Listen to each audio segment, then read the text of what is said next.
the time. 12,000 annual miles, 15 cent free press. That's my line 646089. Ends 22823. I always wanted to learn Spanish, but I never thought I'd. Just want to make sure you can hear me. I discovered Babbel. Babbel's lessons are fun. Y'all got me. Check 1, check 2. 3 weeks, presto. You're starting to speak another language, like magic. I love that Babbel's lessons aren't just robots talking. They're voiced by native speakers, so you get the pronunciation just right. And they're designed by real language teachers. All right. That's what's up. That's what's up. We here, baby. We here. All right. Y'all can hear us. That's what matters. All right. So we off to a good start there. Radio ads are rolling too. Is that right? No, that's not right. That's not right. Okay, y'all got me. Is there a commercial running in the background? Do we have anything that's hitting the computer? By any chance? Nope. Okay. Yeah, we're gonna have a day today, man. We're glad you guys are here. Had it a little bit at the beginning, gone now. All right, word up.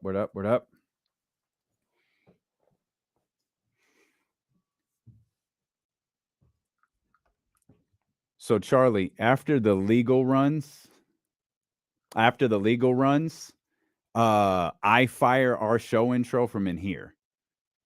So if you hit the stop or whatever you gotta do, but once I hear the legal in my ear and it wraps up, I'll fire everything from here. And that's only at the beginning of the show. That's the only time that happens is at the beginning of the show. I guess it doesn't really matter, but I can't hear Charlie. Charlie's not talking. Oh, he was just nodding. Oh, I thought I heard him nodding. say, okay, I guess I heard him. Yeah, you heard, yeah. Look towards the sky like the beam now. Hey. Yeah, buddy. Hope y'all had a great weekend. There we go. Got you. Yep.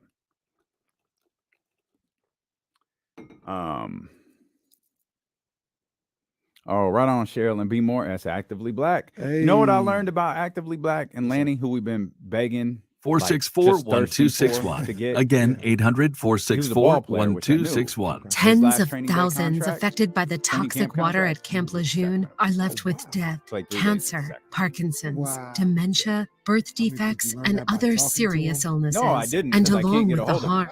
I want to say, come on, man. I can't get in here with us, big dog. I can't get my brother on anything. We got ads the compensation I deserve. Onto the video stream. We've got ads running into the computer. Matt Morris. Everyone's telling us they can hear the commercial audio. Hang on, guys. Sorry, we're adjusting some things in there. Can you give us like a thumbs up or just let us know that they're gone when they're gone? Okay, Rob Dub says now we're good again.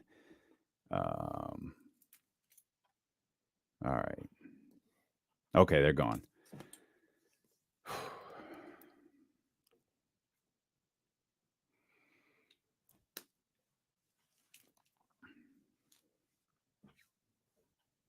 All right. All the kinks worked out before the live show. Yes, indeed. For the live radio show, I should say. Did you rewatch Saturday's game?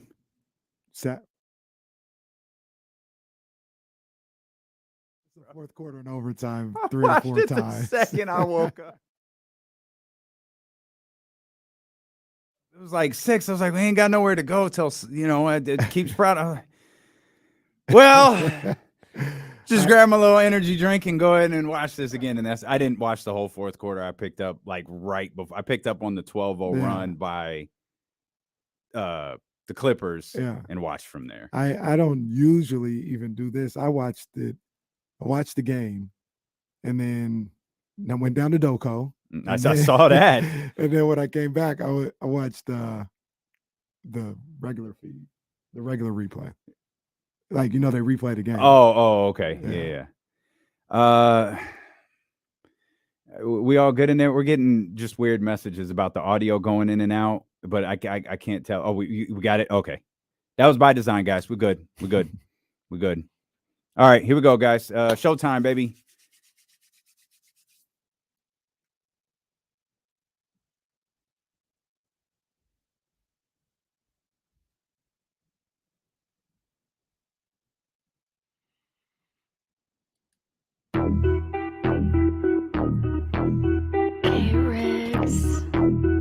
Yeah. We got them screaming D-Lo, KC, D-Lo, KC, D-Lo, KC, D-Lo. We got them screaming D-Lo, KC, D-Lo, KC, D-Lo, D-Lo. We your number one spot. We your number one spot for some sports, huh? Got the city going crazy when we work, huh? We top 2, but we ain't 2, we in first, huh? And when you need the real, we is who you search, huh? D-Lo, KC, D-Lo, KC, D-Lo, KC, D-Lo. We your number one spot. Hey, come on now. How about a historic weekend for your Sacramento Kings, man? Hey, couldn't have gone much better. 2 wins, a historic one. Young Zell, like the beam. Come on. They do not know what Sacktown brings. When on the low, that's a Sacktown thing. Talking about us, it's a bounce out thing. Must they forgot we some Sacramento Kings. Whole squad going crazy, yeah, we back with it. Yep. Northern Cali going crazy, 1 sack winning. If you doubted us, then ain't no back spinning. This is real right here, ain't no catfishing. So tell me what you see now. See now. Coming down the lane off the rebound. Rebound. It's 9-16 now. Look towards the sky like the beam now. Tell them like the beam, like the beam now. Hold up. Tell them like the beam now. Come on. Tell them like You the think beam we now. cutting off first, too? Tell them like the beam now. Tell Let's them get like it. the beam, like the Kings beam beat now. the Clippers. You can tell them like the Kings beam beat now. the Thunder. What? Tell them like the beam now. Young Zell. Kings like the beam Verse now. 2. Sack crowd, make sure everyone knows. Let me tell you how this thing really goes. Yeah, we travel deep, whether we home or on the road, we lit. You don't want that smoke, we the team of the year. We shaking things over here, don't doubt, we believe over here. We don't bleed over here. And let me just speak real clear, I only deal with real kings over here. So tell me what you see now. Coming down the lane off the rebound. Yeah. It's 9-16 now. Look toward the sky like the beam now. Hey. Tell them like the beam. Let's go, baby. Let's go. Welcome in Let's here go. to a Monday, February 27th edition of Dealing with KC. I'm Damian Borling. Acknowledge me. He's Kenny Caraway. Yes, sir. Acknowledge me. Yeah, man. I want you to put the word out there that we back up. Come on, man. Talk to him, Stringer. Understand me? Come on, man. Back up.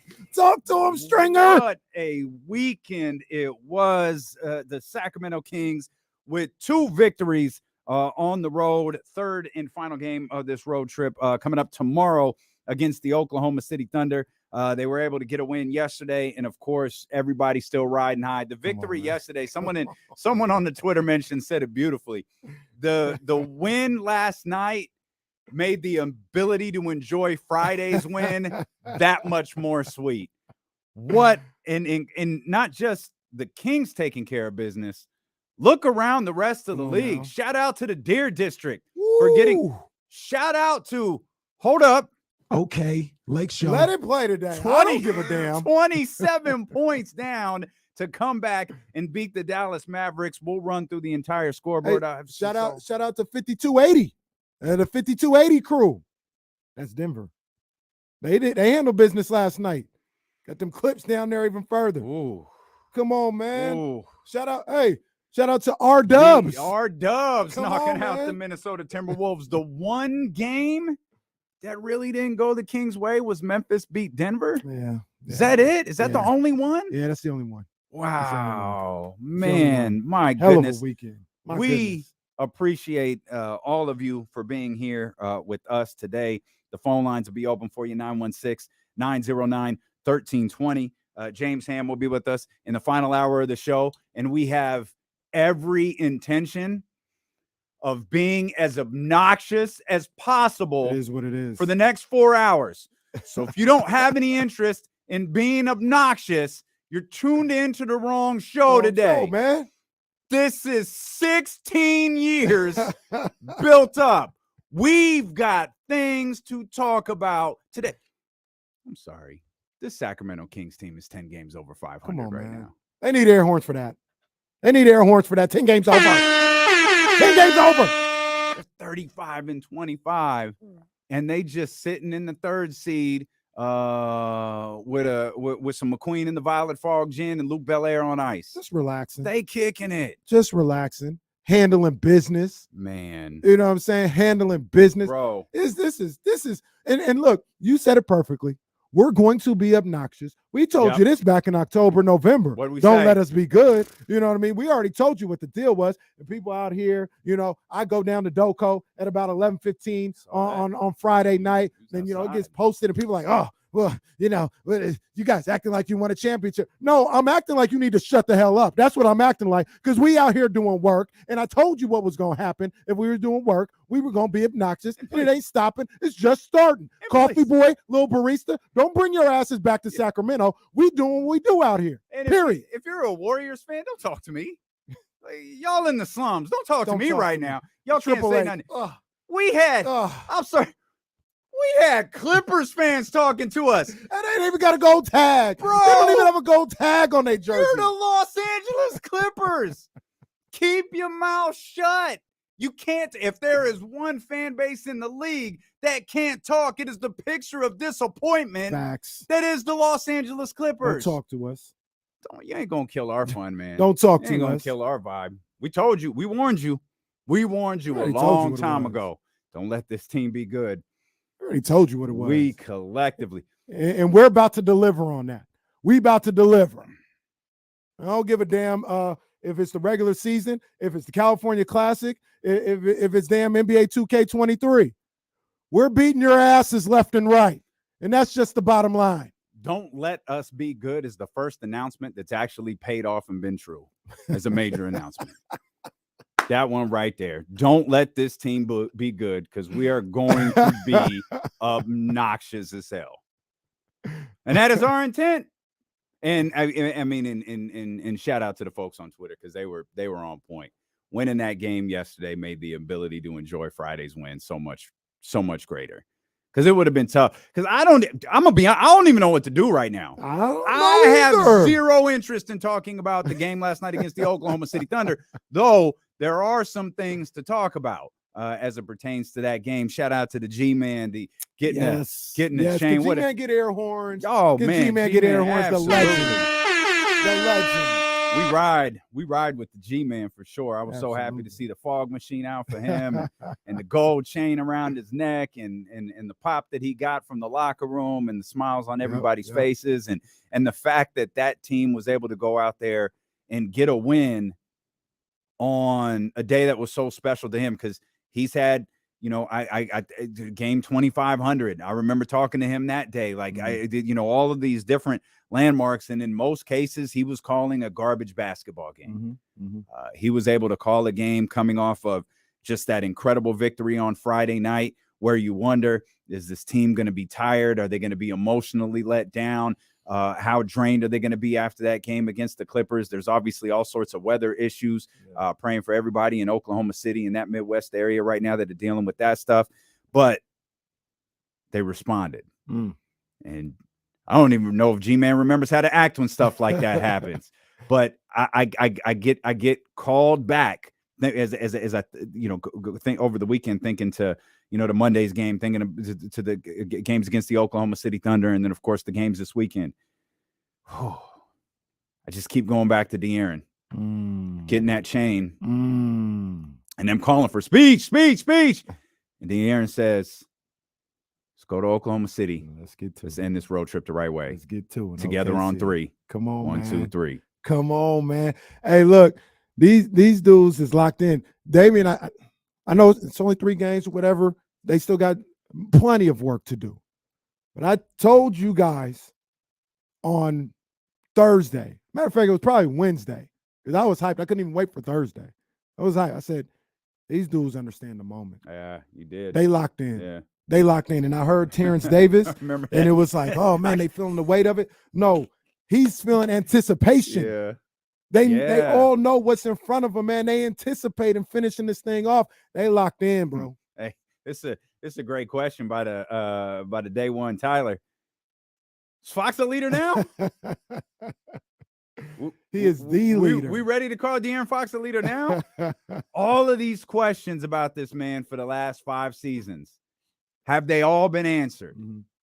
They've been answered 100%. And look, hey, you know me, I keep it a stack at all times. That's why I can say whatever I need to say when I need to say it. There were times when I questioned. I said, I don't know.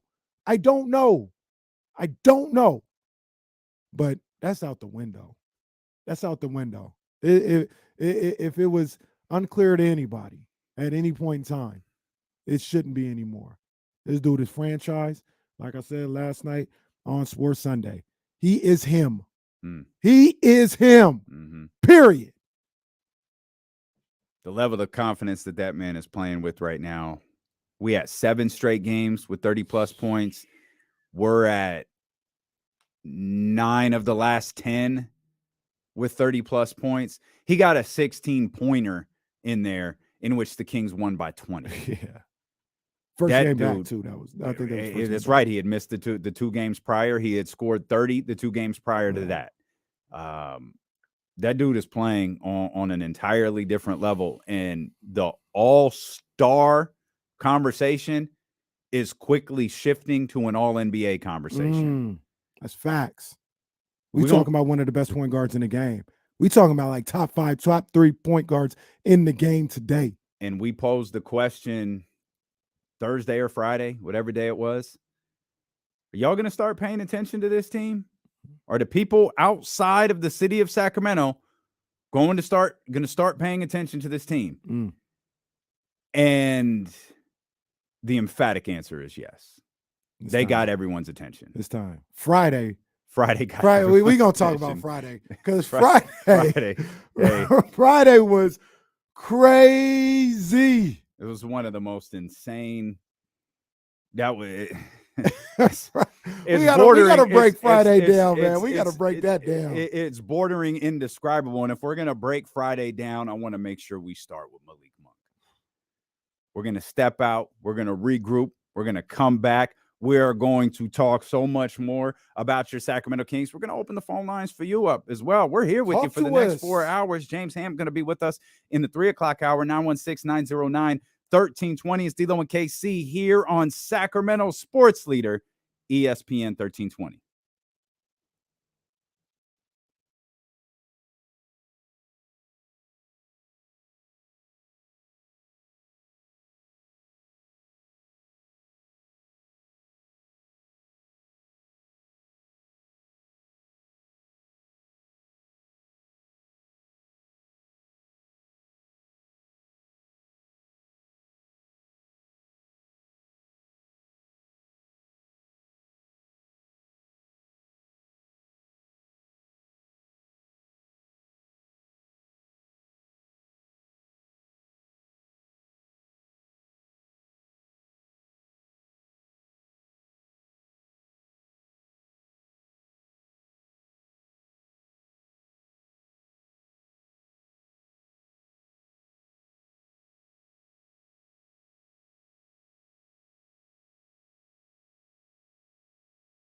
The stream lost us.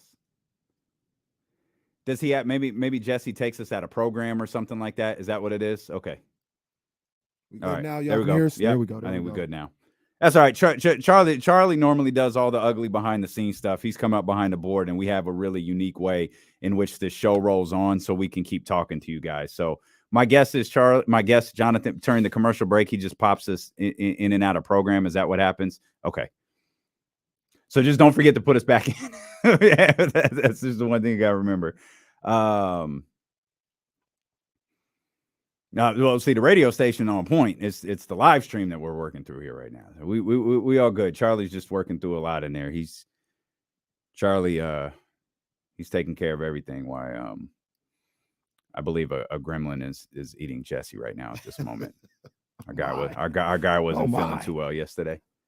Jesse sends you guys phone calls in here, right? You don't take them on the board? Correct. Yep. Yo, man, it's really hilarious. Like, if y'all think I'm crazy, y'all think we crazy. We got my man Jerry Harrison Jr., a former Major League Baseball player. You know, I think he does studio for the Dodgers and stuff like that. Oh. Lakers have the best roster in the West. Nobody in the West beating them in a 7-game series. When did he say that? He said that recently? He said that yesterday afternoon. I hope we play the Lakers in the first round. We gonna backhand them boys so crazy. Oh God, Bro. give me the Lakers. Give me the Lakers in the first round. We will beat the brakes off them boys. Hey, it's just a shout out to Irvin. They ain't gonna be there. Don't fall in love with that one victory that they had over the weekend. Boy, the way they talk about Jared Vanderbilt, they talk about him like he Tony Allen, Scottie Pippen had a baby, reincarnated. Oh man.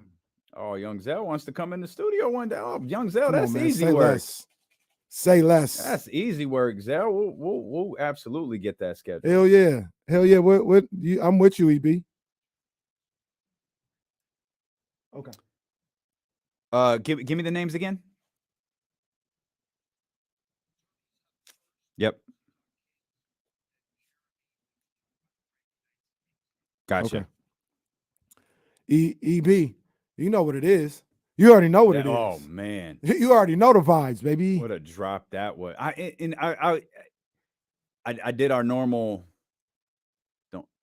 Don't go to Twitter. Like I went to the text thread, and then I was just like, all right, I don't know what that reporter was trying to like. Why would you ask them that? Like, and then he kind of like backed away from it, like mid question, which is why I think De'Aaron was confused. Like, what are you asking us? Are you asking us about Westbrook? Because we don't care. We don't care, bro. Do better.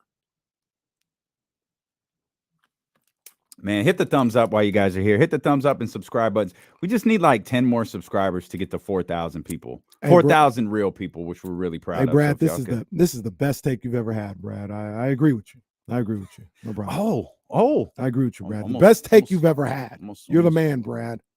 Almost missed that. There's so much happening. We've got. I can't believe no one responded to that tweet. I don't know where they at though. I can't believe no one responded to that tweet. I don't know where they at. Well, two of our guys was okay. Two of our guys, Young Zell obviously does what he does. Then our guy, damn, I wish I could remember his name, but remember a man who did he did one of the Drake bars. He was in LA. He was at the game with the family. Oh boy! All right.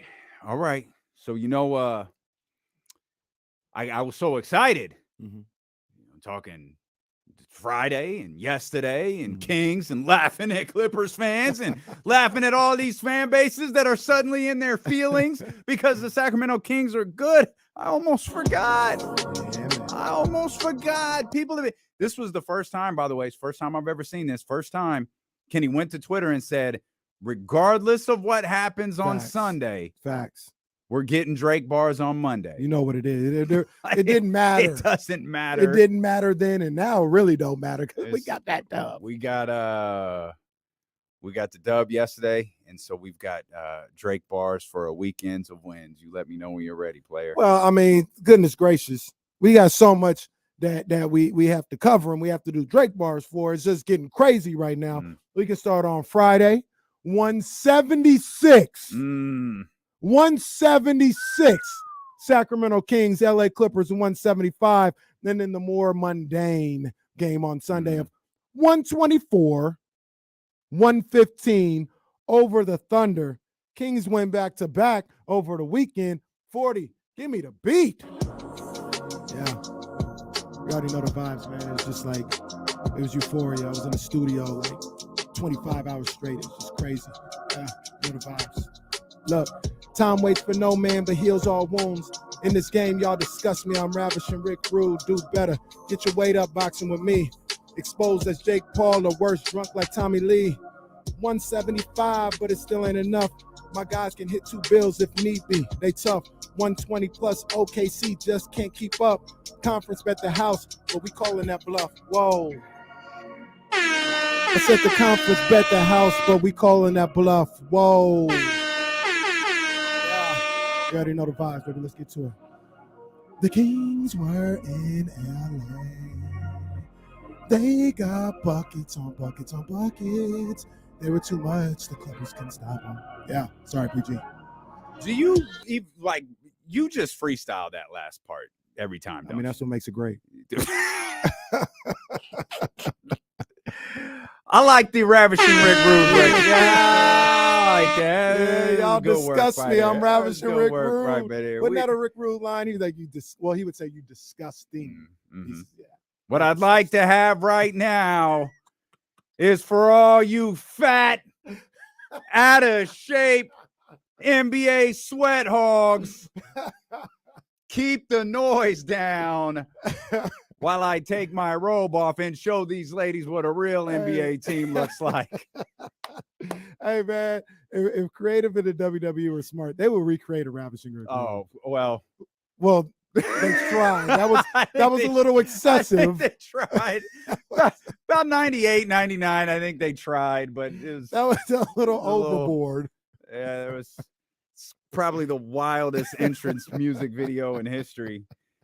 Oh, man, we appreciate those that are watching on youtube.com/ESPN1320, twitch.tv/ESPN1320. Shout out to everybody listening us on 98.5 FM, KRXQ, HD2. Man, that's big facts. Y'all really out there for us. And if you're listening on ESPN 1320 and the Odyssey app, wherever you are, man, we are just so happy that you allow us to be a part of your Kings coverage. Let's talk about what actually, you know what? Before we dive in, let's go to the phones. Let's do that. I want to hear from the people. Let's get our brother Tony in here first. 916-909-1320. What's happening, Tony? What's happening, fellas? Yo, I mean, I came in this morning just turned already because I knew the energy would be live up in here.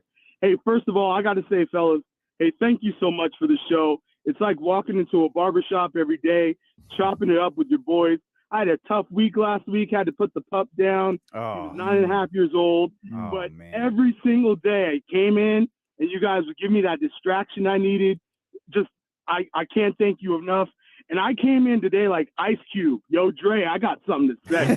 I wanted to talk to all those haters, those fellas. Oh, King's going King at the beginning of the year. Oh, they're not making the moves at the trade deadline. Oh, we're not picking up anybody in the buyout. Yeah, I got something to say. I'm not a cursor, but I wanted to come in like Ice Cube today, just chopping up stuff, breaking chairs. Just look at this now. I appreciate that there are hundreds of people around the city right now who had their radios cranked up, like the beam when D'Lo and KC came in today. So thank you, fellas. I'm out. I gotta go. Appreciate you, man. Thanks, love, big dog. Yeah, we appreciate you, man. And you're speaking for a lot of people out there, man. The city's turned up, baby. Man, hang in there. You know, I've been through the pup thing, man. Hang in there, boy. I wear that with me every day, man. It'll be all right. Nice. I did it 2 times, man. That ain't nothing nice. And can you tell everyone who doesn't know what your dog's name was? Well, I had 2 dogs. Well, the latest one? The lab. Casey. Okay, I just want to make sure Casey was the first one, and then shout out Max. Love Max. Yeah, Reese named him. That's tough. It's always tough. 916-909-1320. Real quick, I want to say something because he talked about something, and I'm gonna talk my talk real quick. Do that. Jeremy, we're coming to you. Hang Jeremy, tight. give me 2 seconds. I'm gonna talk my talk because he talked about Kings. You know, Tony was talking about, hey, people were talking they didn't do nothing, they didn't make no moves. I tweeted it out, and I'm gonna say it again. Even though he played really well last night, I'm not gonna dispute that. Mason Plumlee couldn't get on the floor on Friday night. He couldn't get on the floor, and there's a lot of people in Clipperland who said he cost them that game because he couldn't play in that game. He couldn't play in that game. Played well. He redeemed himself. Played well last night. I saw that. He was doing some good stuff. Calm down. Calm down. This Kings team is fine. Are you suggesting Mason Plumlee is in fact not the savior many thought he might be? No. Okay. Let's get our brother Jeremy in here. 916-909-1320. What's up, Jeremy? Yo, what up, fellas? First off, I just want to say we back on, baby. Yes, sir. Yes, sir. Hey, Friday asked who was gonna stop the claw. You know what I'm saying? But who the heck is gonna stop these Kings? You feel me? Thank you, Jeremy. Hey, Malik Monk, 45. Woo! Yo, woo! Hey, let's get rowdy, boys. Yes, indeed. Yes, indeed. Let's go there. We'll use Jeremy as a transition who hit us with the radio edit in mid-sentence. We appreciate that, Jeremy. Thank you. Boy, Malik Monk, 30 points in was it the fourth quarter and overtime? Yeah. 30 in the fourth quarter and overtime. This dude is a bucket. He is an absolute bucket. It is what it is. We've seen it since Kentucky. The man's a bucket. And on Friday night, I mean, he took over that game. I mean, with help of he had help. with his guy, Yeah. with the Kentucky connection. Yeah. But Malik Monk was hitting from all over the court. He was getting to the bucket. He was finishing. He was flexing on people. I mean, what about the coast to coast double pump dunk out of nowhere? Yeah, he hit the accelerator like he was De'Aaron Fox. Oh my gosh! What's Mark Jones say? He popped the clutch. He popped the clutch. Yeah, that's a catchphrase normally reserved for De'Aaron. Hey, look, and I text my boy afterward, our boy afterwards. Oh, he was in his bag. Our boy Mark Jones was in his bag. Well, he knew, like, I mean, and that's the beauty of guys as seasoned. He knew the gravity of the moment that they were in. As they, okay, we're headed to a second overtime. There's a good chance we're going to top 170, 180 right here. Like we're hitting historic numbers right now. Yeah. And man, but what a great call by those two. Both of them. They Katie did. Too. You're right. Katie was phenomenal. They did a hell of a job. That was a classic that night. And Mark was able to pull. Mark was able to react with the emotion that every single one of us were reacting at. Absolutely. Without the F-bombs that some of us might have been dropping. I was dropping them. I was dropping them. I was dropping them. I was dropping them things. Hey, and I want to give a shout out, Miss P. She talked about it on the Twitter, and she's 100% right. The Malik skip after a three. Oh, yeah. That's becoming a staple. The sideways three and the skip. Yeah. That's becoming a staple. Yeah. They're going to be doing that in playgrounds, in 24-hour fitness, all over the region. I think he hit us with like a little mini Sam Cassell, too. Ooh. Yeah, he didn't go two hands. I never liked that celebration. He didn't go, well, he didn't go two hands. He went more Michael Jackson style on the skip. Oh, okay. You feel me? He kind of went a little bit more like that. So, okay. And I didn't catch it at first. I was pulling pictures for graphics the next day and caught the pick. I was like, oh, and then I watched the game for like the fifth time and saw it that time. Yeah, man. I mean, the sideways three and the skip, the sideways three and the skip. I mean, that's becoming the signature right there. Like I said, in AU tournaments and in 24-hour fitness all over the city of Sacramento, they're going to be hitting that one. Malik. And then we mentioned it a little bit. Dr. David, had a call back to when he was signed. I was like, damn, man, like, I wish we would have signed him to a 3-year deal because he's going to ball out in 2 years and we're going to be like, we have to pay him. I'm here to tell you right now, maybe I'm just speaking in its existence. Malik is here. Malik is Sacramento. Malik is Sacramento. He done found a home. Yep. He loves it here. We love him. Yep. Yes, sir. Charlie, who'd you say we got here? AK 916-909-1320. AK, what's happening, baby? Howdy, guys. Excited as heck. I just wanted to say, echo everything everyone's already said, but the thing that continues to impress me about this team is just the character makeup, just the way they treated G-Man yesterday. TD, super conscientious and super aware, emotions and frustrations of the fan. I say that's another nod to Monty and the characters that he's brought into this locker room. And it's a perfect reflection of the team we've been waiting for such a long time. But the other thing I wanted to touch on was we've been talking tirelessly about offensively, we're excellent. Defensively, there's room to make up. But your thoughts about how we almost dictate the pace of play, and it requires a high point total, and maybe some of the defensive deficiencies are because of the style of offense we force our opponents to play. What do you think? I'm with it. I'll let you weigh in on that because I'm with it 100%, man. Absolutely, AK. It's like the pressure of trying to keep up with this team is a defense in itself. And I'm not saying that absolves them of playing defense, but there's a mental pressure that you put on teams for having to keep up offensively, for the fact that you're not going to go, even if they're ahead. All right, they're not going to go away. Like, it's getting to a point where like they going the 104, whatever Toronto did and what Dallas did the first game of that back-to-back, that's an anomaly. That's the exception. The rule is these guys are going to put up 117 to 125 every night. So you're going into these games, they're not the great defensive team. We're going to get the opportunities, but we better hit them. You better not miss, because they're going to get their 120. It is what it is. I can't even keep up with the number now over 115 and 114. It's got to be like 30 and 8 or something, like 30 and 7. The unique talking point to that is at 176, 175, everyone's going to remember that, and rightfully so. How many defensive stops? How many steals? How many plays on the defensive end led to that game getting to overtime, leading to that game getting to a second overtime, they were trailing everywhere. Yeah. They were down 12. They were down, I think, 6. I think they were down. I don't know if they were down 6 in the second overtime, but I know they were at least down 4. They were trailing every step of the way. But a couple of plays here, some steals here, some stops here. And it's that timely defense. And one thing I don't know that even you and I have factored into this is they have the ability to ramp up on the defensive end when the other team is at their most fatigued. Because you can't keep up with them. You can't. No. And when they're pushing you to keep up with them, they're going to make you make mistakes. And I think that's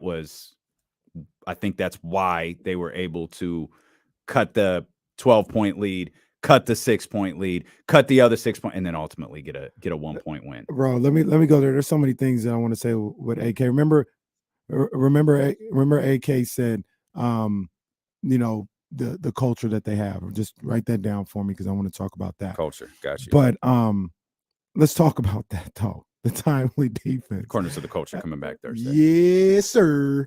Then that fourth quarter, I think they were down 11. With like 2 something left. And they went on a 12-0 run where they score. De'Aaron rips PG's pocket. Oh, he scores there. With no shoe. With no shoe. He's missing a shoe. Well, he does what he does. Keegan Murray. Turning into Scottie Pippen right before our eyes. This guy playing the passing lanes like nobody's business the last 2 games. Junior or senior? Never mind. Don't answer that. not Junior. Don't answer that. He gets the steal. And then Malik, denying Norman Powell, gets the offensive foul in that situation. They score a bucket. They get it to Sabonis, all this other stuff. That was crazy. I was at Cheryl and El Grove's house. We had a nice little dinner. We were watching the game, whatever the case may be, and I was sitting in the chair, and, it was looking bleak. And I ain't talking Memphis. Yeah, I know him. And then De'Aaron gets the steal, and I lean forward in my seat. And then Keegan gets the steal, and I stand up out of my seat. And then the offensive foul happens, and I say, yes, we here. That team was battling on Friday, man. Oh, my goodness. That was a tremendous visual. I'm so appreciative of that. Speaking of the culture, let's get to one of the curators of the culture, our man Kamara. Yes, 916-909-1320. Kamara, what's happening, baby? What's going on, fellas? I want to paint the scene. I kind of text Damien already, but Casey, I want to paint the scene. All right? You don't ever text me, man. You don't. I don't have your number, bro. But we'll get to that. So I'm in New York. Okay. I went to go see the God MC himself in Madison Square Garden. His first time ever playing Madison Square Garden. Talking about Nas, right? Amazing concert. Okay. Walking home in the city to my hotel, watching the game, and then I get to my hotel room, open up the laptop, start watching the game. Yeah. And this is off the high now. I've seen that amazing concert. And I'm witnessing. It's also like 2 a.m. Like, don't let that part slide by you. It's like 1 or 2 a.m. Wait a minute. He says he's in New York, right? And he said, how'd you watch it? I watch it on my on your phone. You got League Pass. Okay, I got you. I'm like, because they wasn't trying to put us on ESPN, which they should have. But you're right. No. I don't. Listen, I've been paying for League Pass for a year or 2 years. You're right. Yeah.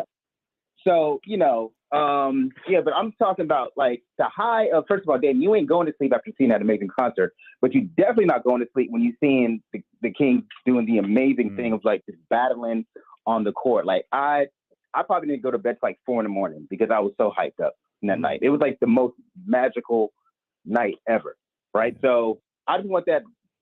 To me, that's going to live in my brain of watching this game in a hotel room and going crazy of watching this happen. And especially I'm like, I can't believe this happened on the same night, you know? So, Kamara running around. This is the greatest night ever. Shut the up. Shut up. It's so amazing when you have these nights and nobody there to share it with you. You're like, I want to be loved. To be loved. Oh man, that's great stuff. We appreciate you, bro. Thanks for tapping in. We'll connect later on, man. Great stuff. That's a man Kamara right there. If you want to get in, 916-909-1320. We got you. Culture. Oh, well, it is what it is. All right. I made a tweet yesterday, and it just is what it is. You talk about the culture. You talk about that game on Friday night. You talk about Mike Brown, what he brings to the table. I mean, Mike Brown coming off the bench on 2 different occasions. I think at one time, this wasn't even during the final 12-0 runner. It was like in the third quarter because that team was battling. They were battling all night. That was a game on Friday. Mm-hmm. That was a game. That was playoff atmosphere. That was a game. And we both said it on Friday. They're going to be up for the challenge. And yes, they were. They were up to play. Before we get into double OT and 176, just talk about regulation. Yeah. They were up for it. Yep. They were battling. And you see Mike Brown and what he was doing when Keegan got intercepted a pass and went coast to coast. He did this in like the third quarter and start cursing Keegan out in a good way, right? Like that's what the blank I'm talking about. That's what I'm looking for. Like he was into it. The bench, when Malik hits his game tying shot in regulation, Jill had the tweet on Twitter about the bench reaction. Mm-hmm. Everybody from Alex Lynn to Rashawn Holmes to Davion Mitchell, everybody locked in and hyped. They are involved in this. They are engaged as a group, as a team.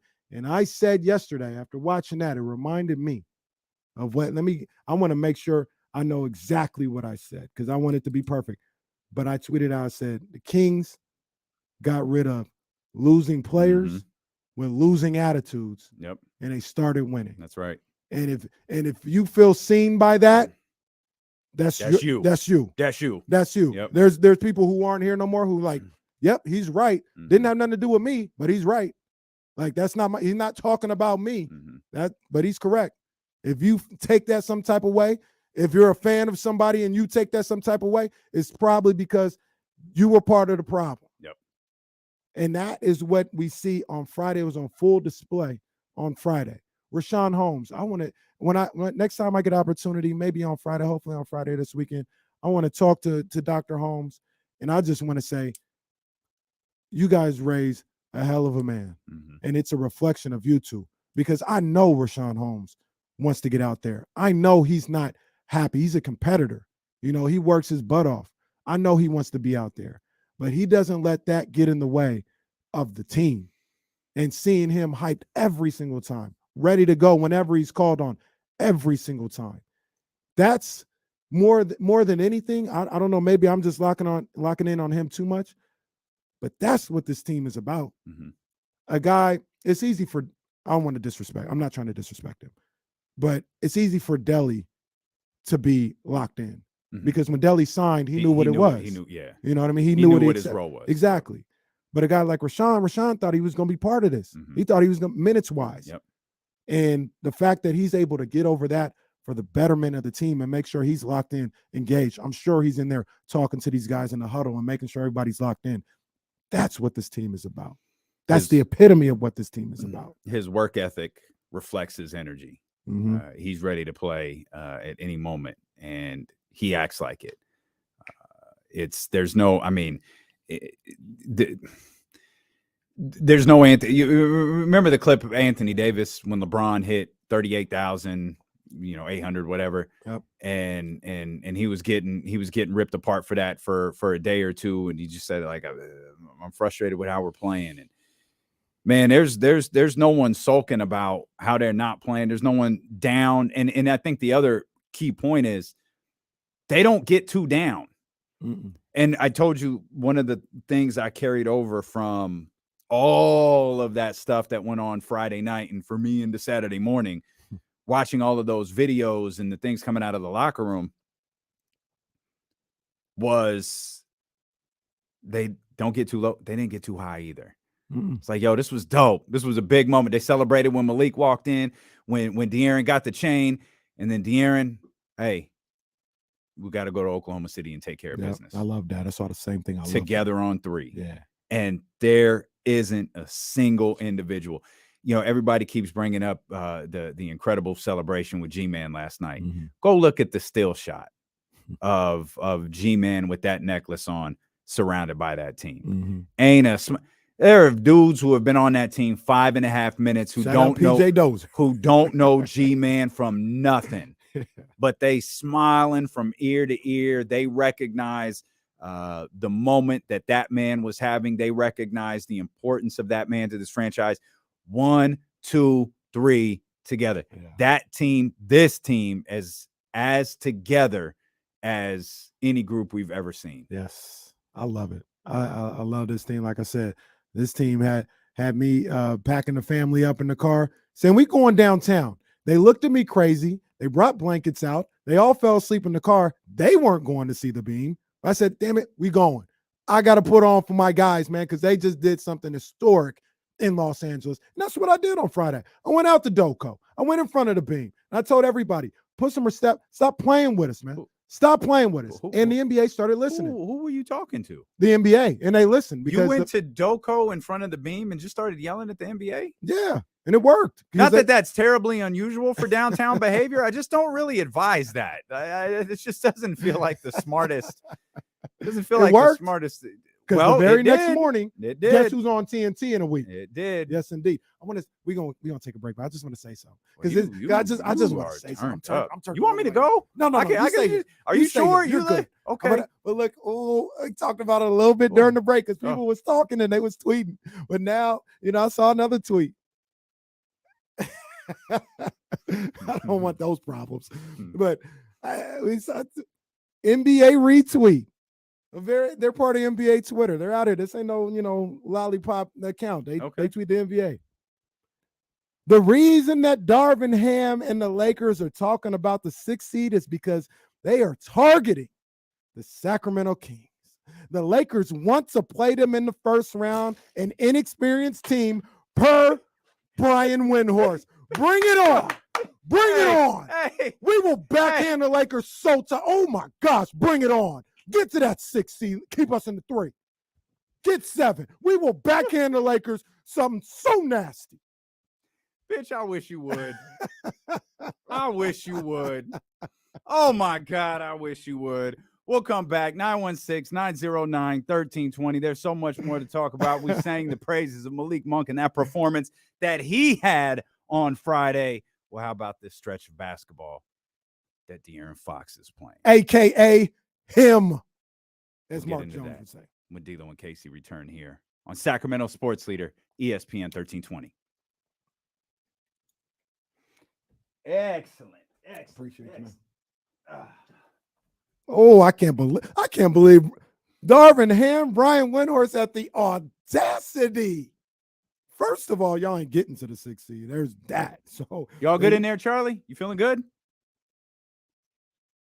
There you go. Man. All right, good You're stuff. the man. Good stuff. Appreciate you, Charlie. That's fine. That's all right. That's all right. We don't have a billboard to read with it, so we ain't got to worry about it. We ain't got to worry about it. Well, no, it's fine with me. I'm gonna take I'll take visual cues from you for when we're back, and then I'll give you like a visual when we're for a call to get off a call. All right, gotcha. Okay.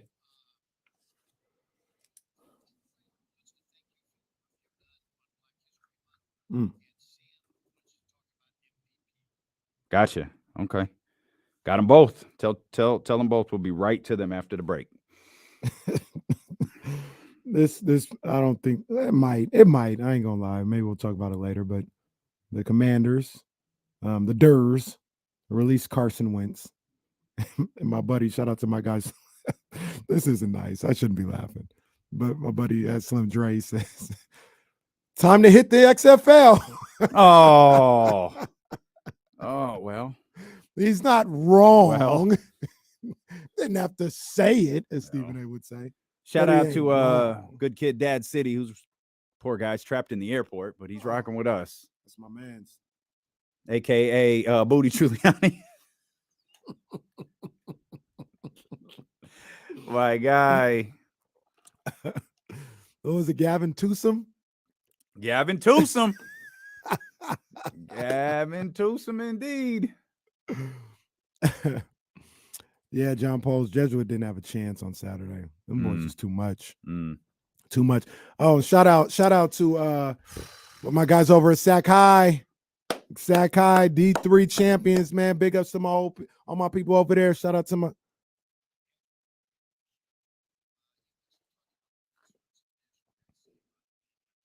For sure. Yeah, man. Shout out to my man Matt, first time head coach over there. Shout out to my young boy Kendall out there doing what he did. Sac High, that was like the first place. Sac High and Burbank were the first places that I ever played basketball.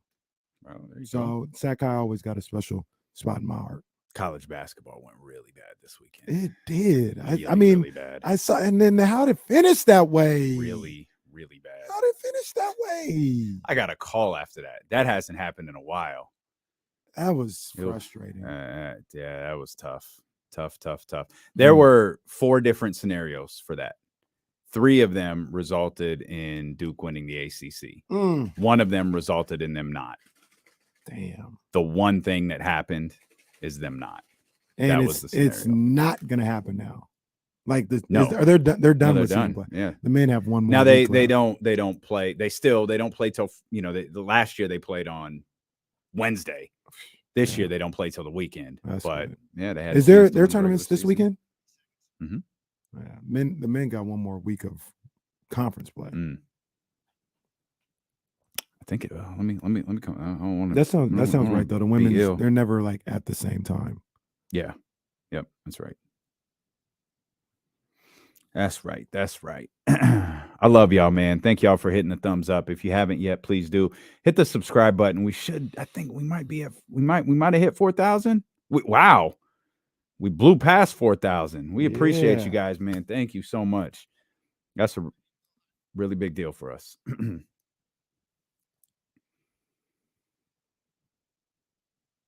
Man, this is so much fun today. This is so much fun. We're so happy that you are a part of it. If you're watching on youtube.com/ESPN1320, twitch.tv/ESPN1320, Facebook, whatever it may be, we're thankful that you're here with us. Shout out to Good Kid Dad City, who's trapped in the airport now. Booty Giuliani, he's watching us on the iPad. We appreciate you. Shout out to everybody listening on the Odyssey app, ESPN 1320 and 98.5 FM HD. I know you hear me reference this stuff a lot. I assure you, based on several meetings we've had over the last few days, every single one of those platforms is buzzing right now. And we really appreciate it. 916-909-1320. We want to hear from you. We want to start with our man, Troy. Troy, we appreciate you, man. What's going on? What's good, fellas? What's up, Troy? What's going on with you, big dog? Man, first of all, I want to throw some flowers at your feet, man. I've been trying to get in, call in, but I've been working 2 jobs and it's hard. But, man, this month is Black History Month, man, and you folks are doing something historic on this radio, bro. Me and my son talked about it. I got a 22-year-old son. It's rare that we get to hear real respectful people talking and, that can touch the culture and understand the vibe of the whole city, not just one perspective. So, for that, man, nothing but love, bro, for real. Right back at you, man. We appreciate you, big dog. Indeed. Yes, sir. So when y'all lay your head at the pillow tonight, man, know that y'all doing something historic, man, and y'all moving these people out here, bro. So keep doing your thing because I love it and respect it wholeheartedly, man, for real. The streets is talking, man. Y'all on fire. I appreciate That's love, baby. We appreciate you, big dog. Thanks, Troy. Thank you so much. I want to respond to that for a second before we get to Sam. That always means a lot to both of us. We really do appreciate that. And I also appreciate how many people have called and given us our flowers today. So let's just do that all day. The hell with the Kings and Malik and De'Aaron. Just call and tell us how great you think we are. Please that's what we're here for. I was out at the Black Expo on Saturday over at the Hyatt, man. Shout out to my man Rick Warren and the whole crew over there. I ran into some people over there who were saying, the same thing. Like, man, we listen to you. We love what you do. One of the guys was really good friends with Shane, with the Kings. Yeah. And he was like, I'm a Warriors fan. And I was skeptical, but I mean, everybody, this was Saturday. So everybody wanted to talk about Friday. Oh, yeah. And they're like, what I saw last, no, y'all, y'all can go, man. Y'all can go. So I'm gonna be listening. I forgot my man's name, man. So he might be listening. I apologize for forgetting your name, but I remember our interaction, man. And you know, you talked about it. That game on Friday, people took notice. Yeah, that was a moment.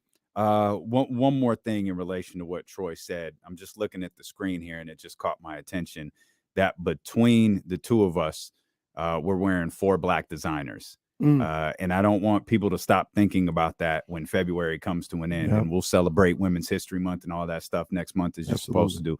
But keep these types of things in mind, man. I'm rocking an actively black sweatsuit. You're rocking the D-Lo and KC hoodie that was designed by the dope ones. And then you got the crescendo hat on. Shout out to my man Ty Adams, man, for sure.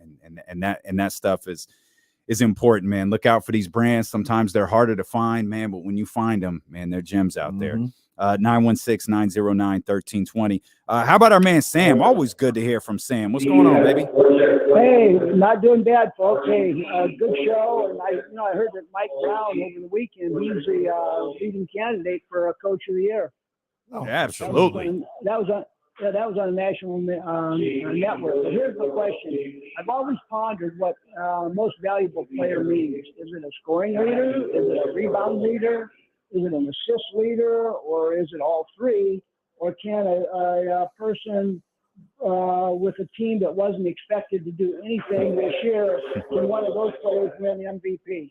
That's my question. That's a great question, Sam. I was Sam at bingo, by the way. I think Sam might have been at bingo. Hey, these bingo games go crazy. Yeah, I've heard. That's all right, Sam. You can call it. You can listen to us when you at bingo. Put us on the loudspeaker in there, Sam, man. Yeah, we'll rock with you. Big dog. I hear that might be happening a lot lately. So to answer Sam's question, the question he was asking about MVP, I think is how you could describe Coach of the Year. Because I absolutely believe Mike Brown is Coach of the Year, but I also openly admit I don't understand how Coach of the Year works. And we talked about this a lot in the NFL. Brian Daboll, absolutely a worthy candidate, but you hear all year about the importance of a quarterback, and you see what Kyle Shanahan done without quarterback number 1, without quarterback number 2, how they just keep on winning games. And then you go, oh, he had so much talent there. It's like, okay, what are we talking about when we're talking about Coach of the Year? I think Joe Mazzo's got a hell of a case to be Coach of the Year, to walk in to that situation. But for Joe to walk into that situation under those circumstances with the team that's expected to win. And sometimes we look down on the teams that are like in terms of a coaching aspect, we look down on the ones that are expected to win. This dude stepped in there. Remember, Ime Udoka was suspended like days before training camp. Yeah. And this is a finals or bust team. And they're the number 1 seed right now in the Eastern Conference. But I don't think that's how this award works. And because it's not, it's like Mike Malone has no case for it because he's got a guy who's going to win his 3rd straight MVP. Right. I can't, I mean, Jenkins, okay. I think that's a team they're expecting to take the next step. But for me, it's Mike, and it's not close. It's Mike Brown. It's not close. And regardless of, like, if we try to just say, no, we're only worried about, we don't know the criteria half the time. But like you mentioned, but we're just thinking about this season. And, that's all that matters. If we try to be like that, but we're human beings, and you can't tell the story of Mike Brown and the Kings this year without talking about the past 16 years. Like, you just can't do it. Right. You know what I mean? So, like, when you talk about, I saw something from Stephen A. Smith, because we were talking about it on Sports Sunday as well, where Stephen A. was just like, look, man, this guy's invited, so it was a little late for you. Although I got a little earlier, but I got a little late. It was originally supposed to be a little late for you. That's what happened. No. Shout out to Sarah, who very much knows my sleeping habits. What time's the show? 11:30. Don't call him. Don't call his ass. Right. Call Kenny. Kenny wide awake. I'll be up, man. I'll be up. But and Stephen A. talked about it. He's like, look, what Mike Brown has done with this franchise, that, in his words, has been abysmal for the better part of 15, 16 years. And for him to change it around in less than a year, I mean, that's part of the story. I understand the story with Dayball and the Giants. I just didn't agree. You know, I thought there were better candidates who were like, I thought Kyle Shanahan was doing more with just as much, you know, hardship in front of him, if not more, whatever the case may be. But I can understand. He did lose like 3 running backs along the way. We focus on the quarterback. He lost a lot of other positions along the way. But I can understand the whole story aspect of it, the storyline aspect of it. I mean, the storyline aspect of Mike Brown and the Kings blows everybody out the water. Yeah. Everybody. Which is a far cry from like the last. Mike Brown's had to have won Coach of the Year during one of those 60-win seasons, I imagine. Yeah. I actually think he was fired the year after he won Coach of the Year because he finished with 60 wins again. And Dan Gilbert made the brilliant decision. That's when they lost to Coach of the Year 2009. That's when they lost to the Celtics and LeBron took his shirt off, right? Yeah. In the most contrived act of television work I've ever seen. He's walking into the locker room knowing the camera's following him, and he takes the jersey off so everyone can say, is that the last time LeBron James takes off his Cleveland Cavaliers jersey? Did he hear a pop when he did that? Oh, leave that man alone. No, come on, man. Leave that man alone. Leave that man alone. The dude said, I heard a pop, then he come back in here and like gets the game-winning bucket. Hey, it's moving like nothing happened. Hey, dude made baskets blind, okay? If he heard a pop, he heard a pop. Dude is shot. He saw 3 rims one time. 3 rims. That's my boy, man. But come on, man. He's like, yeah. I heard a pop. Yeah. And then just backs down a little Justin Holiday like it's nothing 5 minutes later. Come on, man. Leave LeBron James alone. Why does he do that? He was limping after the game, though. Oh, you know he was. He was selling it. You know he was. He's a wrestling fan. He's been a wrestling fan for a long time. You know how to work. You're listening to D-Lo and KC. It'll be a heroic finish for LeBron James if they can make the play in. You're listening to D-Lo and KC on KIFM West Sacramento 98.5 FM, KRXQ HD2 Sacramento, ESPN 1320, always live on the free Odyssey app. And you're talking about telling stories, my guy. You can't tell the story of this season without Mike Brown and telling the season of the last 16 years. And you can't tell the story of the last 16 years or this season without what De'Aaron Fox is doing right now. And there's so many. It's just this season right now for Sacramento is watching the plot of a movie unfold. And the first part of the movie was way too long. I'll admit that. It's just one of those movies where it's like this movie is taking forever to develop. And that's those 16 years that we've been through. And then there's this big moment in the middle in Act 2 where Tyrese Halliburton is traded. And it gets the reaction that it gets from the national media. But you have the dramatic music playing a couple of days ago and the hug heard round the world when the Sacramento Kings beat the Timberwolves, I think it was, right?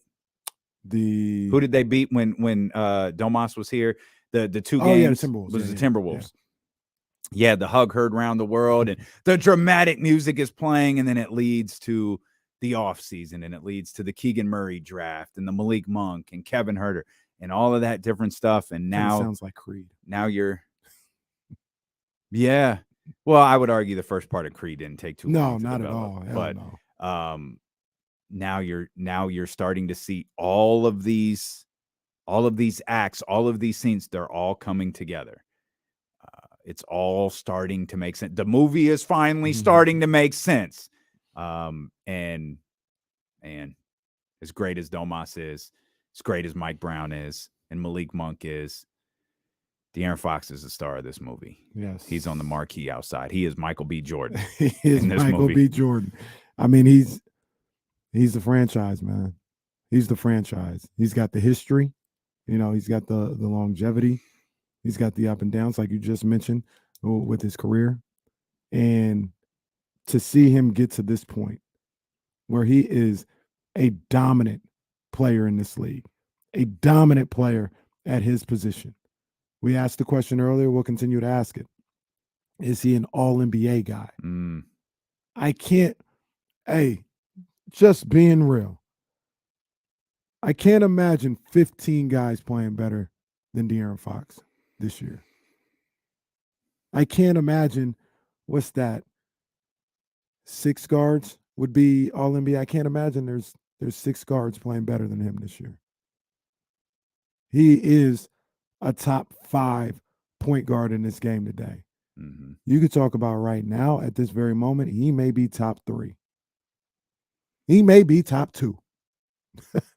You know what I mean? Like, and he ain't guy, 2, huh? Shout out Young Zell. Shout out Young Zell. Shout out Young Zell. I mean, De'Aaron Fox, what he's doing, he is absolutely the truth. And like I mentioned, and you talked about and co-signed as well, I think he understands this moment that he's at right now. He understands that he's ready for it. He's ready. That's the biggest thing. He is ready for this moment. He's ready for everything that entails with being the franchise and trying to get this team somewhere they haven't been in almost 20 years. Yeah, it's going to be a tough case with this stretch that he's having right now to say that this man is in the top, an all NBA player. And look, and there's one guy that I was thinking about, and Michael in the chat says Morant, Luka, and Fox. De'Aaron's better than Morant right now. He is, and that doesn't mean Morant isn't bad or is bad or anything like that. He's better than him. I think he's better than SGA. Yeah, that's always going to be the so like all-star games or whatever. Like that, we know what time it is with the all-star game. Now we really know what time it is with the all-star game after the couple weekends ago. That doesn't carry over to all NBA honors, man. It's really tough for me now. Oklahoma City, I think, is surpassing a lot of people's expectations. I heard Drapes say yesterday, and I don't know that I don't know that I'd caught this note before, that's the second youngest team in NBA history.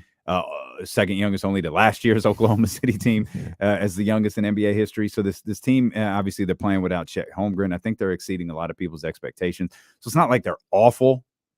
But when you're talking about the 15 best players in this league, I don't know that you can go to a team that's, 20, 30 wins. And if you do, you probably got to earn it for more than a couple of years, because I'm sure DeMarcus was all NBA.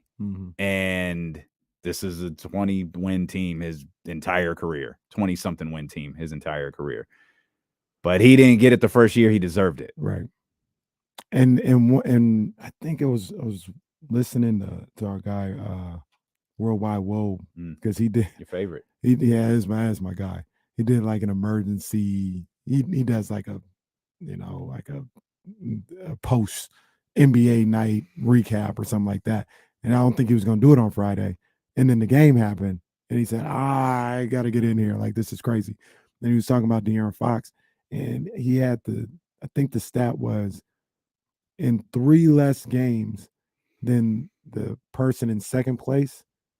I think he said De'Aaron has like 100 more points than in clutch points. In the foot, okay. Clutch points.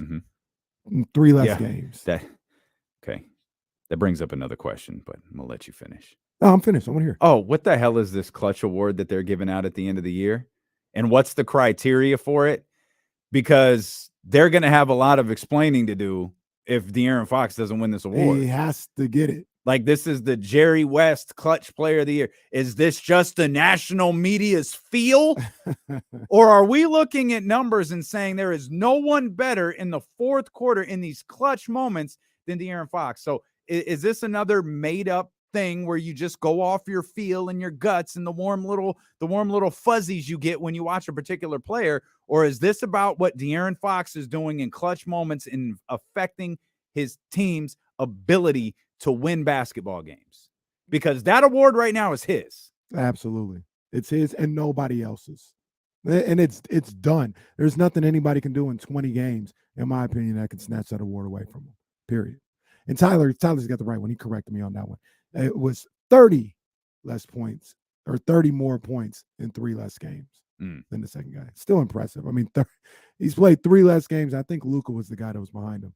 And he's got 30 more points in 3 less games in No clutch. doubt. And clutch is defined as 5 minutes game within 5 or something like that. So forgive me. I normally have this pulled right up, but since you mentioned them, I do want to be fair to the story. You said Luka was second.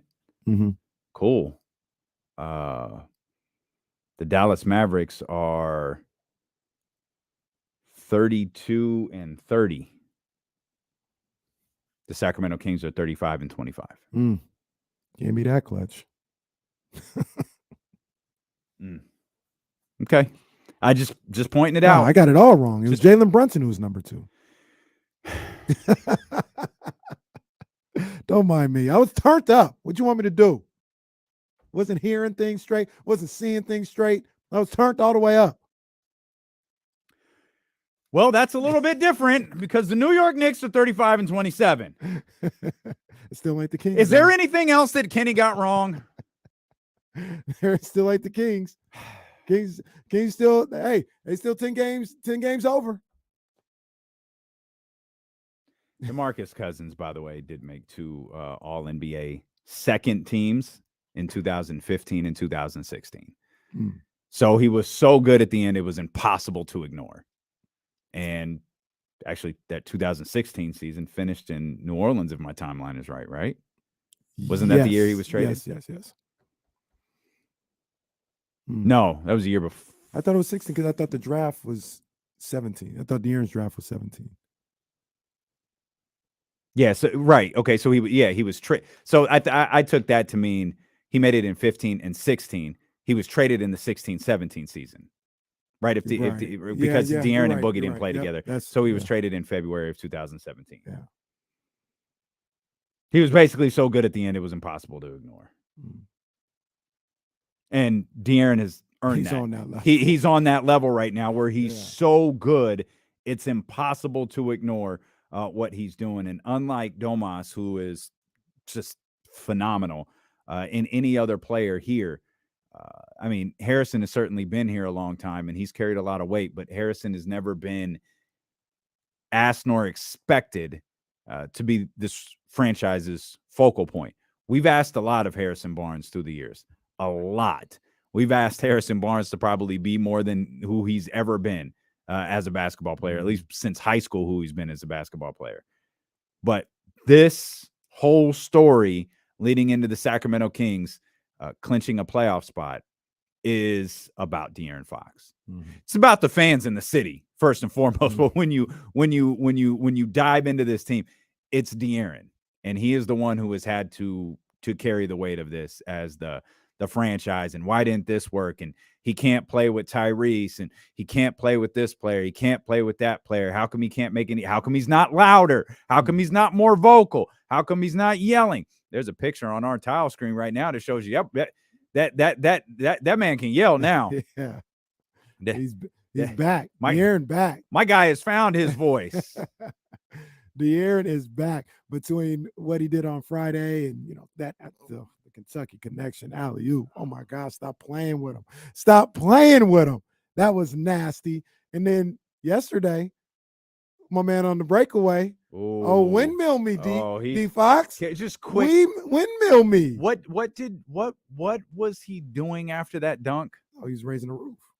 Still? Oh yeah, we raised the roof. We still do that? Yeah, well, we brought it back. It's kind of like this is a Harlem Heat. It's kind of intro like drop. Like, what are we doing? It's kind of like an ironic thing now. Oh, like the young kids like a ha-ha. Yeah, like making fun of older people. Kind of like, I'm taking it back. We raising the roof. I was like, oh no. I think De'Aaron just did a dad thing. Like, what was going on here? He's back. And he kind of like half-assed did it too. Yeah. Like he did it, and then he was like, I ain't gonna do it. Remember a year ago, this guy refused to dunk? Oh yeah. And now he's just flying through the air every night. Just crisp little layups, just little lay-in, a little finger roll right there at the rim. This man. Now he's trying to go Shaq on some of them backboards. He was so disgusted with some of the people in the locker room. He was so disgusted. Imagine being so annoyed with someone you won't dunk. De'Aaron's literally, like, in hindsight, we're looking back. De'Aaron was literally like, what the hell are we doing here? It makes ankle soreness even funny. Ankle soreness was already funny. Now it's way funnier. Just wait. Like, think about what that man has played through this year. Like, everything that was a stretch. That dude could barely walk. He's like hobbling off the court. Yeah. Last year, my ankle hurts, homie. My ankle hurts until further notice. Till further notice, And damn it. we said this last year. We'll say it again this year. Can't blame him. I don't blame him. Can't You know, blame him. I'm like kind of rough on that usually, man. I'm a little rough on that usually, but I don't blame him. I don't blame him. I wouldn't want to play with some of them dudes. I ain't either. doing nothing until this changes. I'm not doing a damn thing. My ankle is I heard a pop. And this is all allegedly. We don't know this. This is just, Allegedly, yeah. This is our all opinion. Our opinion, what we're thinking. We don't know if this actually happened, but if it did actually happen, we don't blame him. And thank you, because it worked. De'Aaron's ankles caught Monty's attention. All right, we'll get this deal done. Don't worry. And as Jordan Meek says, D'Lo's ankles have seen every weather imaginable. Don't talk to him about ankle soreness. That was funny. It is funny. Somebody over the weekend, one of my guys, Laker homie of mine, was talking about the Kings and what they're doing. He's like, you guys are good. Like, no shade. I'm not trying to disrespect, but I also think you guys are the healthiest team in the league. And yeah, we don't need to apologize for that. And we don't need to apologize. And I'm also going to say this. I think the Kings have dealt with injuries. Domas, I don't know where that ligament is in the thumb right now. Like he gutted it out. De'Aaron's been banged up a couple times. Yep. The difference between the Kings and everybody else in the league is the Kings don't load manage and they play through their low injuries. They gut it out. They tough it out because they know they got a goal they're trying to reach. SGA, he could be really hurt, but they're saying soreness. Ain't nobody sitting for ankle soreness with the Kings. Yeah, he don't know the trade deadline's passed. Well, this is about the time. He's like, this ain't work. This is about the time, though. This is about the time that SGA kind of goes away. Yeah, it kind of goes away. This is what OKC normally does. So you think they're going to do that, though? I don't think so. They shouldn't. He shouldn't want it to happen. He'll probably be playing on Tuesday. I expect him to play on Tuesday. But that's what the Kings, they play through their little knickknacks and they don't load manage and they win. That's not, they're not, I wonder. They're not any less banged up than anybody else, in my opinion.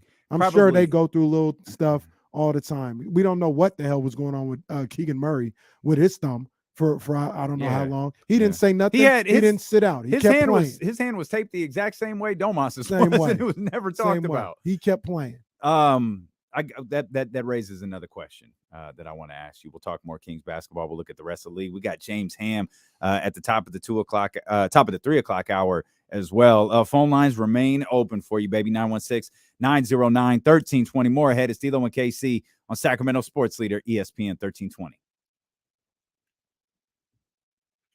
Excellent. Quick mention here. Bam! Go to ESPN1320.com to enter to win tickets to see AEW. Oh, yeah. March 8th at the Golden One Center. Just head over to the contest page. Excuse me. That's ESPN1320.com. Head over to the contest page, and you can enter to win tickets to AEW on March 8th at Golden One Center. May have some AEW stars joining us leading into that event.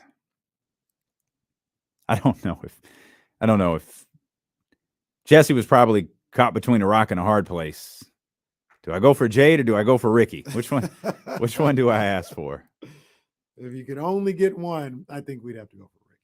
If you could only, if they just told us hypothetically, you could get one. Now we get Jade. That's your girl. That is my girl. But Ricky, that's different though. Ricky for the if we could get Ricky on the stream, Ricky better minute us. Chris would have an aneurysm if we got Ricky. The amount of memes that Chris would be able to pull with Ricky Starks on the stream would be incredible. Incredible. Shout out to our guy, Charlie, employee of the month, stepping in on short notice.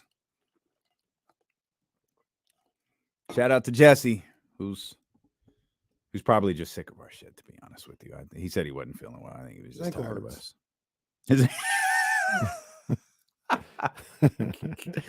Jesse's ankle hurts.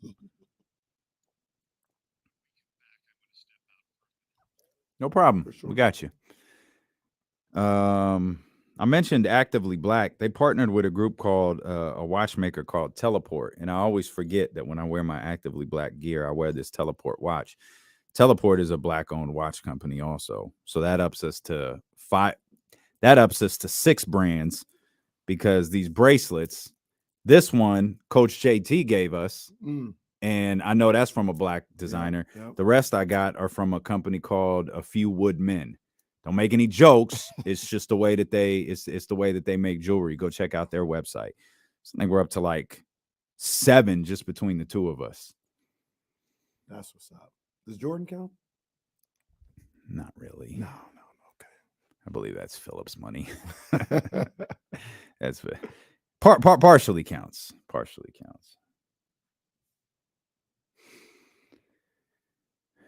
I wore this today because I was like, man, this is like semi-waterproof. The water might just beat off. It didn't, because it was pouring when I got here. Oh, man. I would put on these patent leathers, man. And I was like, it's just going to be raining a little bit. No big deal. I'm going to be going in and out. It's coming down. That's what I should have wore today with the patent leathers. Yo, you got to check out this website. I got something from yesterday. It's called Southern Gents. Yo, the gear is fly. Like, it's dope. Southern Gents. Yep. They got an IG page? Yep. Okay. Yep. I'll send it to you. Hey, here's Olivia. The game last night. Olivia was there. Yeah. Olivia, she got a light on her in this video. She looked as light as I do in this one. Yeah, Olivia was at that game.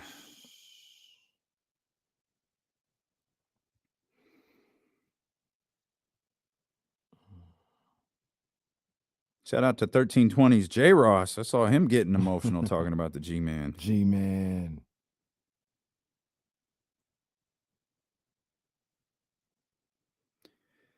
That's the one thing that you'll always hear about Gary. He is as nice of a man as everybody says he is.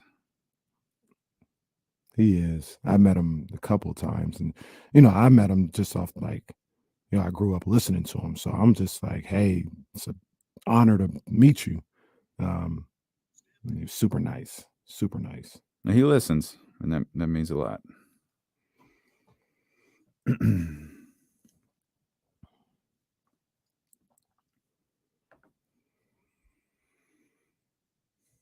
Coming back, guys. Hang tight.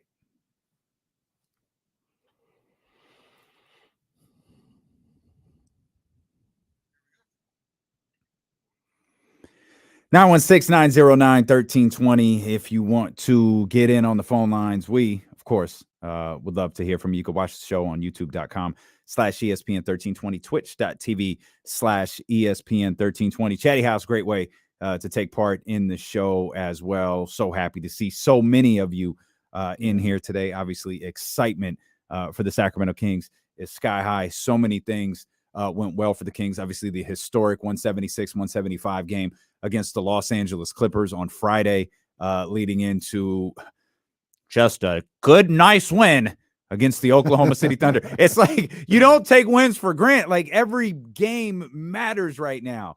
But it was really – they won a game. And it's like, hey, De'Aaron was great. But it's going to be hard to, replicate the emotions coming out of that one. It was going to be hard to replicate the emotions coming out of that one on Friday night. And I think everybody was hoping, I want to enjoy this Friday night win a little bit longer. If you're able to beat the Oklahoma City Thunder, we can hold on to it. That's exactly what they did. They're headed into a second matchup against OKC tomorrow. That's just part of the story, though. part of and it's the most important part. It's always going to be the most important part, especially when you're playing teams like the Los Angeles Clippers, who you're battling with here in the Western Conference. But look across the rest of the conference in the league. Man, a lot of things went the Kings' way yesterday. Yes. Or shoot, a lot of things went the Kings' way the last couple of days. Yeah. And I'll admit, I had the Mavericks Lakers pulled up on the TV. I watched a good chunk of that. I was bored. I started walking around. I started cleaning. I looked up. Oh, that's cute. They cut the lead down. I'm moving around. Oh, it's single digits. It's down from 27. All right. You've got my attention, thinking, no way they're going to choke this lead away, but I want to see how this game finishes. The Lakers beat the Mavericks yesterday. That was incredible. And I think that was after the Bucks beat the Suns. Yeah. There was a little bit of nostalgia for me yesterday, because I always love this time of year, because that's when we get the national TV, the ABC Sunday game starting at 10 a.m. out here on the West Coast, and 10 and 1 or 10 and 12:30 or whatever the case may be. And you wake up. Well, I've been up for a little while, but you go downstairs, you get things going, and that Bucks Suns game was on, and that was a good game. Yeah, it was really good game, man. Yeah, even without Giannis and KD.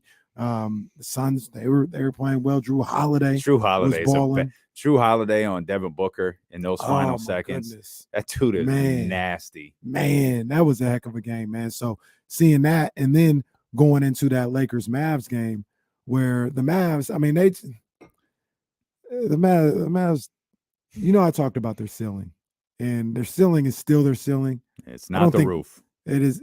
There's no way they get to that ceiling. There's no way. They're not good enough. They might be a play-in team that might not make it. Now they have the weakest schedule in the league, so they're going to be in situations where they're just playing teams that they can overpower with their offense. If they're a play-in team, who's getting in? Maybe New Orleans or Minnesota. You just refuse to say the Warriors. Nah, it ain't happening with the Warriors. They're like half a game behind them right now, as it stands right now. They still got to go on the road.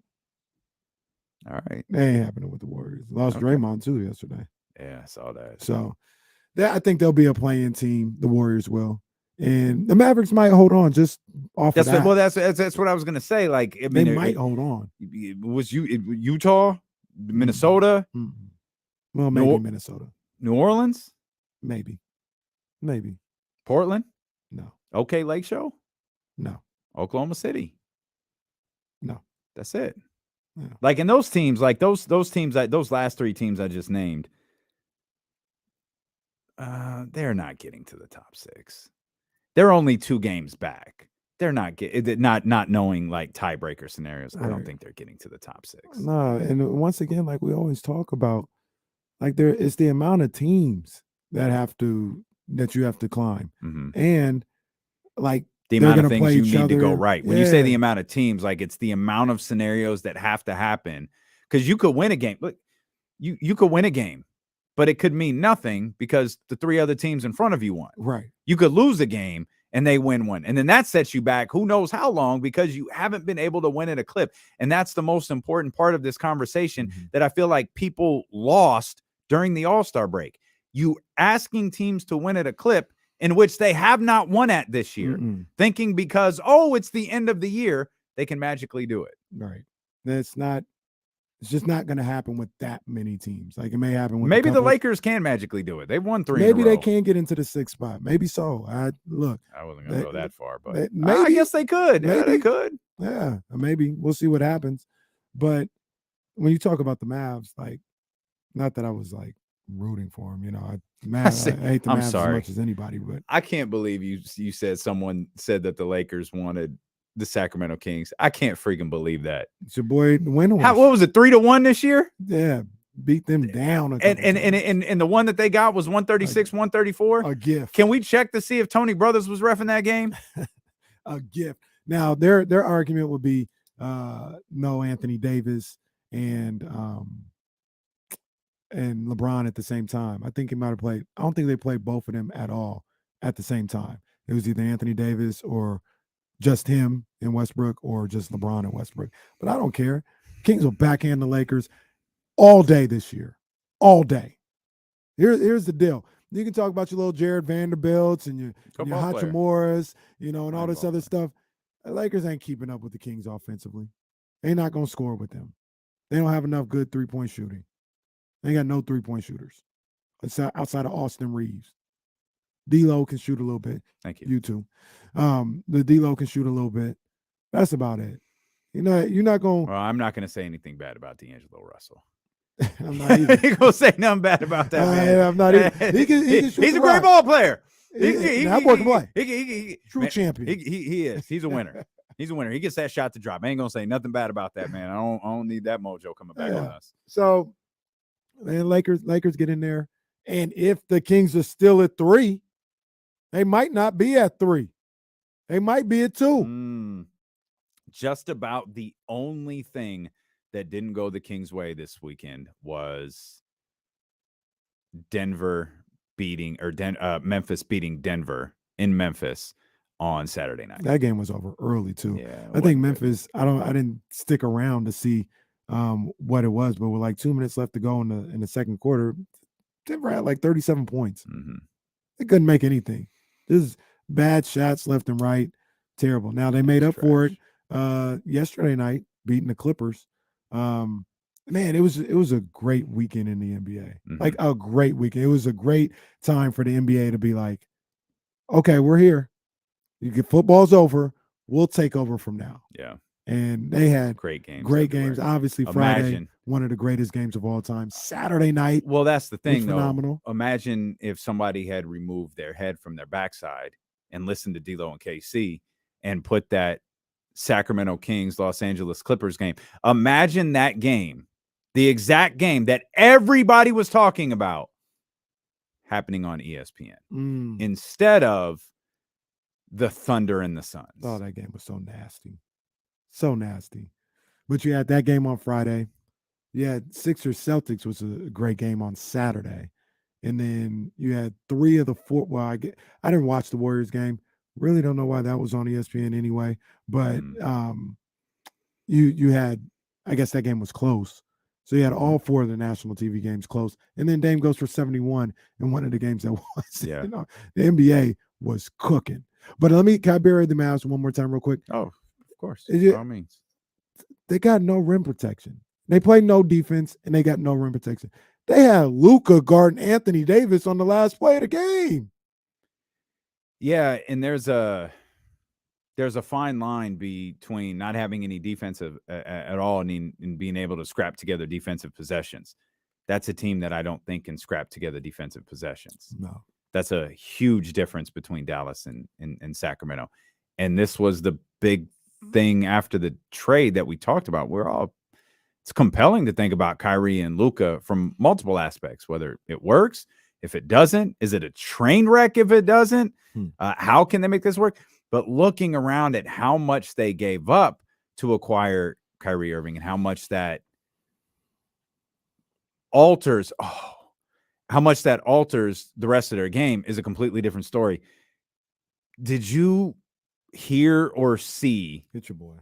Get your boy. Okay, so I already know that you did. Yeah, get your boy. Jason Kidd had one of the wildest post-game quotes I have ever seen from a head coach. I can't paraphrase it. I have to get it directly. Did you had it on your Twitter account, right? Yeah. Didn't you? Yeah. I'm gonna go get, because you have to hear the quote. The quote. I had the quote. I don't have the audio. I got the no. It's just a quote. I saw it there this morning. I'll find it. It is one of the most insane things I've ever heard a coach say. Ever. Am I overselling it? Here's what he says. This guy talking. This is from Tim McMahon. This is Tim McMahon transcribing this. Jason Kidd, following the loss to the Los Angeles Lakers. I'm not the savior here. I'm not playing. I'm watching. Just like you guys. I'm sorry. What? What? I'm not the savior. I'm not playing. I'm watching just like you guys. Tim McMahon, I am no different than you. Bruh. What's this guy talking about? What? That is amazing. And that's the guy that's supposed to lead them somewhere? Please. Ooh. Please. I know everybody looks at like retweets and quote tweets and all that stuff. One thing I do love about the new Twitter is the impression thing next to it. Yeah. 2.1 million impressions on that tweet. Bruh. Jason Kidd. Oh, Lord have mercy. Man, if there's a team that I want to play more than the Lakers in the playoffs or the Kings, it's the Dallas Mavericks. They would beat the brakes off Dallas. They would beat the brakes off them boys. Incredible. Oh, that's such He an said, incredible I'm watching line. just like you guys. Can you imagine? Doing? Can you imagine Mike Brown sitting at the podium going, Chris Biederman, I'm just like you. James, I'm just like you. What do y'all want from me? I'm just like you guys. D-Lo, KC, I'm watching just like you. Oh, this is unnecessary. That's strong Luke Walton vibes right there. I don't even think Luke never came close to saying something like that. We can't put that on Luke. You're right. That's Jason Kidd and Jason Kidd alone. He's a one of one. This is a great note from our man Carlos. Imagine the conversation with Mark Cuban after that tweet. All right, hey man, you're right. I'll start paying you like a reporter rather than a head coach. Right. Tim, what do you make? Because that's what I'm paying Jason Kidd now because he's just like you. Right. That's a brother who's lost. He lost. He don't know what to do. They don't have no answers. That team ain't good enough. The old DMX say, I'm slipping, I'm falling, I can't get up. He don't have no answers. That team is not good enough. How much of Dame 71 did you watch? I didn't see any of it. To be honest, I was busy. So I didn't see, but I followed along. Like I was on Twitter. I saw you have 41 at the half. I saw the half court shot. I followed along, but I didn't get a chance to watch any of the game. It's a big shocker. I was not busy. And I saw the alert go out that Dame had 41 at the half. I tapped in. You admit, I mean, you kind of know when you see something like that, it's probably not going to continue at that clip. 30 and a half is really impressive.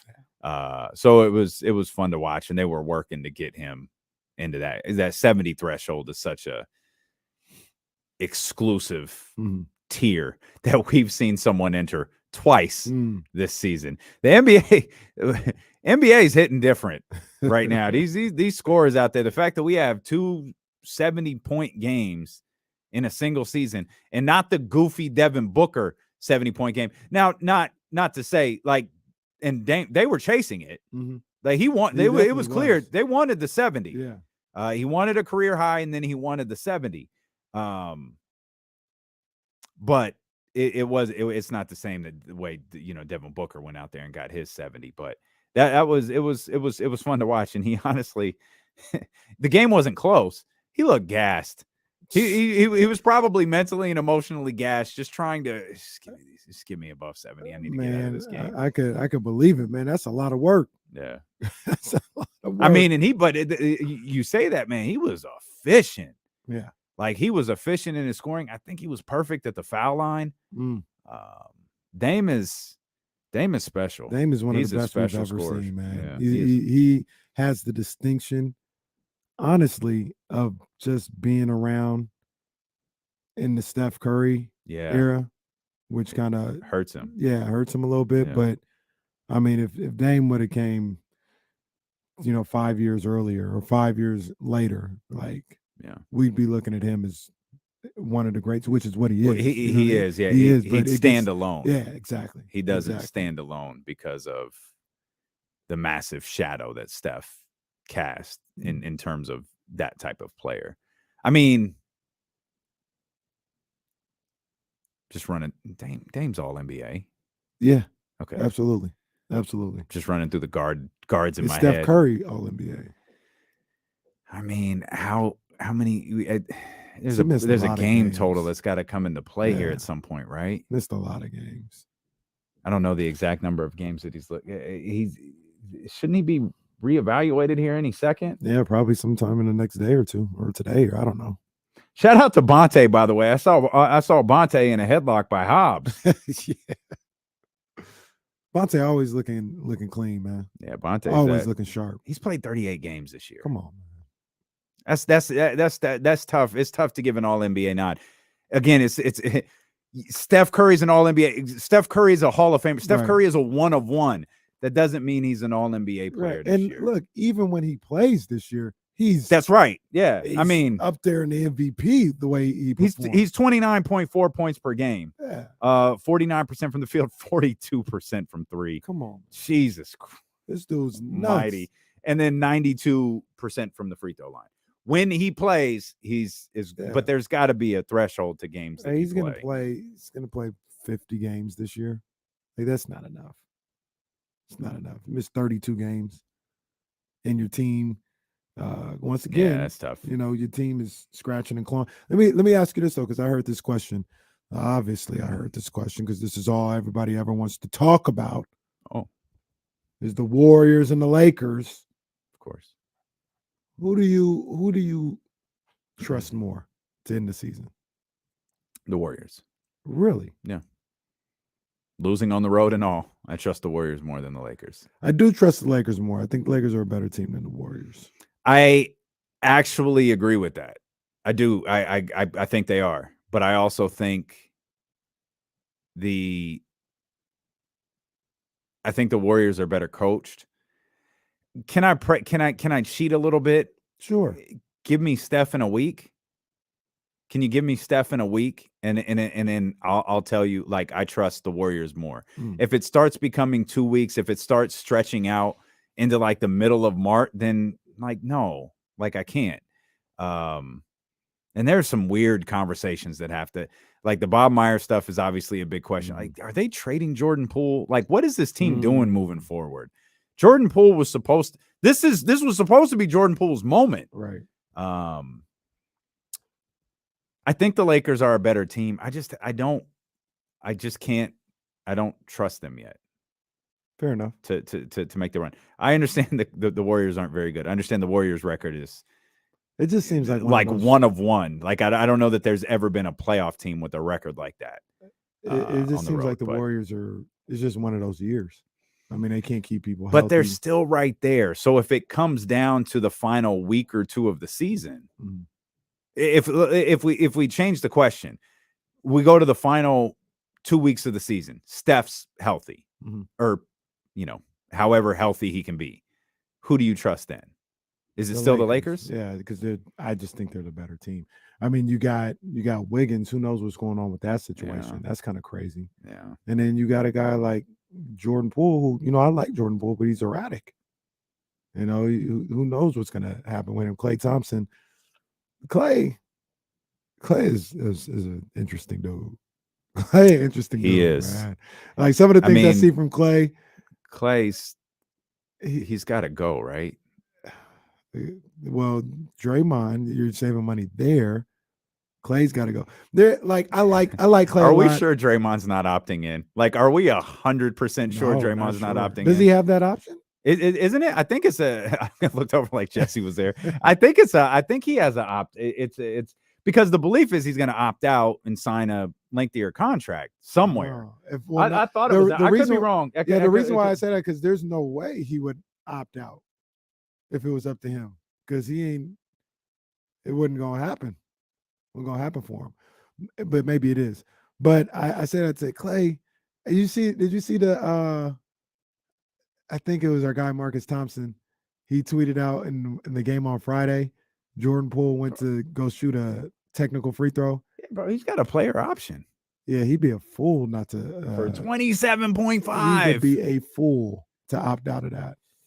If I was him, you're going to have to trade me. Hey, that's clutch, though. They'll have a deal. They'll know. Shoot, they probably know now. Yeah, they do. If I was him, you'd have to trade me. We'll know what Clutch knows if the end of the season gets here and Draymond goes, I ain't going nowhere. You're going to have to move me. But I said that to say,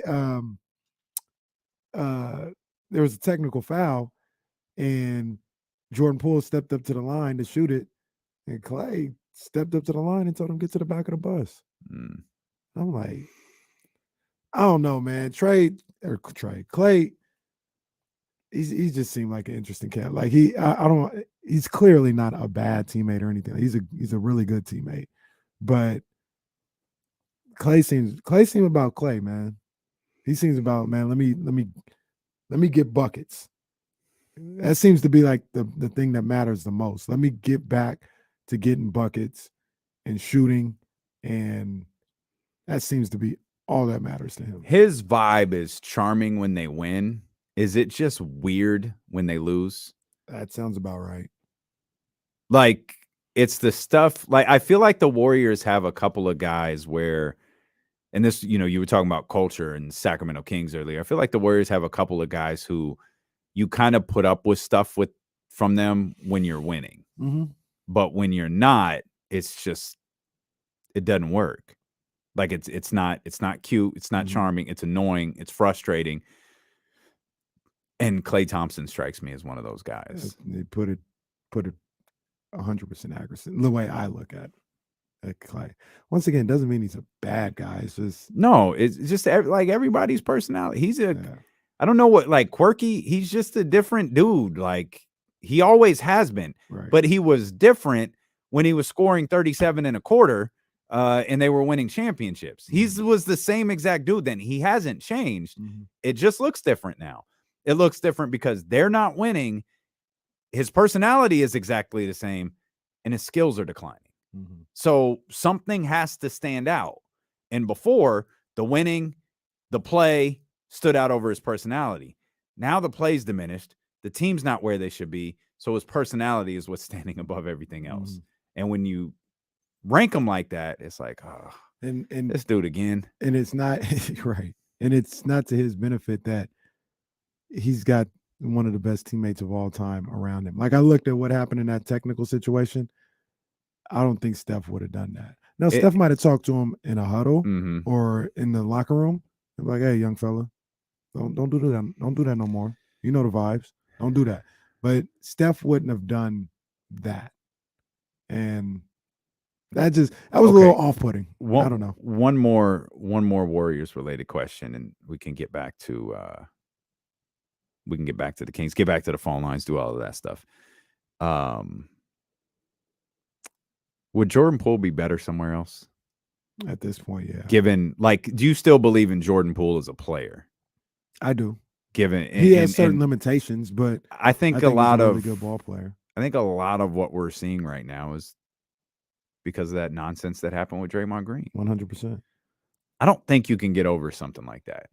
And I don't remember if it was Trista or Kyle, but one of them said, you have to punch Draymond in the face in front of everyone, like probably on national television. Yeah. And then just call it even and see what happens the rest of the year. I'm not saying that's the right way to do it, but that's the only way I see this thing working out for anybody. Right. I think that's something that everybody needs to move on from as quickly as possible. 916-909-1320 phone lines are open for you. A lot of people won money yesterday. I'll explain what we're talking about when Dilo and Casey return here. James Ham, top of the 3 o'clock hour on Sacramento Sports Leader, ESPN 1320. Good job, Charlie.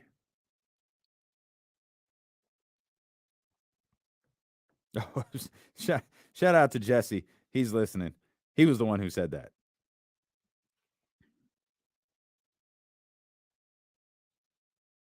Shout out to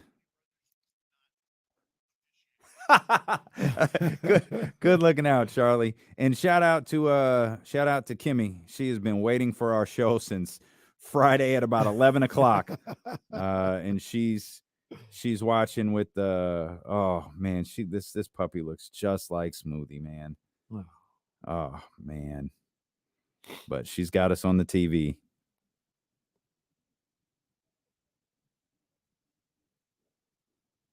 Hit the thumbs up while you're here.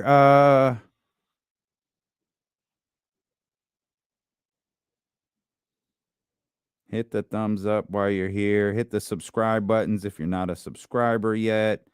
What We appreciate you. Got lots of new subscribers today. I don't know why subscribers is becoming such a difficult word for me to say. Like and subscribe. Do that. Man, y'all are repping for us today. We appreciate you. That is good stuff. Hey, Manny. We got you, Manny. Hang tight. Yeah, Dr. David. Got to listen so D-Lo doesn't screw up the show. That's facts. That is facts. By the way, might not be any chapters in there today. Sorry about that, guys. I meant to take like notes. It's just the show. We got rolling too much. I'll do some edits, but I don't think the chapters are coming.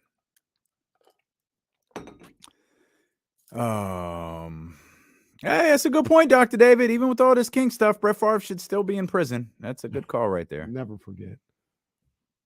It's a good call right there. I think the dope, I know the dope ones should be here in about 45 minutes. He's coming in, dude. He's coming in to see some bosses.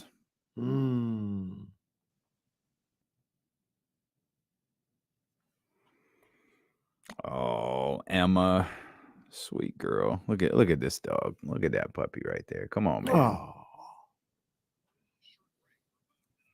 Okay.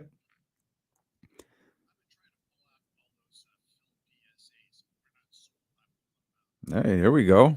I like the way you think, Charlie.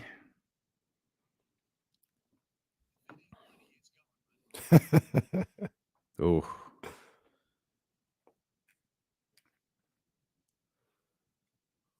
We ran and hid today. We ran away and hid today. Yeah. Yes, indeed. Corners of the kennel with D-Lo. Well. Corners of the kennel. Come on. Jesse from his. I think Jesse's feeling better. He's sending jokes. I think he's feeling better. Well, it's a good call, Collins. Lock him up and call Rich Ripley. Yeah. Shout out to Rich. Shout out to everybody who's working for D-Lo and Casey. I think so. I think someone likes us. I don't know. They cooking for us.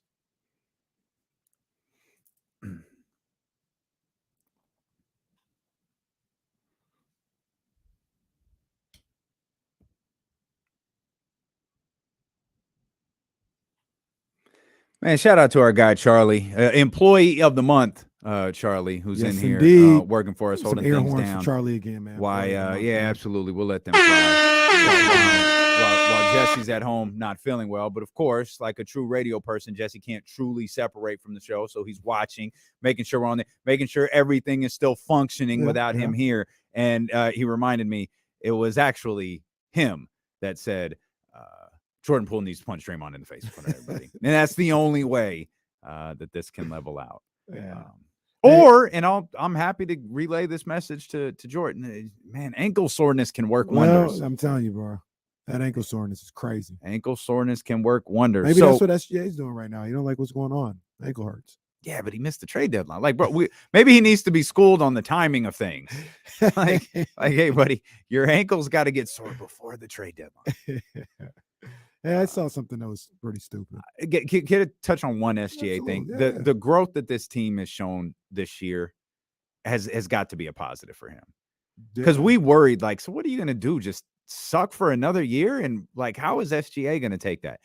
And even if the growth is minimal, the fact that they've shown it, I think, is a positive for that team moving forward, and more importantly, for SGA and his relationship. Well, he's got to look at it as, I got some ball players now with me. Yeah. I got Giddey who can go. I got Jalen Williams who's looking really nice out there. Chet will be back. And we're going to have, more first round help on the way next year. Yeah, you got to feel great about that. Absolutely. Even with everything that's going on, they're still vying for some type of postseason award. So song or postseason appearance. Berth, yeah. I don't like the way SGA dresses. I just need to get that. Not I a can't. fan I've of it tried. either. I've Like, tried. I can't. It's okay. I can't get on board. Sometimes I like the see coat. where he's going. The All-Star coat. I did like that. I like that. He channeled his magic. Oh yeah, that was He channeled good. his magic. That I was- see that him was good working. stuff. I see him working. Something that I saw that was pretty stupid. Just came across the desk of. Was it stupider than that Cameron. Lakers tweet you read earlier? Just ask. Okay. Just ask. Okay. Eric Pincus. Oh yeah. NBA guy. Yeah, NBA guy. Now the way this reads, I think maybe it might be an opinion. I don't know if he's talked to somebody. I'm not going to assume that he's talked to anybody. I'm going Okay. to just say this is something that maybe he discussed within his own circles, but says the NBA could reportedly implement a target score for overtime games, per Eric Pincus. Quote, that would prevent overlong broadcasts and overloading player minutes like the No. Los Angeles Clippers for Kawhi Leonard's playing 46 minutes in a double overtime loss to the Sacramento Kings on Friday. No, this is not the All-Star game. No, man, that's what you play these regular season games for moments like that. No, that's ridiculous. Yeah. Stop it, Eric. You better than that. Don't do that. Don't do that. Do better. Try again. Do better tomorrow. So the Sacramento Kings, as we've mentioned here today, are 35-25 on the season. 10 games over 500. And partner, I'll give you this one. You don't have to Barry Horowitz this joint. I'll do it for you. You said get to 5 games above 500. And if they do it, man, I don't think they'll look back. They ain't going back. This team has not looked back since finally eclipsing that 5 games above 500 mark. And now here they are with 20-something games left in the season, 10 games above 500. And a lot of people over the course of the last couple of nights, I think, have won some money. We saw over-unders at the beginning of this whole thing set at 33.5, I believe, is the first one Trista brought to us. That's so quick, man. I'm so mad. 34.5 is one that I know a lot in the chatty house got on. And I don't know where it ended, but I know those were some of the early numbers, and the runaway consensus was take that. Yeah.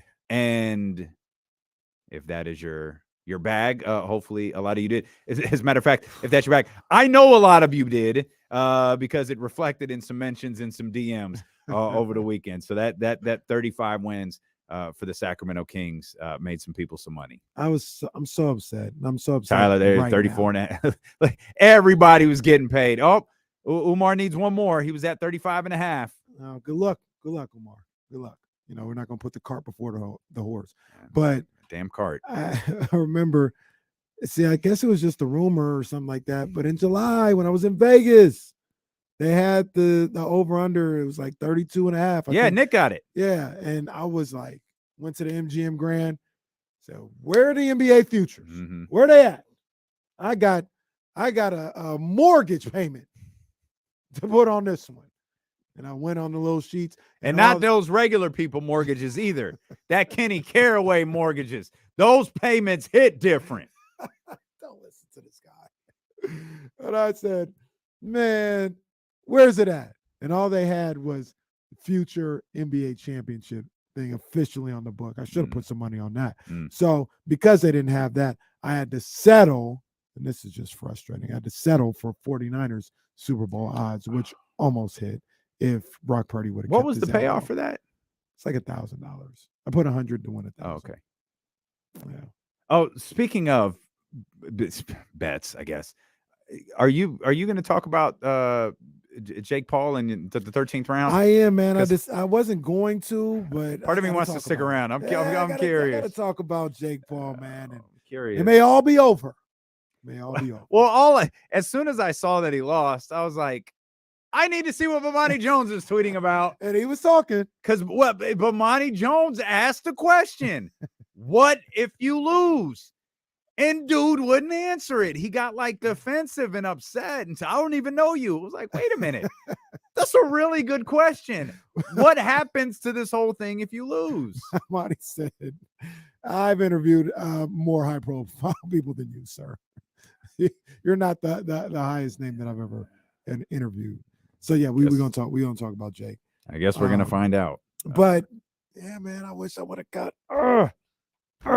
This is a team. Well, it's not your fault. You tried. I tried. You tried. I was don't know ready. why it wasn't there. They were somewhere. I don't know where they were, but they were out. That damn MGM Grand. I love the MGM. Don't get it twisted, but that was a bad job by them. Yeah, no good. Sorry you didn't get in on I went over there at about 10 p.m. on that Thursday night. Well, many of you cashed out. Good for you. Y'all deserve that bread. This from The Athletic. You mentioned winning a championship. Makes me think of our friend, whoever that person may be. We all have our suspicions that it's Miss P. Yeah, well, I mean, just making moves left and right. Drop that 10,000 on the Kings to win the championship. Y'all, the NBA's fixed. I just the Kings win a championship. I might be done watching the NBA. We don't know. It's not real. Our suspicion has always been that it was Miss P who dropped that money. But you talk about it brings me to Little Barista in The Athletic in his power rankings, where he has the Sacramento Kings at 7th. Not only does he have them at 7th, they're just behind Memphis in the brink of contention category. Now, of course, Little Barista can't allow himself to do anything nice for Sacramento. Can't so never help him. So why can't he ever help himself? He leads off with, admittedly, I don't know if I truly believe. Why do you even need to put that? They're on the brink of contention. I don't think they have the star power to truly contend, even as good as Domantas Sabonis and De'Aaron Fox have been this season. Although, if Fox is this kind of clutch player for the rest of time, then that assertion by me will look absurd in every way. With all that said, the West is so open, and the Kings' offense has been so unstoppable this season. So why couldn't they get to the conference finals and flirt with upsetting everybody? Kings still look rough defensively, but their historic offense has negated that. Where do I start? I don't know. Where do I start?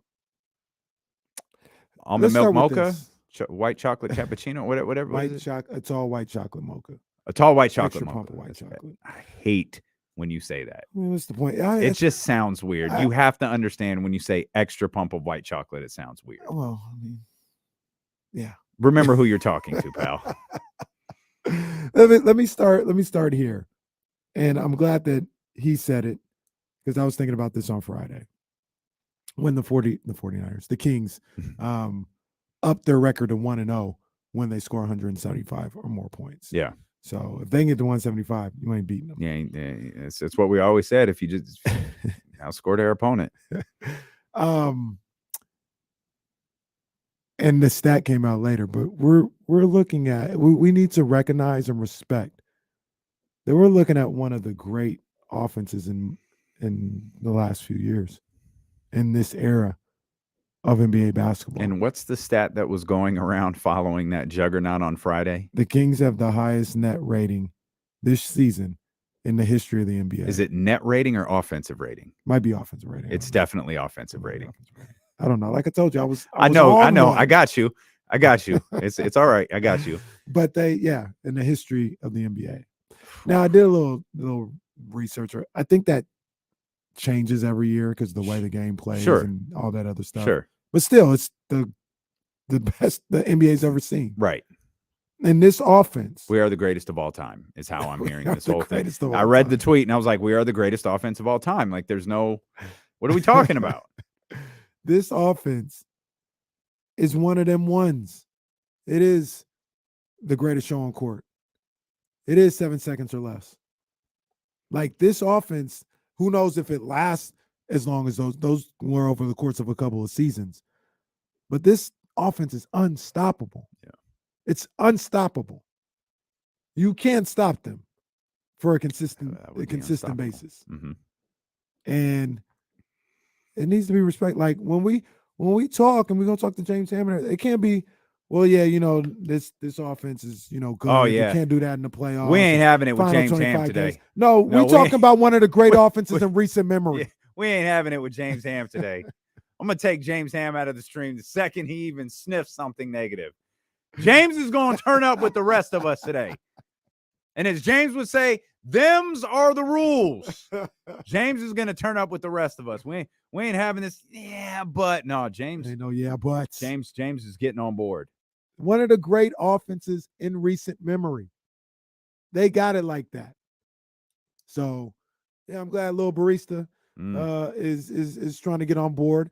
I mean, look, if he wants to put an application in, he can. No, he can't. That don't mean it's going to get a positive response, but he can apply as much as he wants to. Yeah, I'm going to go no. He can't. Okay, fine. You can't apply. He can come back next year. Sorry, bro. You can't apply. Just come back next year. If he wants to get coffee for the patrons at the Golden One Center, if him and his boy want to show up and get coffee for everybody at the Golden One Center, then they could do that. That's what they're qualified to do. They're qualified to take coffee orders and serve them. That's it. Actually, I don't know that Zach Harper is, but I know that the other dude is. Yeah. That's what he does. That's his career in the NBA, is he got coffee for Steve Kerr's front office. This dude, Zach Harper can't come back home. No, he can't. No. Not yet. Yeah, we'll decide when you can. Yeah, you got to wait. And it might be a while. I hold grudges. I don't know if you know this about me. I'll hold a grudge. So there's that. Second, can you do me a favor if you still have it up? Yeah. Can you tell me what he said about the Memphis Grizzlies? Oh, sure. He said Memphis is both enticing and frustrating. I hated the way they played against Philadelphia the other night. They collapsed in the fourth quarter, and we see these destitute efforts in the half court when they need to score in big spots. It's baffling because their talent is so incredible. And then they come out the next game, and they smack Denver around. You're reminded of why it's so easy to like this team and believe in their future. They're having a good season, but they haven't answered any of my previous questions about them as contenders. Was it just me, or is that tone a little different? That tone of type? Yeah, it's not snarky. Yeah, like they're enticing and frustrating, and yeah, he really is. He's bringing in the Philadelphia game, which are they only played. Glosses over that too, by the way. They only played, like, for the Kings, they beat the Blazers, the Clippers, and the Thunder. For the Grizzlies, they lost to the Sixers, and you're right. There's a far bigger part to that story that's not mentioned here. The loss to the Sixers, the blown 20-point lead is not referenced here, and then the win over the Nuggets. Yeah, see, I just wanted to check. I know I wouldn't like his tone. Like, who's below? And let's be perfectly clear. Let's be perfectly clear. The Grizzlies ain't winning a championship. They're not a contender. I don't believe they are. They're not. So, like, if you got apprehension about the Kings and all this, and you still got to see it and all this other stuff, I'm gonna tell you right now, you don't have to see nothing with Memphis. They're not winning. They're not good enough. It ain't happening. So what are we talking about? Have the same type of angst and the same type of not sure when you talk about the Grizzlies. They're not enticing. They're not. They're not winning an NBA championship. They're not a contender to get to the finals. They're not beating the Kings, the Suns, the Clippers, or Denver in a 7-game series. It ain't happening. You said a lot there, but I like that. You like that energy. I told him on Friday, stop playing with us, man. You said a lot there. You're listening to D-Lo and KC on KIFM West Sacramento 98.5 FM, KRX QHD2 Sacramento, ESPN 1320. Always live on the free Odyssey app, live in visual form as well on twitch.tv/ESPN 1320 and youtube.com/ESPN 1320. We hope you'll hit the thumbs up, hit the subscribe buttons as well if you're on either one of those channels. We hope you'll call as well, 916-909-1320. The Serial Connection. Hey, Manny, what's happening, baby? What a time to be alive in Sacramento. Yes, sir. Yes, sir. You know it, baby. I was, up on my feet that whole game Friday like I was an original. You know what I'm saying? Like, man, dude. But look, Casey always got his little Drake bars, Young Zell doing his thing, Matty Ice. And I'm listening to this back and forth of LA Clipper fans being the haters that they are. They already the redheaded steps out of that city. And I wrote a little ode to them, courtesy of the chat house. Okay. So I feel like I represent the chat house. Okay. And it's clean, no worries. I'm not going to go too far. But I call this a letter from Sacramento. Okay. Oh. All right. Here we go. right. Here we go. Me. Clipper fans, look at the sky. Purple beam flying high. It disappears up as high as you can see, just like your daddy when you were 3. Your mama, your mama, your mama.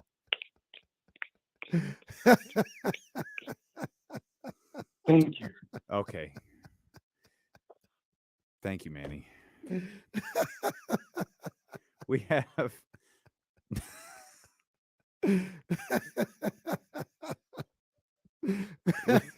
we have Yo mama, yo mama, yo mama.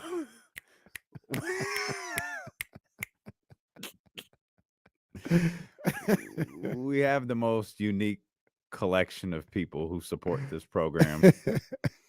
As John Bull says, cereal bars. Cereal bars.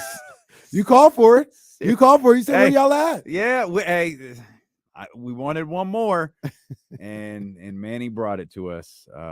Cereal bars. I wonder that man was really just trying to get the right snap by the phone and everything. Like, Manny, like, we appreciate you. You could have put that on video. You could have tagged us, and we throw it up here just like we did Zell and Booty Giuliani and everybody else. Giuliani is always funny. It's never not going to be funny. Gavin Toos and Booty Giuliani. It's never. There was another one in there somewhere. I can't remember what it was. Good Dad is in here, man. What was the other one, man? There was another one in there. The other one. A man got more aliases, and I don't know what.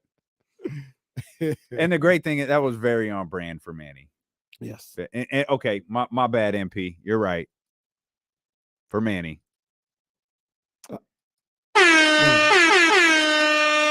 Absolutely. Computer's moving a little slow. Yeah, it happens. It does. Everybody just, Friday just got everybody. Can you believe the amount of people who thought because the Kings were 10 games above 500, I was going to drop Drake bars today? They were waiting for it. Man. They wanted Drake bars on Friday night. Oh, they sure did. They wanted you to get in there and drop 16. People wanted it all. That's why I had to go to One Center. I had to go there. Smith said Sean Spicier. Sean Spice. And Pharrell Williams. Booty Giuliani is still the funniest. Oh man, incredible. Classic. Deuce Bigelow. Is that what it is? Goodness gracious, man. Absolutely incredible. See what a couple of wins does to us. Hey, and this is what we were talking about on social media throughout the weekend is don't let nobody tell you can't enjoy this. Oh, man. These punk ass Clipper fans talking about, hey, look at this team acting like they won a championship. Brother, what the hell do you know about winning a championship? You're a Clippers fan. Keep your mouth shut, roll out the red carpet for Daryl, and keep it moving. These dudes in here talking about De'Aaron Fox acting like he just won a championship. Fam, how would you know? Right. You don't know what that looks like. Go get your friends who are Laker fans. They can come over here and say something. Right. You're a Clippers fan. Keep your mouth shut. You shut the hell up. Like I told them boys on Twitter, y'all like one of 3 teams in this league that can't wear a gold tag. These franchises were having meltdowns over those photos of De'Aaron Fox with the chain. This dude's a Warriors fan. Oh, and Warrior fans. They outside of Bonte and Butch and a couple other ones. They see. Oh, they what you say? They got them jealous eyes, brother. Jealous eyes. They got lust in their eyes, brother. This dude so I have this filter. If you don't know about this filter, it's one of the greatest things ever. Somewhere in your settings, you can filter like low quality accounts. So they don't even show up. Like you don't see them. It's like it doesn't exist. It's just an account that's labeled as low quality troll. And you never see it. But I started seeing all these replies from our guy Chris, who is just the ultimate troll. And like he is just A1 at this. I'm like, who's he talking to?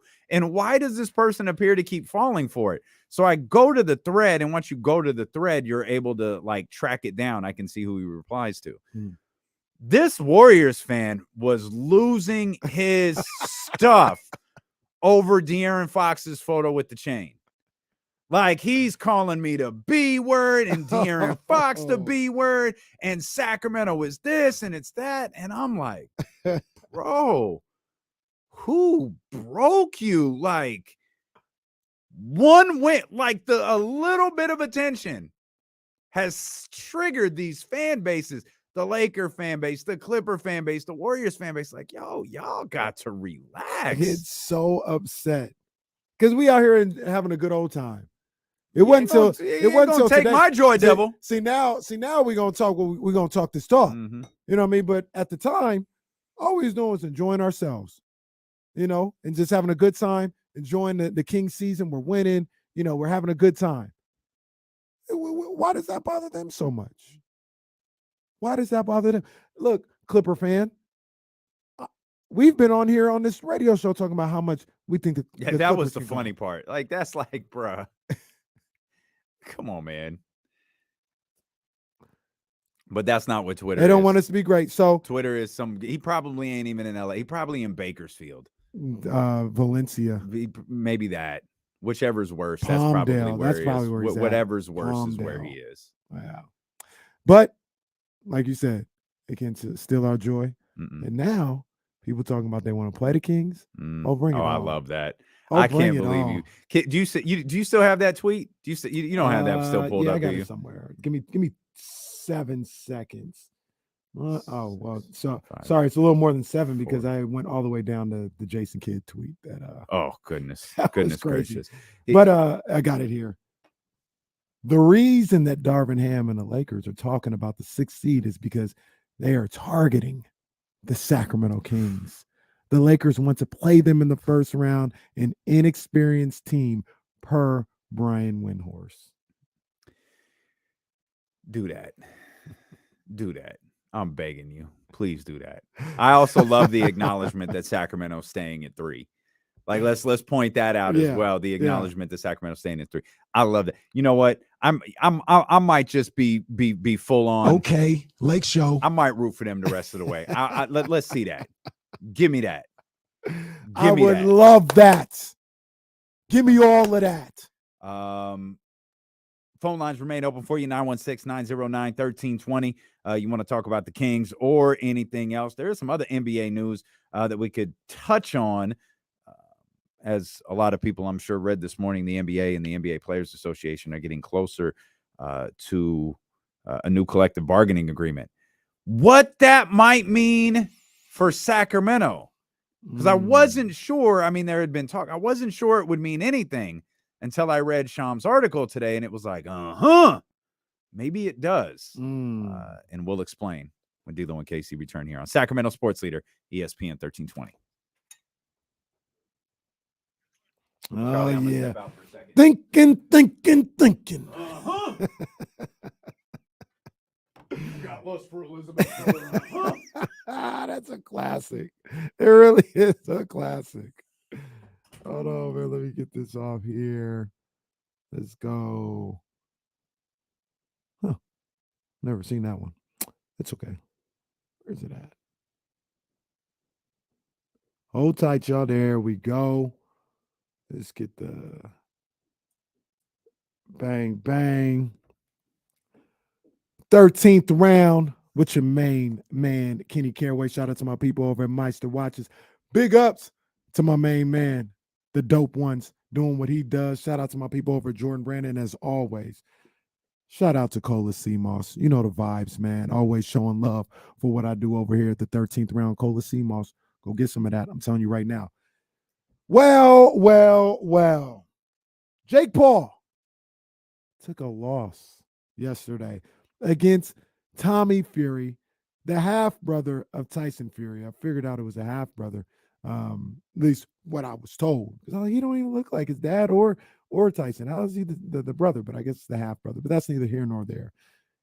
He took down Jake Paul in a split decision victory in a fight that I thought was close. I thought it was a close fight. But it was also, it highlighted that these two guys aren't very good. And now I believe the Jake Paul experiment is over because much of what he was trying to do, the allure of it all, was him trying to win, trying to stave off that first loss. Number one, that's out of the window. Number two, he fought for the first time a halfway decent boxer.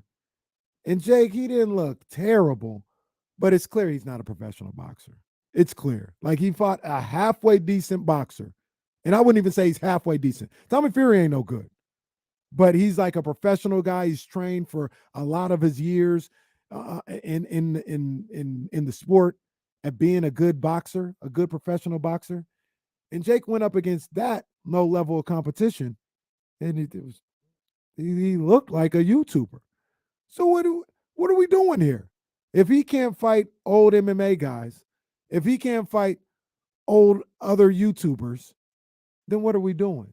He can't fight a real boxer. He can't.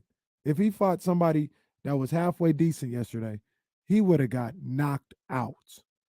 So, Jake Paul, I don't really have that much of a problem with what you were doing. It is what it is. But the reality of the situation is it's over, brother. Like 112 said, it's over now. So, move on to the next. That's the 13th round.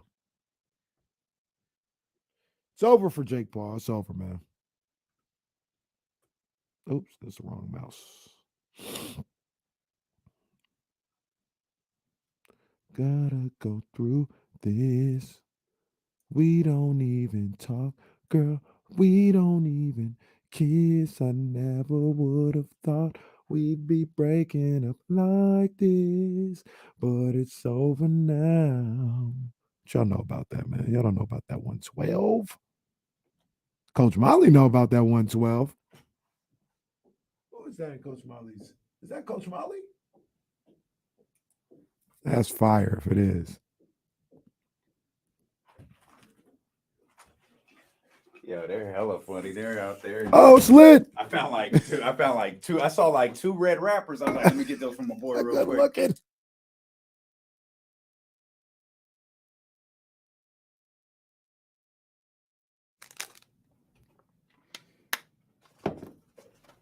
Oh, now?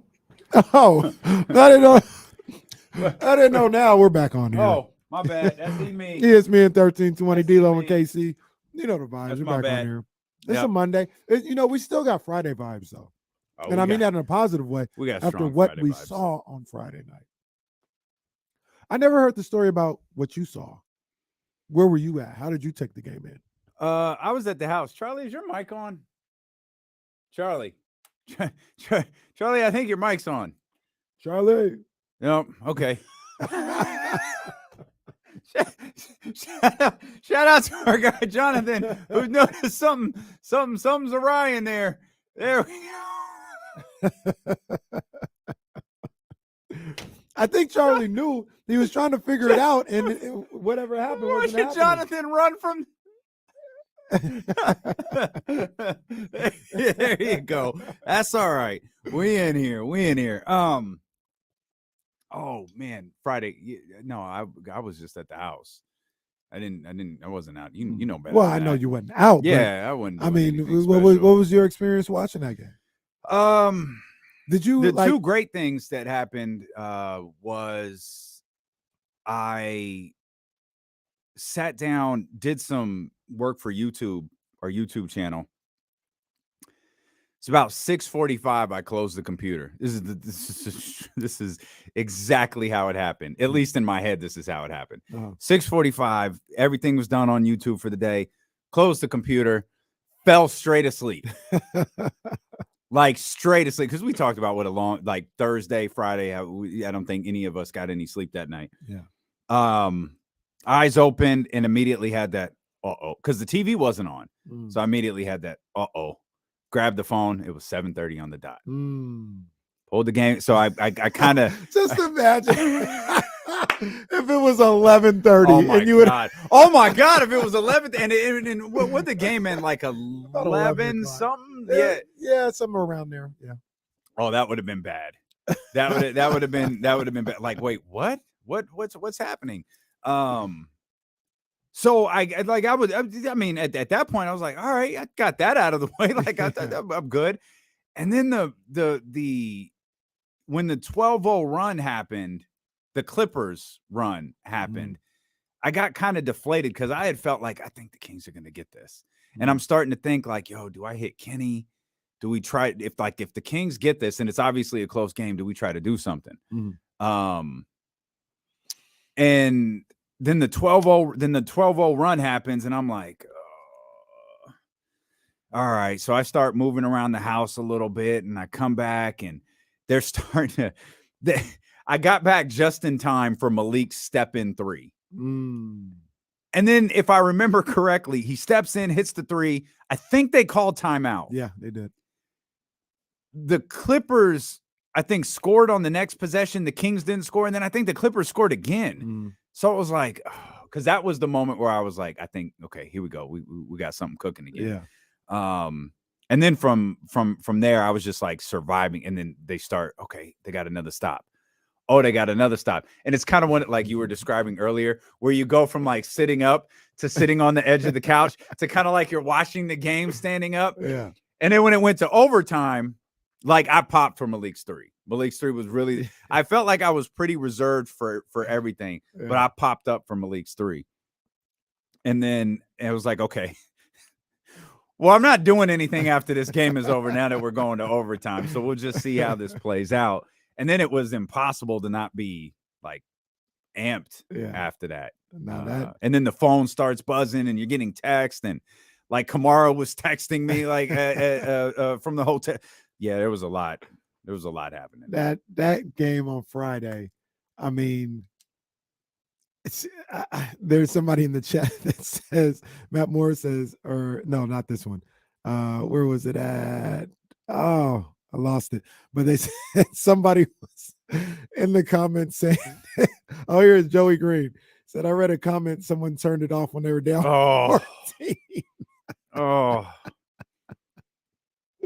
That's rough, man. Brutal. That is rough. But, you know, I'm watching that game, and I said it after regulation, I think. I tweeted it out. It should also be stated I didn't go downtown after the game was over. Could have joined me. No, that was joined me anytime. It's like, oh, good for you. Have fun.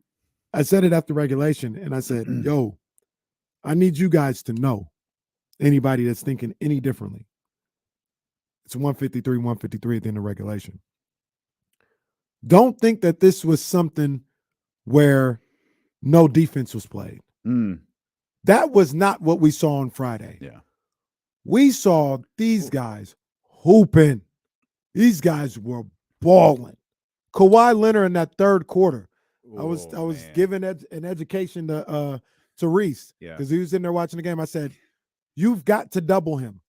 There are times when the elite NBA players, I mean, really all NBA players, but really in the NBA, when it doesn't matter who's guarding him, it doesn't matter what's in front of him. If it's one-on-one, he's going to score every single time. Every time. It don't matter who's guarding him. And Kawhi was in one of those zones where it was like Harrison blindfolding a cigarette. There's nothing you could do. Double him. Nicholas Batum was looking like Kevin Durant. Yeah. Fall away corner threes. I mean, them dudes was hooping. Paul George was hitting shots and hooping. And then obviously De'Aaron and Monk were doing their thing. That was not bad defense. Kawhi was 8 of 8 in the third quarter. Bro, he had a couple step back threes. So I was like, stop. That dude had 21 points in the third quarter.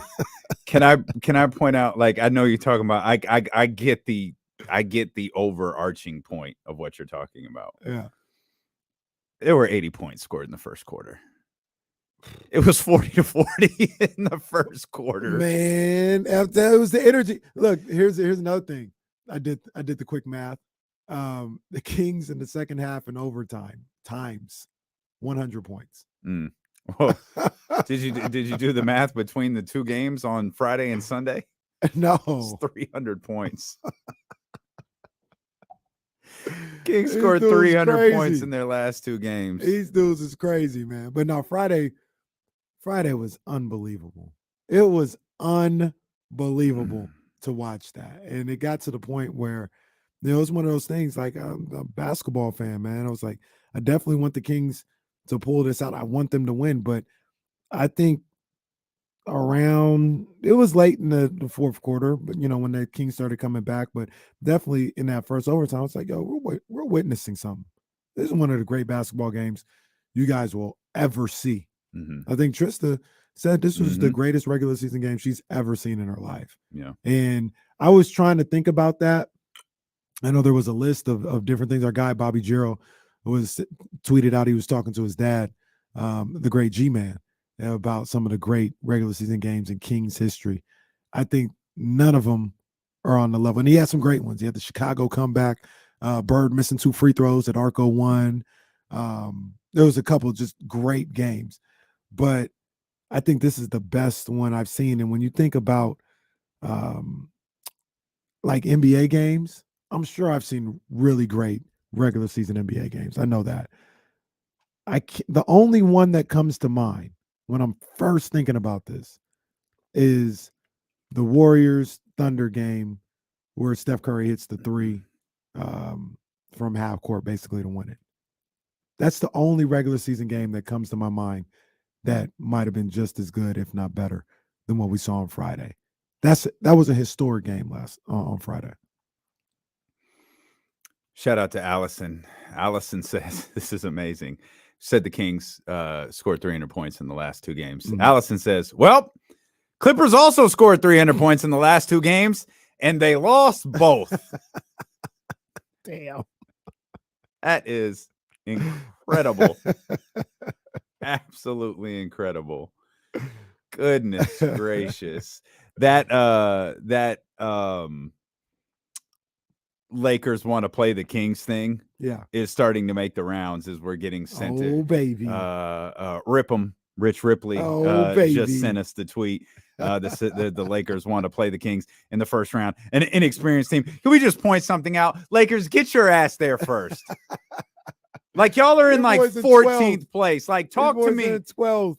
Like, what's my Mercury? What's my man's name? Mercury Morris. Yeah, talk to me when you're in my neighborhood. Don't talk to me when you're on my block.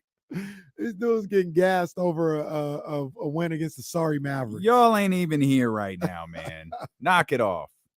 Absolutely knock it off. Oh, they want it. Boy, them little attention seekers. Like, y'all ain't even there yet. I'm telling you. And LeBron ain't going to play probably tomorrow. Well, because he heard a pop. He heard a pop. He ain't going to play. He's going to try and come back. I think they play Memphis on like Wednesday. So he'll be back for that, which means they're going to lose tomorrow. I guess all we're rooting for is Orlando tonight. Who they got? New Orleans? Yeah. Orlando. That's it. Or New Orleans lost to the Knicks over the weekend. Which you've mentioned we haven't really talked about. I don't know if there's anything to really talk about, but we are back on national television. Yeah. Magically, after 176 points, the Kings woke up in the league offices and said, because they were not like Kamara leaving the Nas concert. They were in bed and they saw that. Well, what can we do? I think they moved a Warriors game off. Well, they moved the time of a Warriors game. Okay. The Warriors, the game that got eliminated was the Bucks and I saw it. I think it was like Bucks and Bulls or Bucks and Heat or something like that. That's the game that got off. And the Grizzlies Warriors was supposed to be the nightcap, like 6:30 or something like that They moved that to the 4:00 start or 4:30 or 5 or whatever. And now the Kings are the nightcap going up against the Knicks on Tuesday at the Golden One Center. Also known as the KC Classic. The KC Classic, indeed. Who are you rooting for? Come on now. Come on. I've always said it. Okay. I'm a Knicks supporter. They never eclipse the Sacramento. I'm gonna be Kings. watching you closely down in those courtside seats while I'm up with all of the us regular I don't know people if I can up get there. to those no. Yeah, it might be tough for you to navigate to. Tomorrow, it's not the sexiest slate of Monday night games. Detroit and Charlotte, Miami and Philadelphia. Though Boston and New York, those are all you can get Miami and Philly on NBA TV. The rest will be on League Pass. And then tomorrow, you mentioned LeBron James, the Lakers. That's a TNT game against the Memphis Grizzlies. Of course, Sacramento and Oklahoma City. That'll be a 5:00 start for that one. Denver and Houston, Chicago, Toronto, Milwaukee and Brooklyn. I might be a little bit more intrigued in that one. Yeah. Oh my Lord. Yeah. No good. They're gonna have games like that though. I think they're still a good team, but they're gonna have games like that where they get backhanded. But that was a tough loss yesterday. Portland at Golden State. I'll repeat that for you. Portland at Golden State.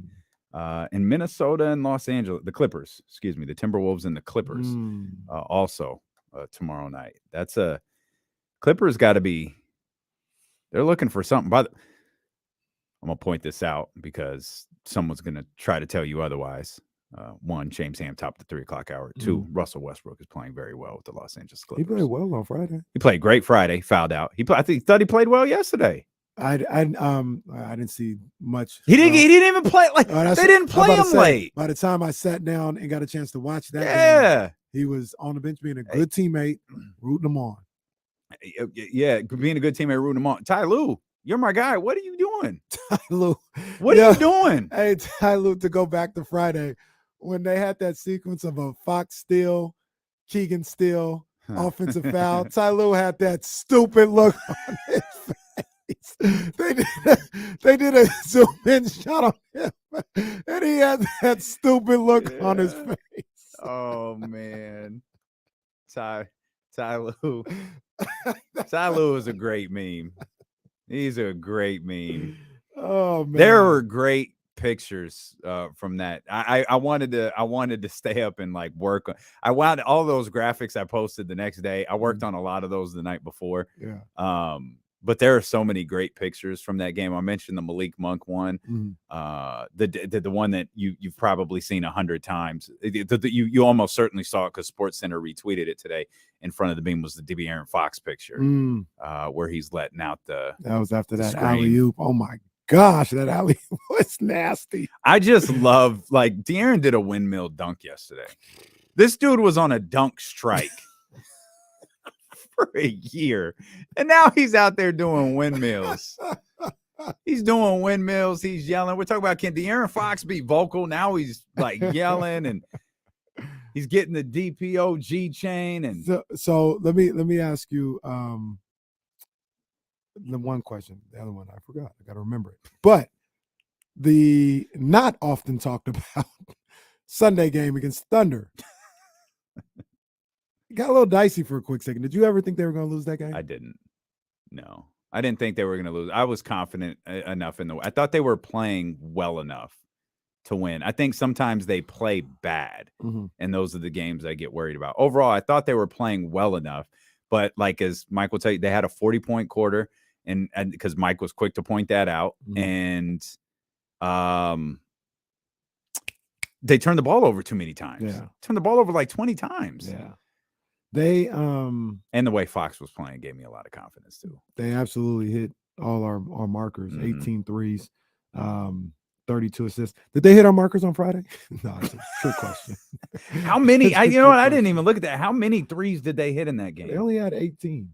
Really? Oh wow. 18 and only 33 assists. The Clippers. I knew there was a number. It was the Clippers. The Clippers had 26. They had I think 22 going into the fourth or something like that. They were stupid from beyond the arc. Stupid.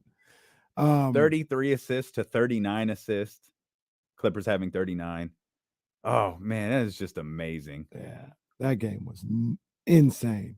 But when yesterday, I was a little worried at one point because number one, first and foremost, after what happened on Friday, I was worried about Sunday's game going into the game. Oh, me too. Yeah, I was like, man, these guys, they too. might be gassed. And to be honest with you, I didn't And really care because Friday, getting that win and getting that under your belt, it's like, hey, man, if you guys don't have it all on Sunday, I understand.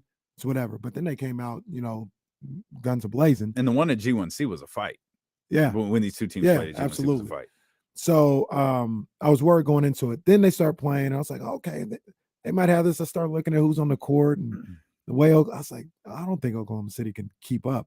But there were like 5 empty possessions from the Kings that just was like, and it wasn't 5 in a row, but it was throughout the game. It was like in the second quarter, they had 2 straight, maybe 3 straight situations where Fox got fouled, missed 2 free throws. Sabonis got fouled, missed 2 free throws. They had a wide open layup or something and didn't convert. And I was like, come on. And then they got into the third quarter and some more empty possessions. And then the Thunder got on their little thing where they made buckets on 9 straight possessions or something like that. I was like, man, come on, man. Like, you guys are still better. You guys still should win, but don't let nothing stupid happen. And sure enough, they didn't. But I was thinking a couple times. Yeah, I had confidence they'd be able to close that one out. And another part of the reason was, in full transparency, I didn't feel like they had a closer at Oklahoma City.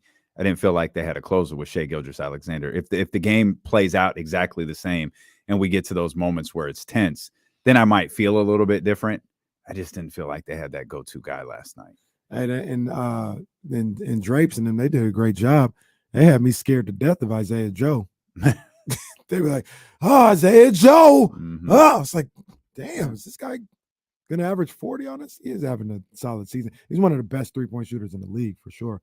I had 24 last night, but I was scared to death. Man, 32 assists for the Kings last night. And then you look at the minutes, Fox. I thought they were going to be able to, not play as many minutes, but he had to do 37. Sabonis had to do 36. By the way, shame on both of us, as a matter of fact. Sorry, guys. No, sorry, Malik. We focused on the incredible performance that he had on Friday. And rightfully so. I mean, 30 points in the fourth quarter and overtime, 45, the whole deal. He's having a really great stretch of basketball right now. Oh, he scored 15 against Portland. And I normally don't point this stuff out. Kenny Thomas told Malik Monk during that post-game interview on Friday that he didn't play well. And I knew, like, the numbers resonated in my head because I knew we talked about him. I had to pull him up again because I thought he was wrong. I don't know what Kenny's definition is of playing well. He told that man he didn't play well in last game. Meanwhile, Malik had 15 points. He was like plus 18 all in like 20 minutes. Like, I don't know what game Kenny was referring to, but he couldn't have been referring to the Portland one, because you look at these 3 games since the All-Star break ended, and Malik has been on point. And we talk about his energy and his that swag, that shump that everybody has wanted back for so many years. Yo, you've got that Malik in Malik times 10. Yeah, absolutely. And this is the guy that I was hoping that we were getting. This is a guy that is unbelievably explosive on the offensive end. Is he going to be able to do this every single time? No, probably not. That's why, he's where he's at. He's a tweener. He's like 6'2", 6'3", who should be a point guard, but he's an unbelievably gifted scorer. And sometimes, it's going to be hard for him to he relies on the jump shot and things like that. Some nights it's not going to be automatic, but he has the talent to score as well as anybody in this league. I stand by that. Anybody in this league. 45, given the circumstances being right and given the opportunity, he can get 40 on any night. He's that talented of a scorer. And to your point, coming back from the All-Star break, he's been ready to go. Really, really good. He's been ready to go. Can we give a shout out to our guy TD? Because it's not like gaudy, but he had some big shots on Friday. Yeah. He had one with the shot clock winding down, a little off the dribble, and then Davion found him on the wing in the fourth quarter. He had another big one. He had some big shots last night as well, man. He's another dude whose energy has been really, really. I mean, the team's collective energy has been really good. But TD is one of those guys who I feel like has, like, there are some, like Trey was really good last night. He was. But like Trey's just like, yeah, I got 16, so it was good. Like TD hit his first shot. You gonna know. Like TD, Monk, those guys hit shots like they hit a shot, and they can get guys riled up. And there's benefits to both, by the way. They're not too high, not too like. There's benefits to having both of those types of players. Let me check on something real quick. I'm not even gonna do Friday. Yesterday, 28, 30. 36, 42 bench points. Yeah. Harrison with only 14 points. It works. It works. It works. Now he did have no, Harrison had 9. He had 9. Yeah, Domas had 14. 9 and 8 rebounds. Yeah. By the way, haven't mentioned it once. Domas 14 and 15 and 8 yesterday. It's easy work. You know, people were like Domas Sabonis, the new Harrison Barnes. People were probably disappointed with, his ability and his opportunities given to him on Friday night. He still had 20 and 10. Still had 20 and 10. 31 minutes. Amazing. Good outing by Keegan, too. Can I ask Keegan playing the passing lanes. Can I ask I know it seems impossible. And I'm going to ask James this, too, because I can't imagine James saying a bad thing. I'm going to ask a slightly negative question. It's not negative, just it doesn't fit the vibe. But I'm going to ask. How dare you? You worried about Kevin Huerter? A little bit. He hasn't shot the ball well at all. Like it kind of feels like it's been a while. Yeah. He hasn't shot the ball well at all. But he hasn't shot the ball well, but he's been able to, and last night was a little rough. He only had 6 points. But in the Clippers game, he had 11. But I see him being able to get shots still, get points still. Like, he'll take it to the bucket. He'll hit a little mid-range joint. I want him to shoot the ball better from beyond the arc, obviously, because that's his bread and butter. But I do have some confidence that if the 3 ball isn't going, he'll find other ways to score and to get the ball in the bucket. So I smell what you're cooking. I understand. And a little bit, I'm there with you, but I still got, faith and confidence in him. He just was so hot to start the season. And now he's just so cold. It's just such a, and that's the season, like hot streaks, cold, like that's the season. This just, they're for her, they're really extreme. So much so, I don't know what the hell the middle is. Like, I don't know what Kevin Huerter is. Yeah. He was either like a 99% 3-point shooter, or he's like a 0% 3-point shooter. Yeah. Like, what, buddy, where are you? Like, I can't. And then, obviously the All-Star weekend, the 3-point, that doesn't help. Like that, like, and that's probably part of what's magnifying this. It's like, oh, he's really struggling. Like, he's just struggling getting the ball off the rack. Like, there's a struggle there. Yeah. We'll bring in a fresh perspective here. Our man James Ham joins us. Real quick before we get to James. That's what I want to say. This is random. I got you. Did you see what happened with the Murray family in like 12 hours? So that was crazy. I did. And admittedly, the only reason I did is because of what their coach did. That was crazy. That's the only reason I saw what happened, was because of what Fran did. So for those who don't know, the Murray family, Keegan and Chris, obviously Keegan plays in that historic game on Friday. Yep. Saturday morning, not even Saturday night, Saturday morning, because I had it on at the house. Iowa was down 10 with like a minute and a half to go. Yeah. And it like 6 straight threes to get it to over, something crazy. And one of those endings that you won't see on the regular for Iowa to come back and win as well. So crazy basketball in the Murray family. Which is not what the meme was coming out of that game at all. We'll tell you what it was for those who didn't see it when we return. Plus, James Ham joins us at the top of the hour here on Sacramento Sports Leader, ESPN 1320.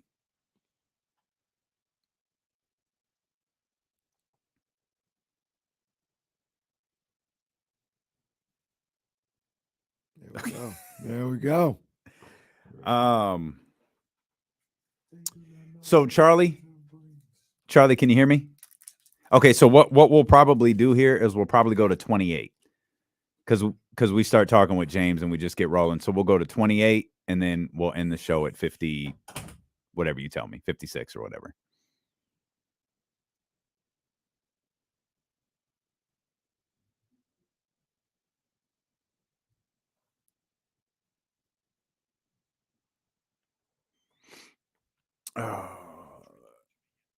You got me? Check 1, check 2. Can you hear me?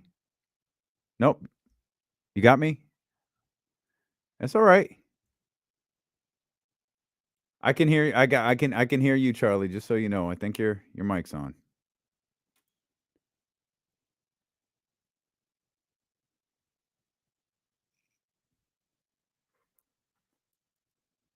Hang on, guys. Hang on a second.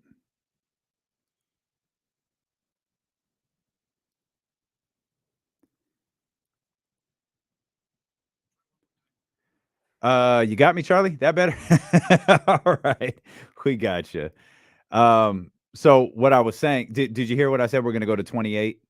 We're going to go to 28 with James, 328. Okay.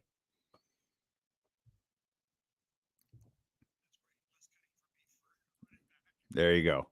Yeah, that's kind of the idea. So it would make this as easy as possible for you. Hey, look who's here. What up, baby? What's up, No, brother? good. What's up, boy? You all right? Yeah, I'm good. Waiting to speak to Aaron. Okay. Got these two for you. Oh, right on, man. Yes, we have a plan for these if we can get permission to do it. Put it Put 'em right up. back here. Yeah, that'll look crazy. Yeah, we I was put. just telling Kenny I want to get you guys some athletes in here too. Hey, we just get approval to put these up. We can interchange these as much as you and I want. was saying if like it's cool out there, if we could get that Kings one somewhere in here. Yeah. Yeah, I don't think they're gonna part with that one. But Plus, what if I did it smaller, like in that yeah, size? that's what I was gonna say. We probably want to keep them fit to these tiles. Yeah. Because Jonathan said it already might affect the sound a little bit, which I don't think it's going to, but Jonathan is perfecting everything for us. So he also might have thought I meant big, large ones like that. But once I get Aaron's approval to put these up, we can. All right, we back here. The dope ones came by to see us.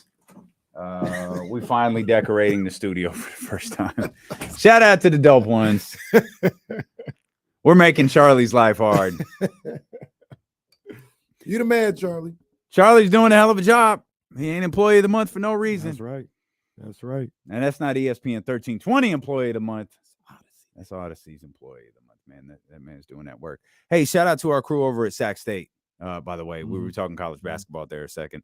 Shout out to our crew at Sac State. The women play Portland State, or do they play Portland State? The men play Portland State. I don't know if they play the same team, but the men play Portland State. If they're able to get a win tonight, the women are able to get a win. I was just making sure to clarify because people might have thought you were talking about the men. I am talking about the men. Oh, okay. If the My men bad. get a My win, bad. they get a. I'll let you If rock. the men get a win, they get a bye. I'm If the talking women you win, rock. I think they get the first seed. Yeah. Is that right? So they're everybody's playing for something. And I'm confident Coach he's going to want that bye. He's not going to want to play on Wednesday night. He's going to want to play on the weekend. Absolutely. After the season, I was coach. The coach saw our picture, at the steakhouse. And he's like, "Oh, I'm jealous." I said, "Coach, did you pull up with us?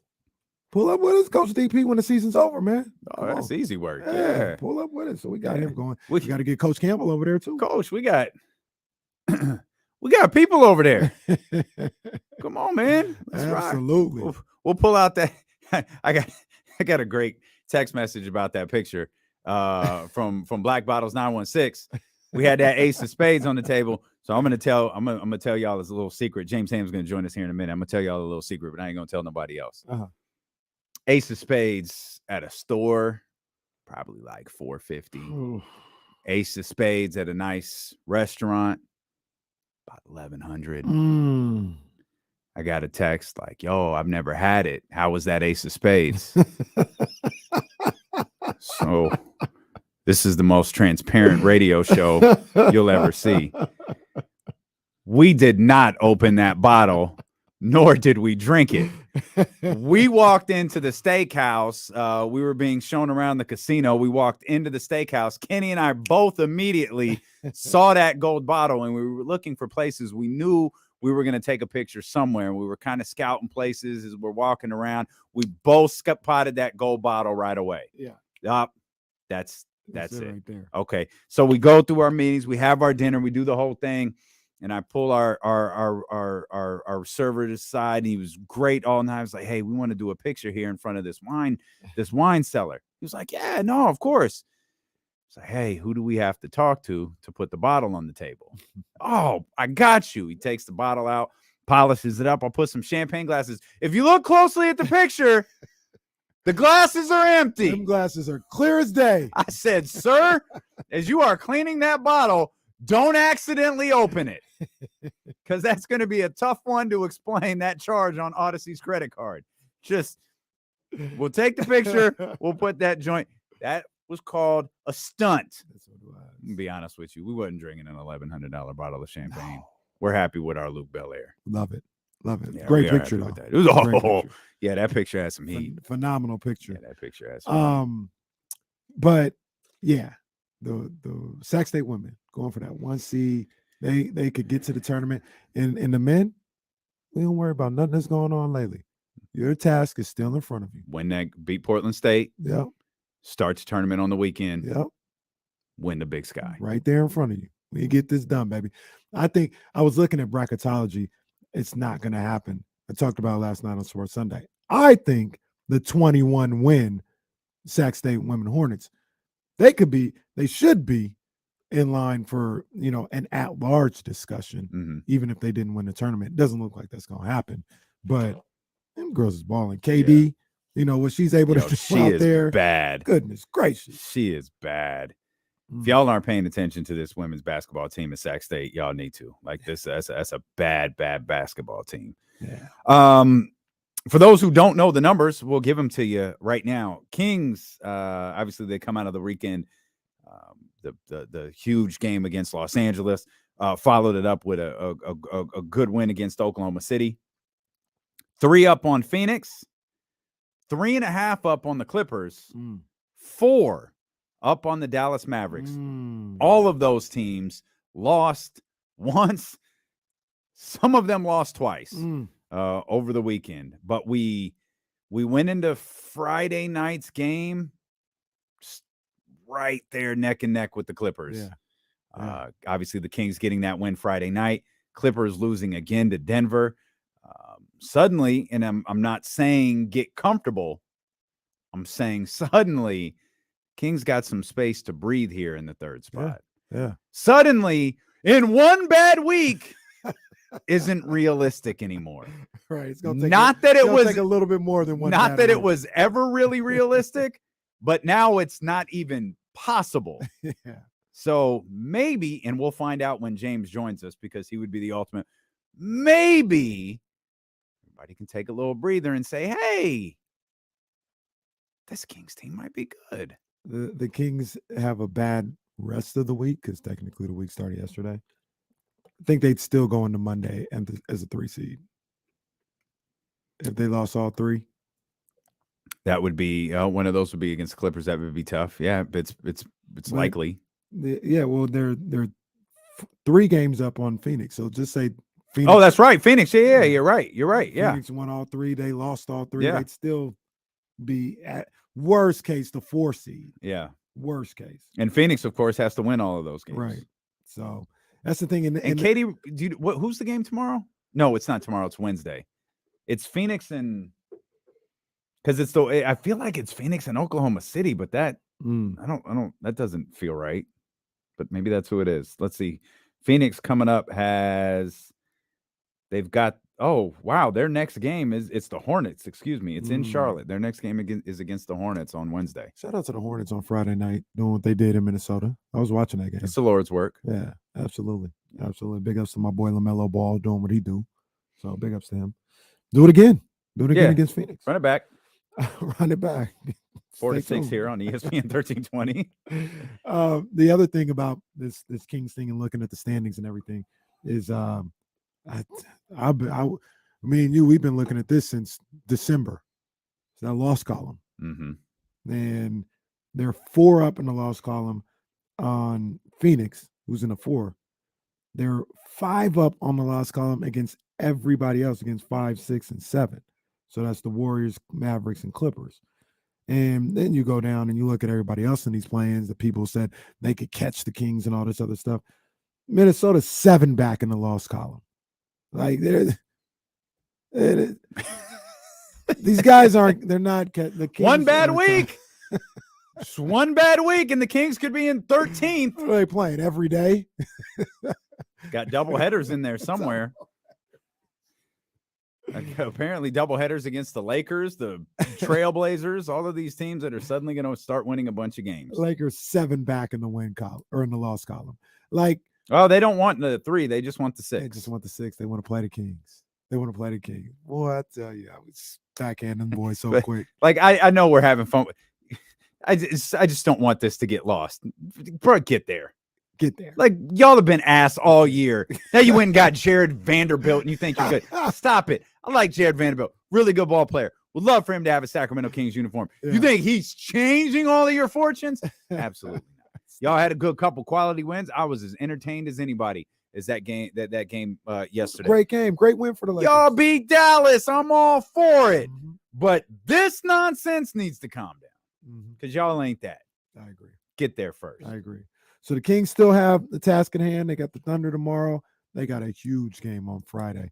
It's gonna be that's gonna buzzing. That's gonna on be Friday night at the Golden One Center. It's like when Frazier fought Ali the second time. No one's gonna remember it. Like everybody remembers the fight at the Garden. No one remembers the second one. They remember the third one. Yeah. They remember the first one. No one remembers the second one. This game is going to have so much buildup and so much excitement, and there's going to be jokes on ESPN all day. You know, over, under 350 points between these two teams tonight. And ultimately, it's just probably going to be a fine basketball game. It is, but the atmosphere and energy, especially if the Kings win tomorrow, I think it'll be that way anyway. But if the Kings win tomorrow, and they come back off this little mini 3-game road trip, 3-0, and the Clippers are the first team back at the Golden. Oh my goodness, the Golden One Center gonna be crazy on Friday. And so we just mentioned this with Phoenix. That's it tomorrow, right? It like they play tomorrow, and then the next game is Friday. Yeah. Which is weird at this point in the NBA season that Right. you're having this much time. You know, that's Wednesday, Thursday. Like you got a couple of days off there. So that's some good stuff. Here you go. This will, if it's not in the chat already, it'll be there. Nerlens Noel and the Detroit Pistons have completed a contract buyout. Noel can join a team and become eligible for a playoff roster. Now that's and we can ask James about this when he comes in because lost in all of this, the Kings did make some moves. Hey, double tap to the chest, point to the sky. KZ Okpala, get soon, big dog. Get well soon. Yeah. And hopefully we see you back next year. But they waived him. They waived KZ. They signed PJ Dozier for the rest of the season. And I don't know what that does for being able to get a Nerlens Noel. I think they might have to release somebody, right? Probably be Delhi. Yeah. I ain't gonna lie to you. Yeah. I don't want to release I Delhi. wouldn't do anything. I wouldn't touch nothing. With all due respect to the brother, like I wouldn't do anything for Nerlens Noel. Right. That's not. No. It's not like it's that's not that not deep. even Mason Plumlee. No. Like with all due respect. Right. That's no. We don't need to do Yeah, that. no, Deli's staying here. Or Deli, he Tyler died with says us Alex last time. Lynn. That's fine. Like he No, I points saw out Alex Lynn Lynn. celebrating too. I ain't doing that either. Alex Lynn was way too happy for the G-Man. If anybody had a little stink face for the G-Man, that's who we could cut. No one did. Vibes are immaculate. You don't mess with the vibes. No, man, don't touch it. And you don't mess with the vibes for Nerlens Noel. No. By the way, I don't think the Kings have ever in their history landed a buyout player. So, I know their discussions. I know it's fun talk. I know never. Look, this year will be the year. He's going to Miami, and he's going to sit on the end of the bench, and he's going to do nothing, but that's probably where he's going. This year will be the year. To get someone in the buyout market? Yeah, they'd come to Sacramento this year. Maybe they would, but it's too late. Seats taken. Who am I thinking about? The guard. Not who? Someone in the buyout market. Who am I thinking about? The guard. The Batum. Who's in the buyout market? Who's in it right now? No, or who was in it? Well, that's Russ what I'm. Was in it. Who was? Russ was. No, not Russ. Reggie Jackson was in no, it. Terrence Ross was in it. No. Was it Nicholas Batum? No, it was Will Barton. Will Barton. Did he sign with someone? I think he's still out there. Okay. I believe. This dude said Russ. Russ wasn't his. Mark Wong said, that guard. The guard. The guard in the buyout market. Why do you guys not know what I'm talking about? What is the problem here? Blake says, I like this. Everyone, make desperate trades. Monty, no, LOL. Ain't doing it. I think was that Monty's first tweet, like real tweet, where he said, After Friday, I'm not sleeping tonight? Yeah. Yeah. I feel like he's tweeted GIFs and like King's Herald related stuff, but has he ever like tweeted? I can't remember. I don't remember him actually tweeting words before. Woo. Where the hell is James? Still James is buzzing on preparing for my Kevin Herter question, so he's late. James is still buzzing on Friday too. He might be. James very well might be buzzing. I think he told us Friday. He was like, I don't really have a lot to do. I might have a little drink tonight. They had a Kings beat on. They came out on Saturday. Mm-hmm. So I think it was Saturday afternoon. Yeah. I was listening to a little bit of it. I got to finish it. Sometimes those things get Joe Budden podcast long. Well, James likes to talk. I'm not mad at it. I like the content. James likes to talk. And Sean is always he's like such a foil. He's right there. He's smooth, even keel. I wonder at what point Sean Cunningham will be excited. Like Sean's version of excited. Like Sean's version if excited. Rihanna does the national anthem in game 1 of the finals. Okay. I can tell him now. That's not happening. I think we've seen the last of Rihanna performing. What is happening? Rihanna's actually, isn't she performing? She's performing. Where? At like one of these award shows. I'm sorry. I need to. What's Hammer? Buddy, are you okay? I'm live here from the hills where it's snowing. Oh man. So what's funny? James is bundled up. He's got goggles and a beanie on for those that are watching. Apparently, and I don't know if I can't tell a thing in here. Apparently, the heat in our building is broken. So if you walk outside of our studio, everyone's like got hoodies pulled up over their head and jackets, and the boss is walking around with her overcoat on around here, and everybody's got their. It's just Monday for us. Yeah, it's just thicken up. Like we good. Like what's your problem? And then James, of course, are you fresh from the slopes?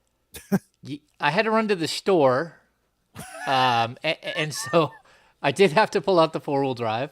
We've got a ton of snow up here. I mean, not a ton, but it's supposed to start snowing again. So is your heat broken? No, I'm just messing with you guys. Oh no, I like apparently no one just joins the show anymore. Like apparently we all got gimmick. You got Beanie James today. That's what you got. Beanie James. Put it on a shirt. I like it. I've got my hot chocolate and everything. I'm ready. There you go. We'll sip away. You're listening to D-Lo and KC on KIFM West Sacramento 98.5 FM KRXQ HD2 Sacramento ESPN 1320. Always live on the free Odyssey app. Our 1320 Kings Insider and creator of the Kings Beat, James Ham, with us. Go subscribe to the Kings Beat over at thekingsbeat.com. Hammer, even you've got to feel good after this weekend. Yeah, I told you guys if they win both of these games, then I'm gonna predict like 48 wins.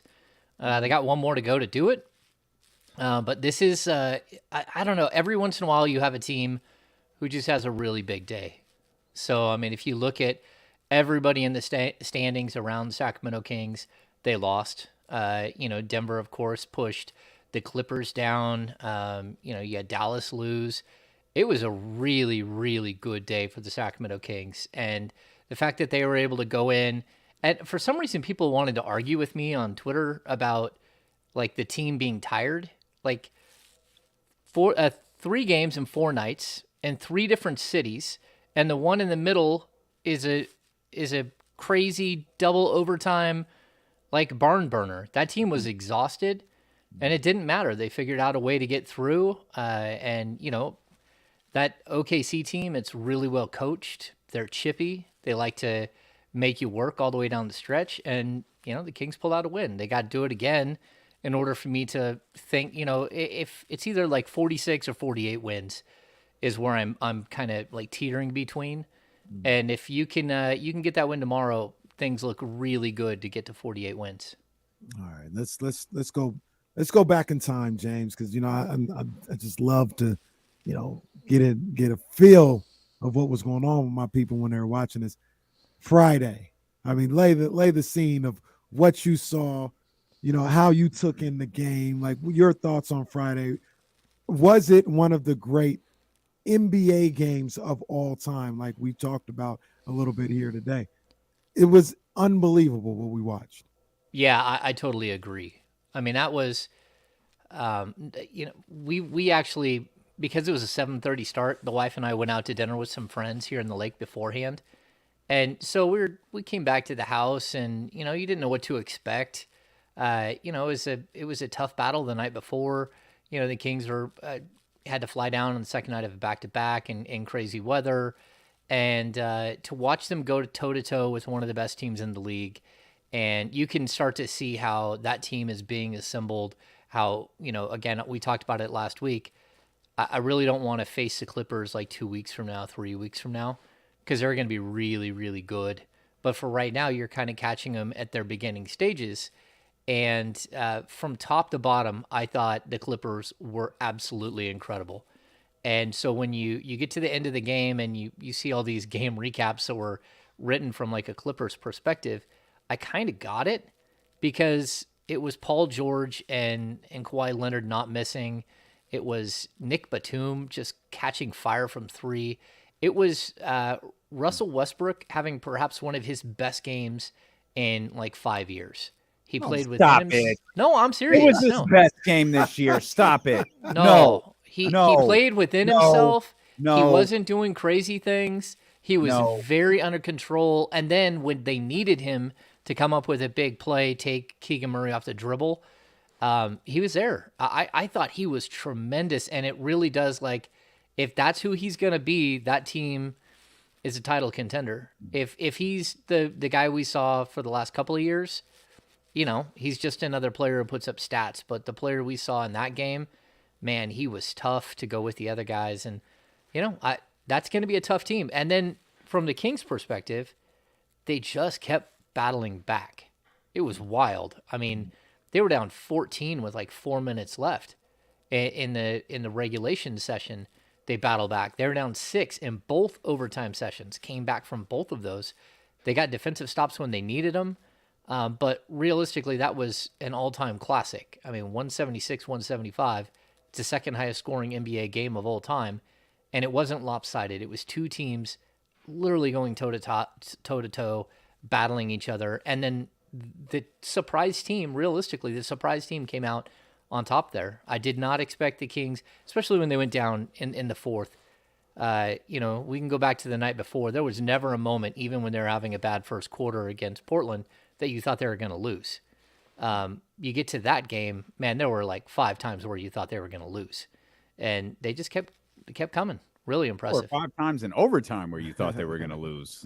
Man, I don't. Yeah. I think James got some fireball in that hot chocolate talking about Russell Westbrook like that.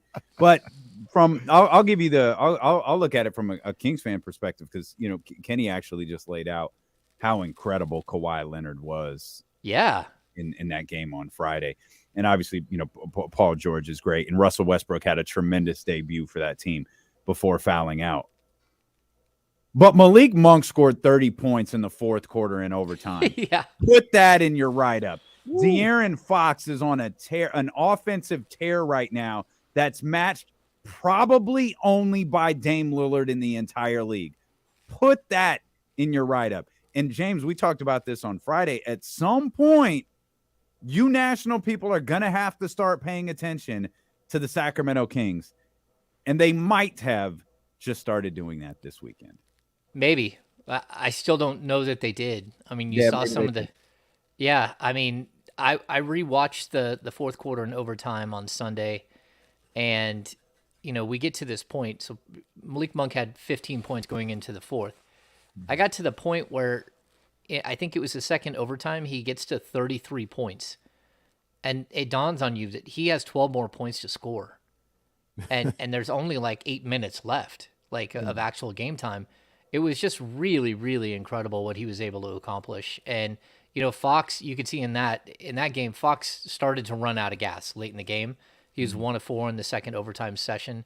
You could see the weight of the world was coming down on him, and he was trying his best, but he didn't really have the legs, and Monk just found another gear that wasn't there. And that's the good thing about this team. They have so many options for scoring. He finished 1 of 4 in the second overtime? Yeah. Yeah, the one was the game winner. Yeah. Yeah, before that, he was 0 for 3. Tired as he was, he still, in that moment, kept the ball in his hands and took the team home for a win. Yeah, I would even say this, too. In that game specifically, there were moments in the fourth quarter where Terrence Davis hit the 2 threes and finished with 6 points, but he hit those 2 threes. Trey Lyles came up with some huge points and finished with 10. Davion Mitchell had a couple of really, really big plays. He finished with 8 points. I thought it was one of the better team efforts that we've seen from this group, where 1 through 9 sort of, really contribute. There were a couple of guys who had a stinker of a game, but overall, I thought it was just really, really impressive how they kept fighting. I mean, that is a signature win. It's probably the greatest win. We talked about this before with the Dallas win. I thought that was probably the best win in the last 16 years. It definitely is no longer the best win in the last 16 years. That game on Friday is the best win. And you hope that they've got more of them. And people keep bringing up Tony Brothers. That was an embarrassment for the league. Yeah, that was absolutely abysmal. And then to see the 2-minute report where they go in, they start plugging in some sketchy calls here and there against the Kings to make it try to balance out. BS. That was horrible.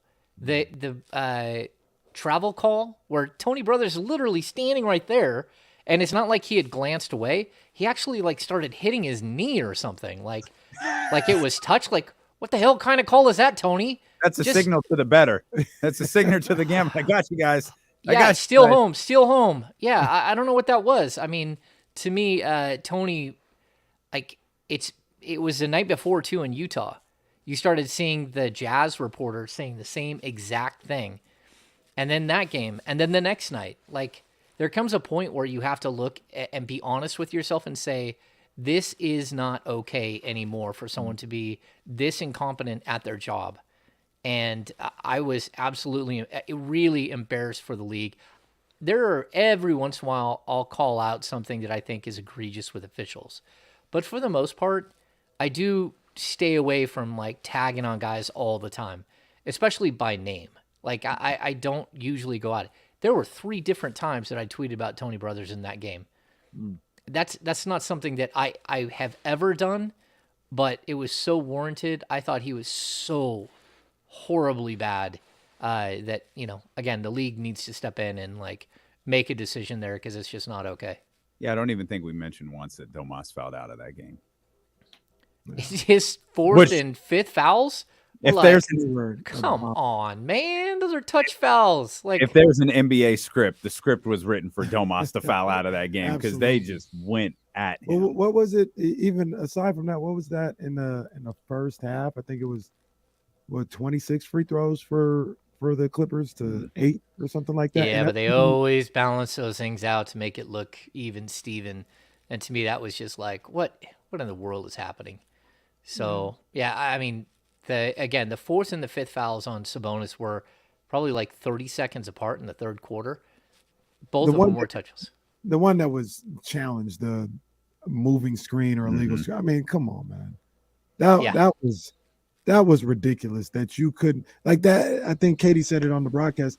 That's something that Draymond Green does every single time down court.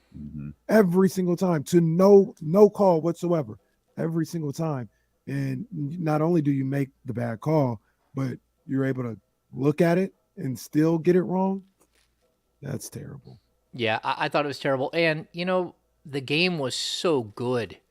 Let just greatness play. It's kind of like a play-by-play announcer who can't stop talking through some great scene. Like, sometimes a game needs to speak for itself. And in that moment, I thought, just let the game go. Let the stars decide this game. It's so good. No one wants to look away. And certainly nobody cares who's officiating the game.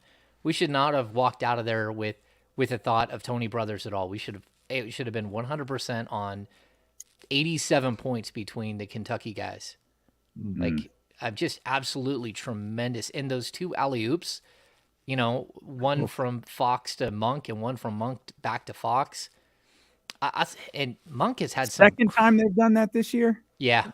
Oh yeah. When they get rolling, they're fun together. Yeah. And those crazy dunks that Malik has, where he's in traffic and he just goes up with two hands and hammers it down. Really, really impressive. That coast to coast one. That I popped for that one because I was like, all right, you're going coast to coast. Nice little finger roll layup. Next thing I know, it's a double clutch dunk. I said, oh my goodness, that's what we're doing. That was nuts.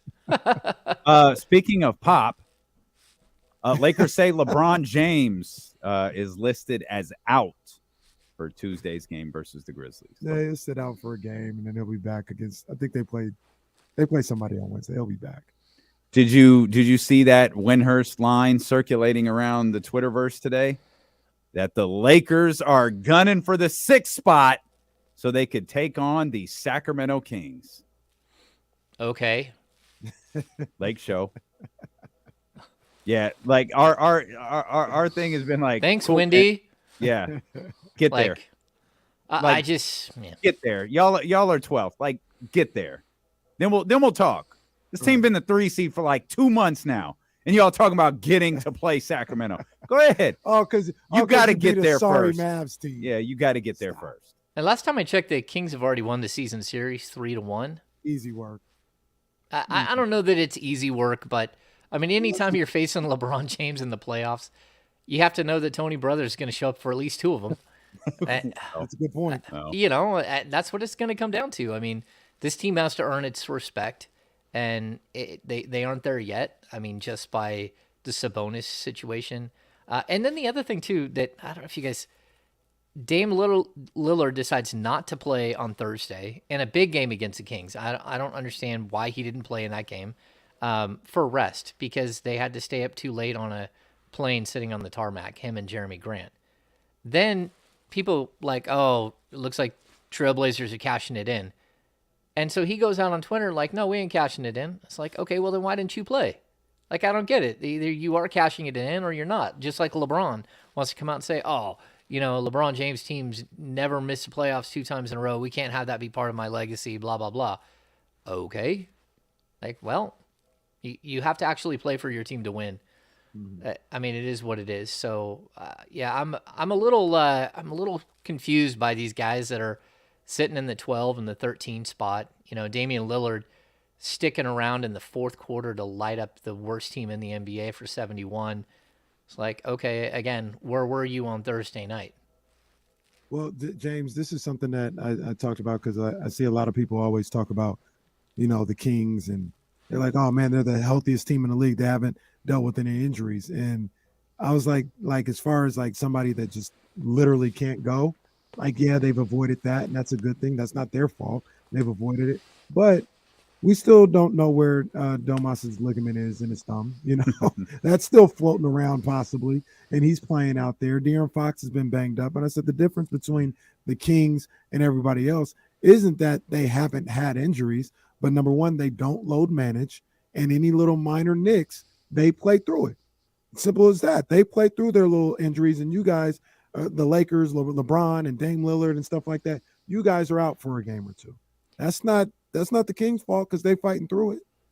Yeah, so I'm going to bring up two things. Number one, I talked to Sabonis about his thumb the other night, and he said, "Look, we're going to have to address it during the off season, and figure out whether I need surgery or not. That's still on the table after the season, but for right now, I'm playing through it. I'm doing okay. It's getting hit, but it is what it is." And I said, "Yeah, Keegan got his, sleeve off," and he said, "Yeah, totally different injury." And he just left it at that, just like totally different injury. And I'm like, okay, that makes sense. The other thing is, like, we've harped on Mike Brown. I've brought it up a couple of times, right? About Mike Brown maybe running his team into the ground. That there's been so many times this season where, they practice when you can't even imagine them practicing. I mean, they got back from a 7-game road trip, got off the plane in the middle of the night, after a win in Houston, and practice the next day, but before they had a back-to-back coming up. Like, to me, it was like really crazy to see. And I think what we might be able to do after this season is start looking at a case study for the teams that actually like are in great shape, that keep going, that keep playing, that keep hitting the weight room together after the game as a team, and who are basically playing 1980s, 1990s basketball where everybody's working hard, everybody's at practice every day. And if you got to miss a day, it's one day and you're coming right back and you're still here participating and all that. But it kind of feels like that's who this team is, that they're in great shape, and they're able to take some of these like small injuries in stride because it's just, they're ready. And a lot of these other teams, they take days off, and the Kings don't. Mm-hmm. They don't, and someone who doesn't take a moment off at this point, Hammer, is De'Aaron Fox. Ooh.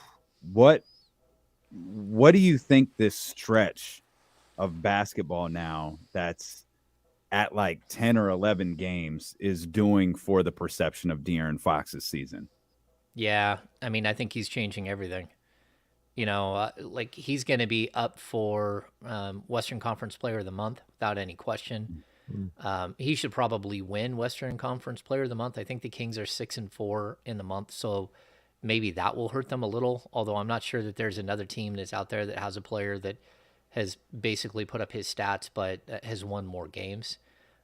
He's just like found his rhythm and found that next level, and now he's living in the next level. So, like, is there another level above that? And I don't mean can he score 38 points a night. I mean, can he find ways to be more and more efficient, more ways to get his teammates involved more, like just start fine-tuning, be a better defender, although he's been really good there too. What we're seeing from him is a player go from fringe all-star to, dare I say fringe superstar. He's right there, like ready to be a superstar level player. And again, I didn't know if this was possible 2 years ago. Certainly not last year, where we started to see, some questionable dips and stuff in production. Now it's like, okay, he gets it. He understands what the mission is, and he's laser focused on getting this team to the playoffs. And then the other thing that's quietly happening with this team, I don't think that they're just saying, hey, let's just make the playoffs. They're, Mike Brown talks about it, positioning themselves well once they get in the playoffs to, not just get bounced in the first round, to be a competitive team that gives someone fits in the first or second round. And we'll see. We'll see how far this team can go. Hey, James, we talked about it a little bit earlier in the show, but you talk about De'Aaron Fox. I mean, this is a guy we could possibly be talking about all NBA. I mean, he's playing that well, and what he's been able to do this year. I don't know if there are 6 guards that have played better this year than De'Aaron Fox. Yeah, he'll be in the running, and I just don't think he'll get there. I mean, we look at the All-Star game, and they took 10 guards between the Eastern and Western Conference before him, and he slid in as a replacement. While I think his play is there, I'm not sure that his cachet around the league is there yet. And there are guys that are doing big things this year. I just think that his is so much more impactfful because time to go to work, Rich Paul. This is what you here for. Right. Get that clutch machine moving. Right. Like that's what you here for. Like with all due respect to Jaren Jackson Jr., even Drew Holiday. Those guys aren't all NBA to me. You've got Luka. I agree. It'll be interesting to see what they do with Kyrie, but you've got Luka. I think De'Aaron is in that conversation. Dame is there. Ja's in that conversation. Dame's in that conversation. Ja's there, but seeing this probably goes to James. What James is saying, De'Aaron Fox better than Ja Morant right now. I'm just saying in the conversation. No, when you talk I know, about but this the top goes back to what James is talking 6. about. Ja's cachet will probably put him there above De'Aaron, but I'm sitting there saying like De'Aaron better than Ja right now. Rich gotta go to. I think the league too, you're going to see things like he'll start getting his notoriety with like the clutch performer of the year. I mean, he's leading every category. The way he's played in the fourth quarter is just spectacular. And it's something that every team in the league has to game plan when they come into Sacramento or they're facing the Kings on the road, whatever it is. It's going to be really, really tough for him to take that next step in this year. Now, if he does this again next year, sure.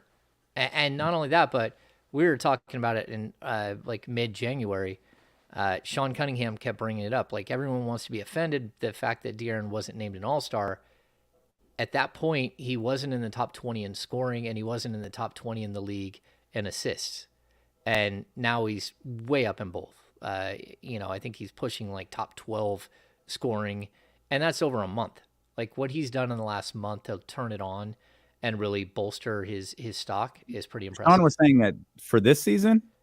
Yeah, like for this season when the All-Star game the offense was that Jaren Jackson was the guy Jackson who got the nod and not him. Oh, no. I got you. But at the same time, at that point in the season, he wasn't in the top 20 in any of those categories, the categories that, you would think matter for a point guard.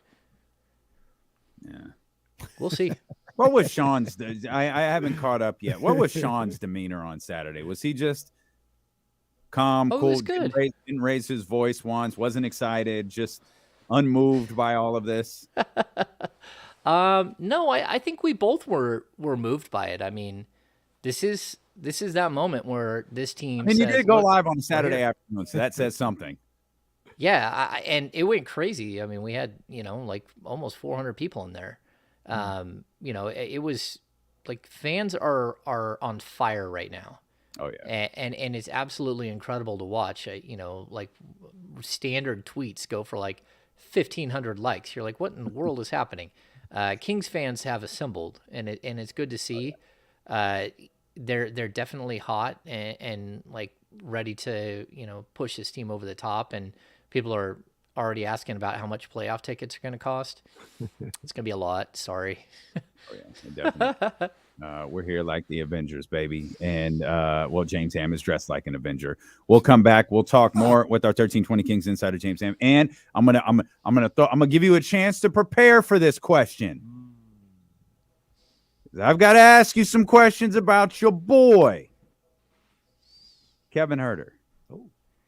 We'll do that when we return with our 1320 Kings insider and creator of the Kings Beat, James Ham, here on Sacramento Sports Leader, ESPN 1320.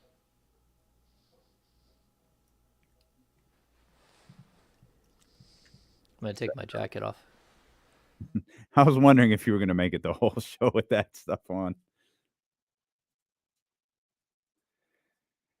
Oh, man. Somebody wants Hey, you to, I lost James.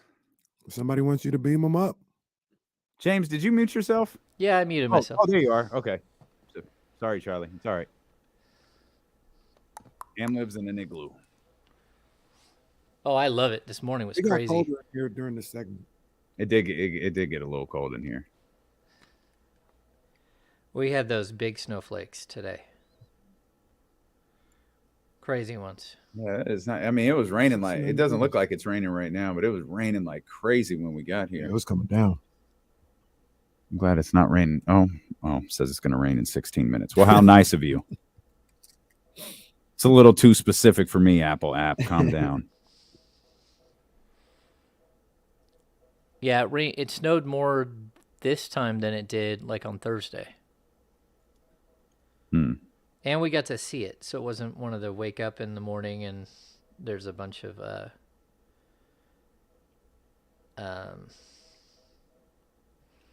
snow on the ground type stuff. I can't lie, I'm kind of over it. Yeah, I am too. I'm done. Time I to love move it. on. It's about to be March. Let's move on to the sun. I like the cold. I live in California. Yeah, but there just comes a certain point where you got to Owen Hart this thing, man. Enough is enough, and it's time for a change.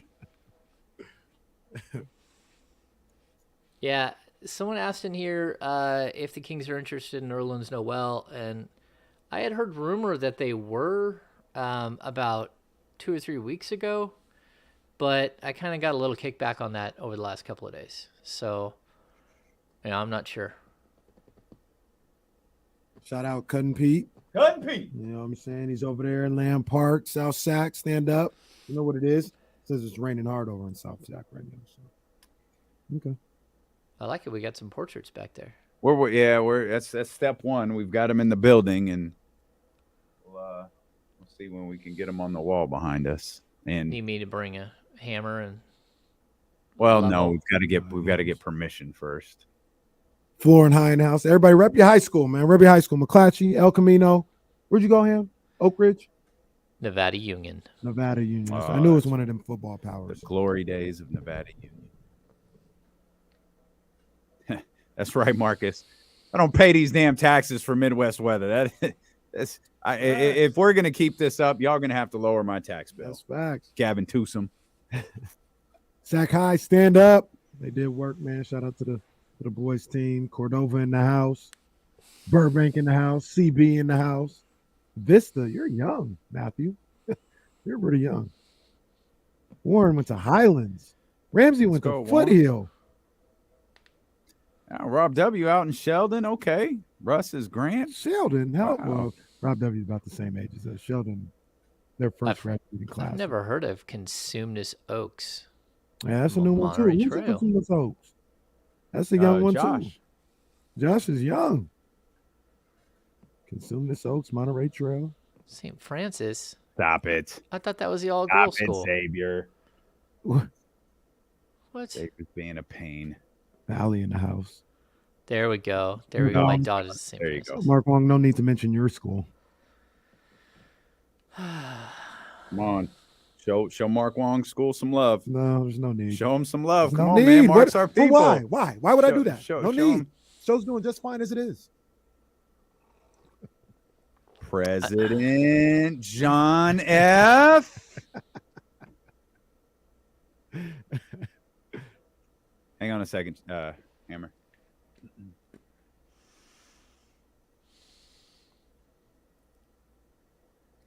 Back here with our 1320 Kings insider and creator of the Kings Beat, James Ham. If you haven't gone over to thekingsbeat.com yet and become a subscriber, I'm not sure what you're waiting for, man. This is peak prime time Kings content. Go to thekingsbeat.com. You could subscribe. You could become a free subscriber. Like, that's easy. You get the newsletter. You get the whole deal.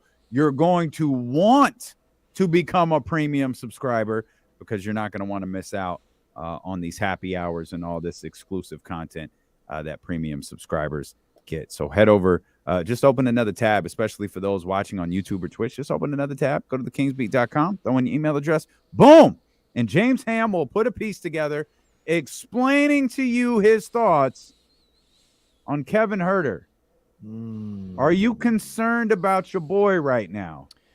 You know, sample size is getting pretty big. I love it. Just because we're both redheaded doesn't mean he's my boy. That's your boy. That's 100% your boy. There's some crazy stuff going on here. It's That's your crazy guy. stuff. Yeah, I'll say this. Like, I went and looked at the numbers yesterday. He didn't have a good game yesterday. His previous 4 games, he was shooting 41.4% from 3. So am I concerned? Yes. Am I not concerned? No. I mean, this is like, it goes back to sort of the Malik Monk situation where Malik Monk had like a month, maybe 5 weeks where he had a rough stretch. I don't think Huerter's is going to last that long. But that's how this team is built, where when Malik Monk wants to step up and be crazy Malik Monk, he can be that player and he can dominate and Huerter can stand on the sidelines and cheer. When Huerter is that guy, Malik Monk sits on the sidelines and cheers. And so it's kind of the way that this team is built. I think this is a lull just like everybody else has had this season. And am I super concerned? Not really. I mean, maybe this summer he needs to analyze fitness and all that stuff. I do know that his splits say that when you look at the second night of back-to-backs and stuff, those are usually the rough ones for Kevin. So that's usually just because he's not recovering as well. So yeah, I'm okay where he's at. I mean, clearly you can't be ecstatic about his play of late. I think the turnovers was like a pretty solid, issue in the last game. And he just looked out of sorts. But again, maybe a guy like Kevin is one that if you, again, look at all of the splits on 2 days rest and 3 days rest and 1 day's rest, he's a guy that usually looks better on, having a day off. And that's 3 games and 4 nights. And so maybe it was partially that. 2 quick notes before you jump in there. I want to make sure. Am I looking at this right? Nope, you can continue. Ignore me. I ain't even here. Okay. I'm looking at something. I wanted, and I'm not confident this update is right. So no, it is right. There it is. 228. It's right there. Okay. Shai Gilgeous-Alexander has been ruled out tomorrow. I've seen it like 3 times. Okay. No, I'm looking at the actual injury report, and I just wanted to make sure that I was looking at the. That's next level, bro. You know what I'm saying? All you do is Google NBA tweets. You know what I'm saying? That's just Shai is ruled out tomorrow. But perhaps of note, De'Aaron Fox is listed as questionable with left wrist soreness. Oh, okay. So those are 2 notes for you right now for tomorrow night's game. Shai Gilgeous-Alexander is out, and De'Aaron Fox is listed as questionable with left wrist soreness. Boy, if that wrist was healthy, how many points would he have had yesterday? His wrist is sore from getting up all those buckets. It'll hurt. It'll hurt after you get up. You're going to need a little ice. Drop 40 plus and 30 plus. You're dropping 30 every night, man. Dame probably going to have to take the next game off after what he did yesterday. That's right. And now I'm starting to think about some things. If De'Aaron didn't play tomorrow, you could get him, is that 5 days of rest? Yeah, Sunday to Friday? Headed into Friday. Don't take any game lightly. Go out and try to win every single game. He's got 2 days to heal up. I mean, the guy's been a baller all season. I'd be surprised if he doesn't play. I would too. That's what I talked about, before the break. That's what he's got. If these guys can play, they played all year long. Yeah, I agree. I don't see that changing. I think they talked about it last week, man. I think they smell the finish line. I think they are motivated and hungry by what's in front of them. They're not intimidated by it by any means. Hey, here's just to further the stats that I was talking about. Huerter on the season. In February, it was a bad month. He shot 28.8% from 3, right? But on 0 days rest, he shoots 32.8 from 3.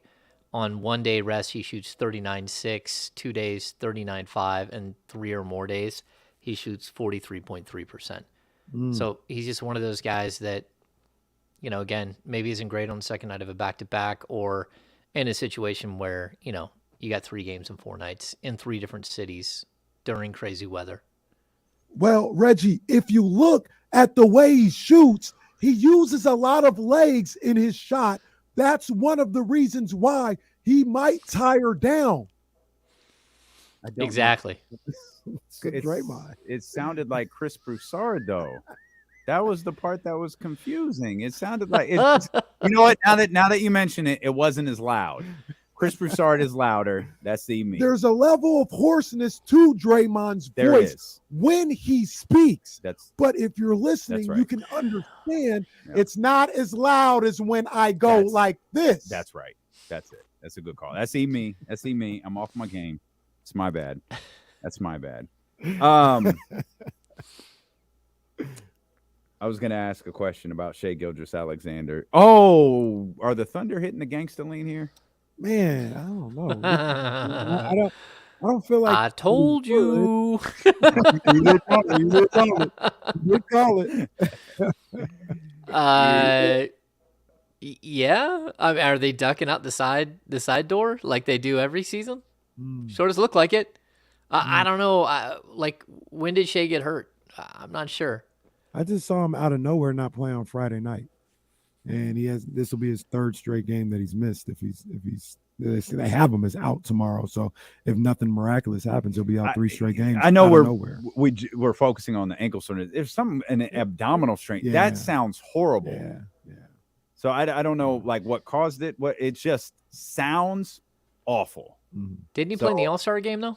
He did. Got mad because somebody blocked his dunk. Well, LeBron blocked him. LeBron wasn't doing nothing in the whole game, and then all of a sudden he want to play defense.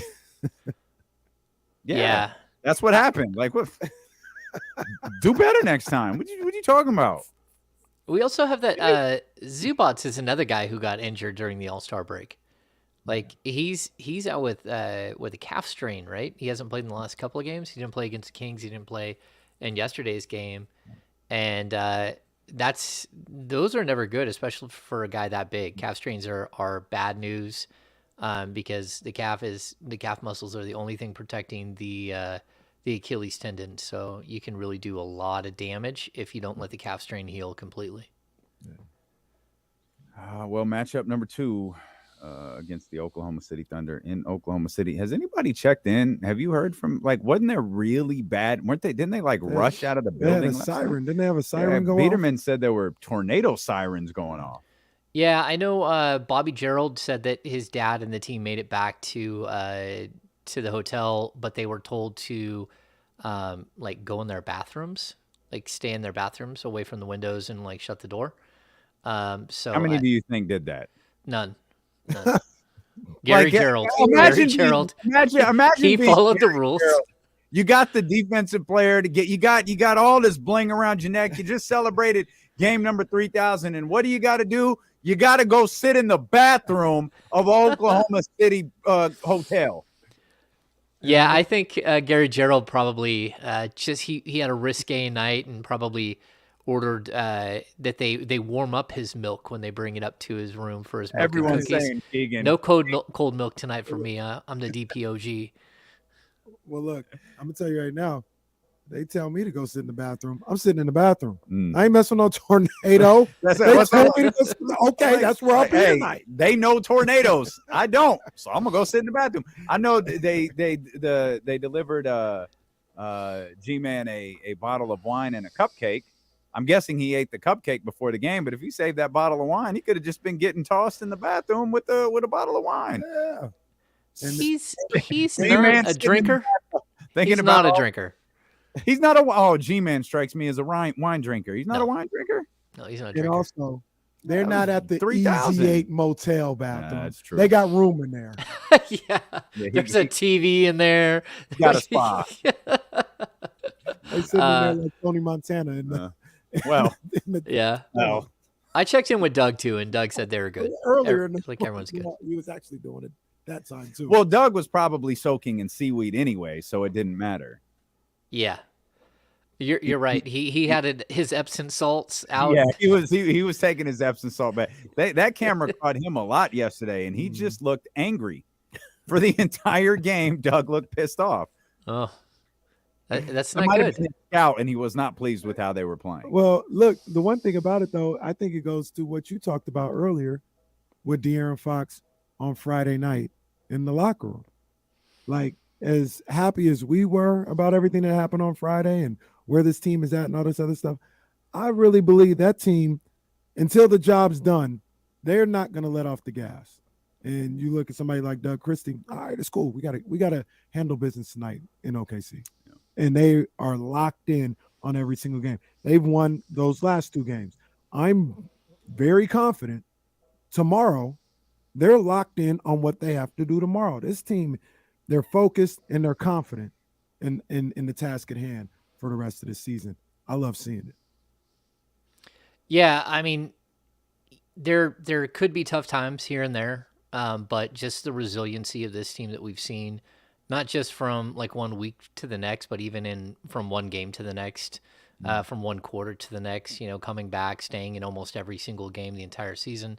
Yeah, it's been super impressive. And, a lot like Mike Brown and Jordy Fernandez, like Doug made his name in the NBA on the defensive side of the ball. And so I would imagine that Doug gets as frustrated as anyone watching some of the things that happen in the middle of a game while the Kings are playing. I mean, again, they're up to they're reaching historical numbers again. They're like 117.9 offensive rating. They're one of the greatest offenses we've ever seen in the NBA as far as efficiency and everything else. And their defense just keeps sinking. And I know for those guys, it's really frustrating. Although, when they need to crank it up, they can. And that's something that we saw them have that moment where they just kept stealing the ball from the Clippers. De'Aaron Fox, stealing the ball from Paul George and finishing with no shoe on. And then Keegan Murray coming back the next play and getting a steal and a dunk. They are showing Spurts that they defense, Ham. Yeah, spurts of defense. They did give up 175. Just saying, not 120, not 130, not 140, 175. Well, how are they going to get to 176 if they didn't give up 175? They're playing chess. You playing checkers. They playing chess. 3-dimensional chess.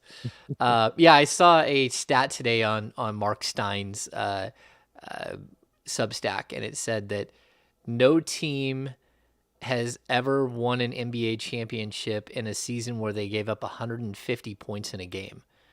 And so he basically said the Kings and the Clippers were both eliminated from title contention on Friday night because they both let it happen. But I think he also brought up the point that it's only happened twice where a team has scored 150 or more in regulation during a season, and the Kings have done it twice, 153 and once in regulation. They were at 153 in this last game, and I think what did they score against Brooklyn? 154, something like that in regulation. So, yeah. Well, tell your boy Mark Stein to look up how many times has a player scored 71. How many times have players scored 70 plus in a season? Yeah, because I only imagine Wilt Chamberlain is the only one who's ever done it multiple times, and I don't even know that he's done it multiple times. We've had 2 70-point scorers this year. This season is wild. Every night there's a close to 50-point scorer, if not a 50-plus. It's just the level of basketball, or the defensive level is just really bad. I think that's the other part of it. Whatever is happening, offenses are way far ahead of defenses at this point still in the season. And the Kings, of course, right up there at the top of everybody as far as the disparity between offensive rating and defensive rating. But they're still 7th in the league in net rating. They're holding tough, and it's really impressive to watch. The rebounding has gotten a little bit better over the last couple of games. The steal numbers are coming up. They're doing a good job of finding different ways to win. you mentioned him just a little bit in passing, but it really did stand out to me, Keegan Murray. And, he, off the top of my head, 5 times he was playing the passing lanes and got a steal and went, I don't know if he went coast to coast 5 times, but there was at least 2 times in that Clippers game. And I think there was another 2 or 3 times in the game on Sunday. I mean, and on Friday, we saw Mike Brown get really hyped after one of the Keegan steals and dunks led to a timeout for the Clippers. And he came out to like 5 times. No, I believe James Ham is frozen. I was doing the countdown. No. We have a James Ham freeze I didn't even at 3:48. We have a James Ham freeze at 3:48. He is unfrozen. He's dressed for the frozen weather today. I didn't even realize. But he has unfrozen. I love that you thought James had that facial expression through your entire I just question. deadpanned you the whole time, just like. Like James is really no selling this question. Oh man, well, Jason, I don't know what you heard, but basically it was Keegan Murray playing the passing lanes, being effective on the defensive end. Mike Brown got really excited on Friday night when Keegan did that a couple of times. I mean, hopefully this is another aspect of his game that is going to start getting unlocked with the more he plays. Yeah, you can just see his confidence level rising on both ends of the court. All of a sudden he's. I know Sabonis hit him down in the post early in the game against OKC, and he missed a like a little jump hook or something. But we're starting to see him take guys off the dribble. He had in that Clippers game, he had the either that or was the Portland game where he had the Dirk fall away at the free throw line. And then he tried it again in the last game. Like, we're seeing him show little bits of who he's going to be.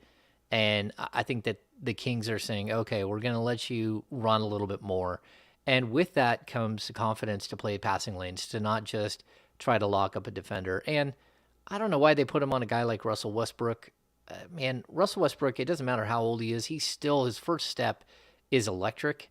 And he just can get by almost anyone, especially with how strong he is. And those are situations where he clearly has to improve, where he's allowing guys to go to the basket.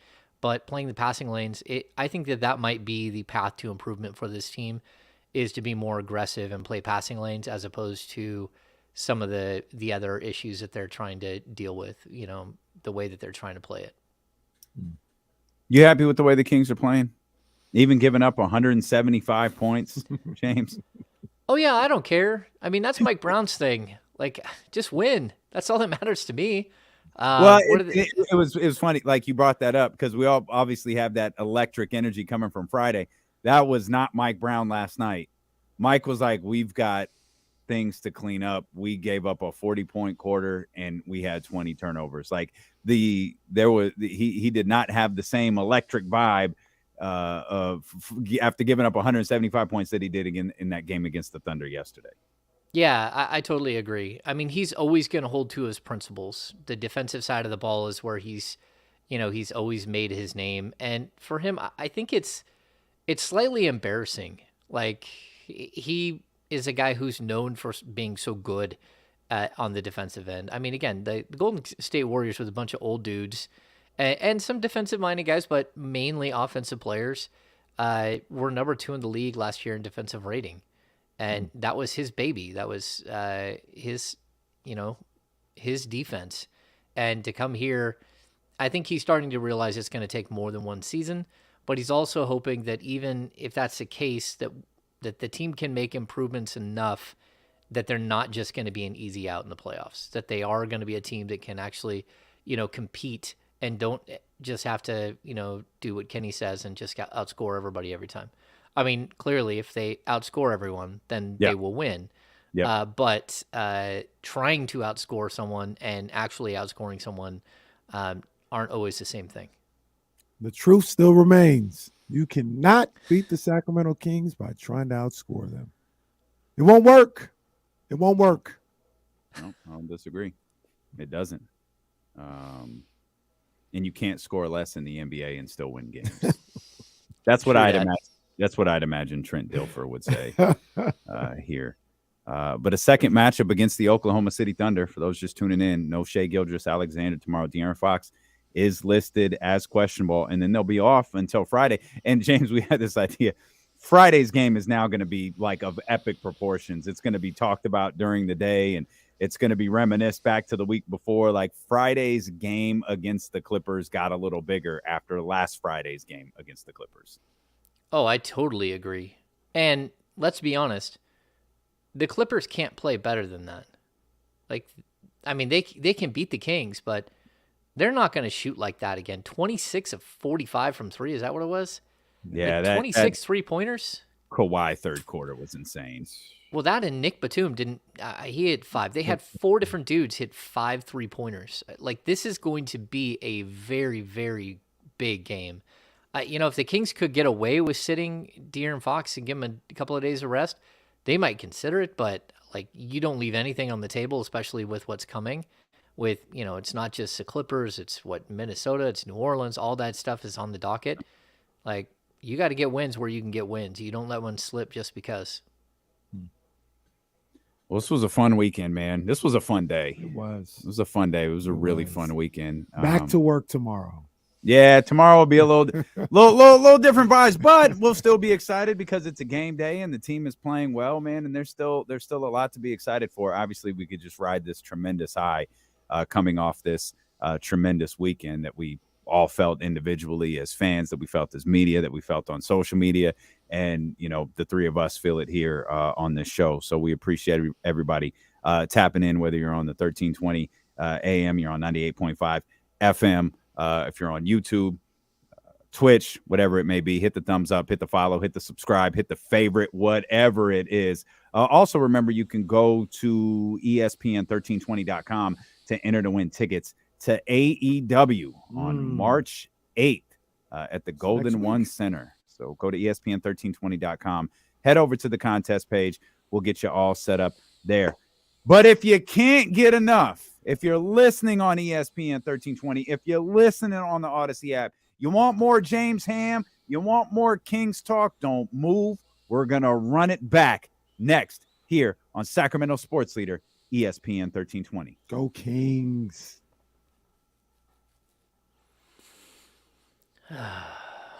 Hooray.